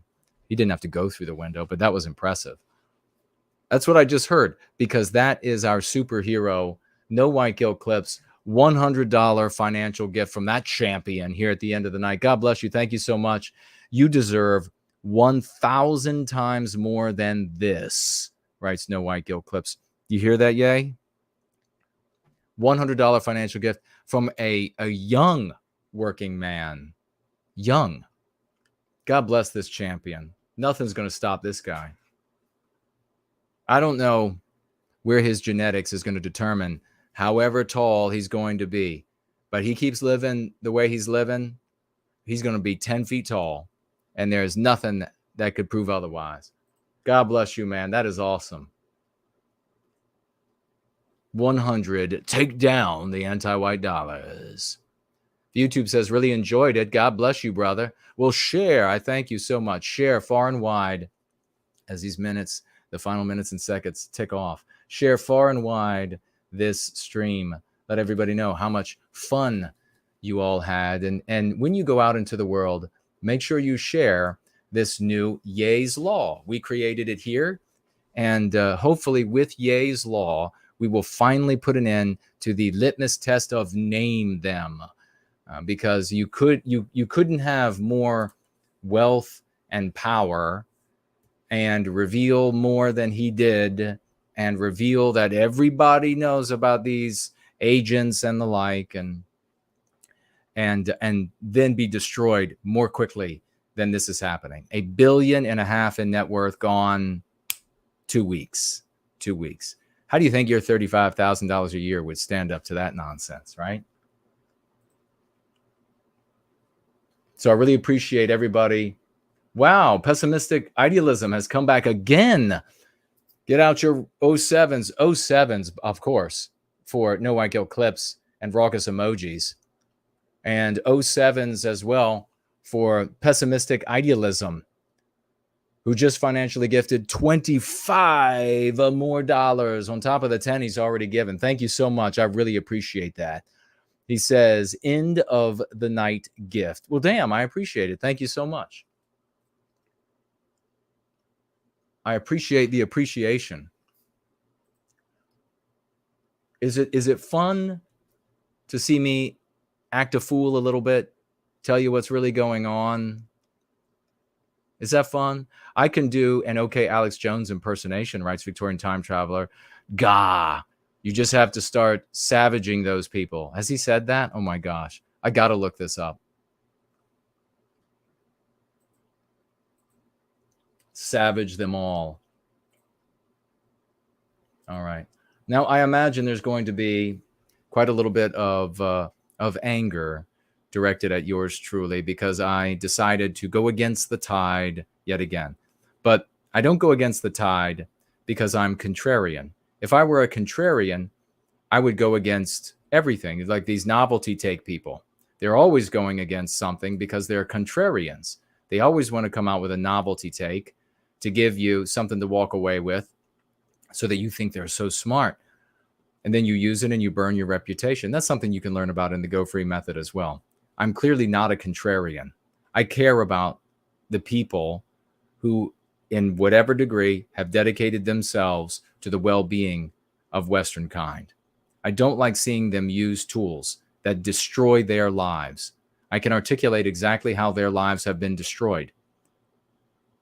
Those who want to oppose me, those who want to continue to push the litmus test, name them, cannot articulate how that's going to work, especially now in light of Ye's law. It's been proven. My reason and logic over the years proved it. But now, and over the years, we've had plenty of other evidence of people's lives ruined and it doing no good for us, and it just being just wound up in all of this anger and hatred for some other group of humanity. And therefore eating people up, not representative of their true hearts and who they really are. And therefore they're not able to grow and grow in intelligence and spirit in their efforts in service to white well-being. And they certainly can't serve the well-being of our people if they're miserable, if they're ostracized from their families, if instead of being able to think creatively about how to defend us, they're wasting their time thinking about how much they would like to see some particular group of people harmed, right? But now we have the ultimate evidence. Ye's law. Never forget it. Spread it wide and far. Let's put an end to the litmus test. Name them. And you'll have done a really great thing. You never know how many lives you could save. Love you all. Roll out.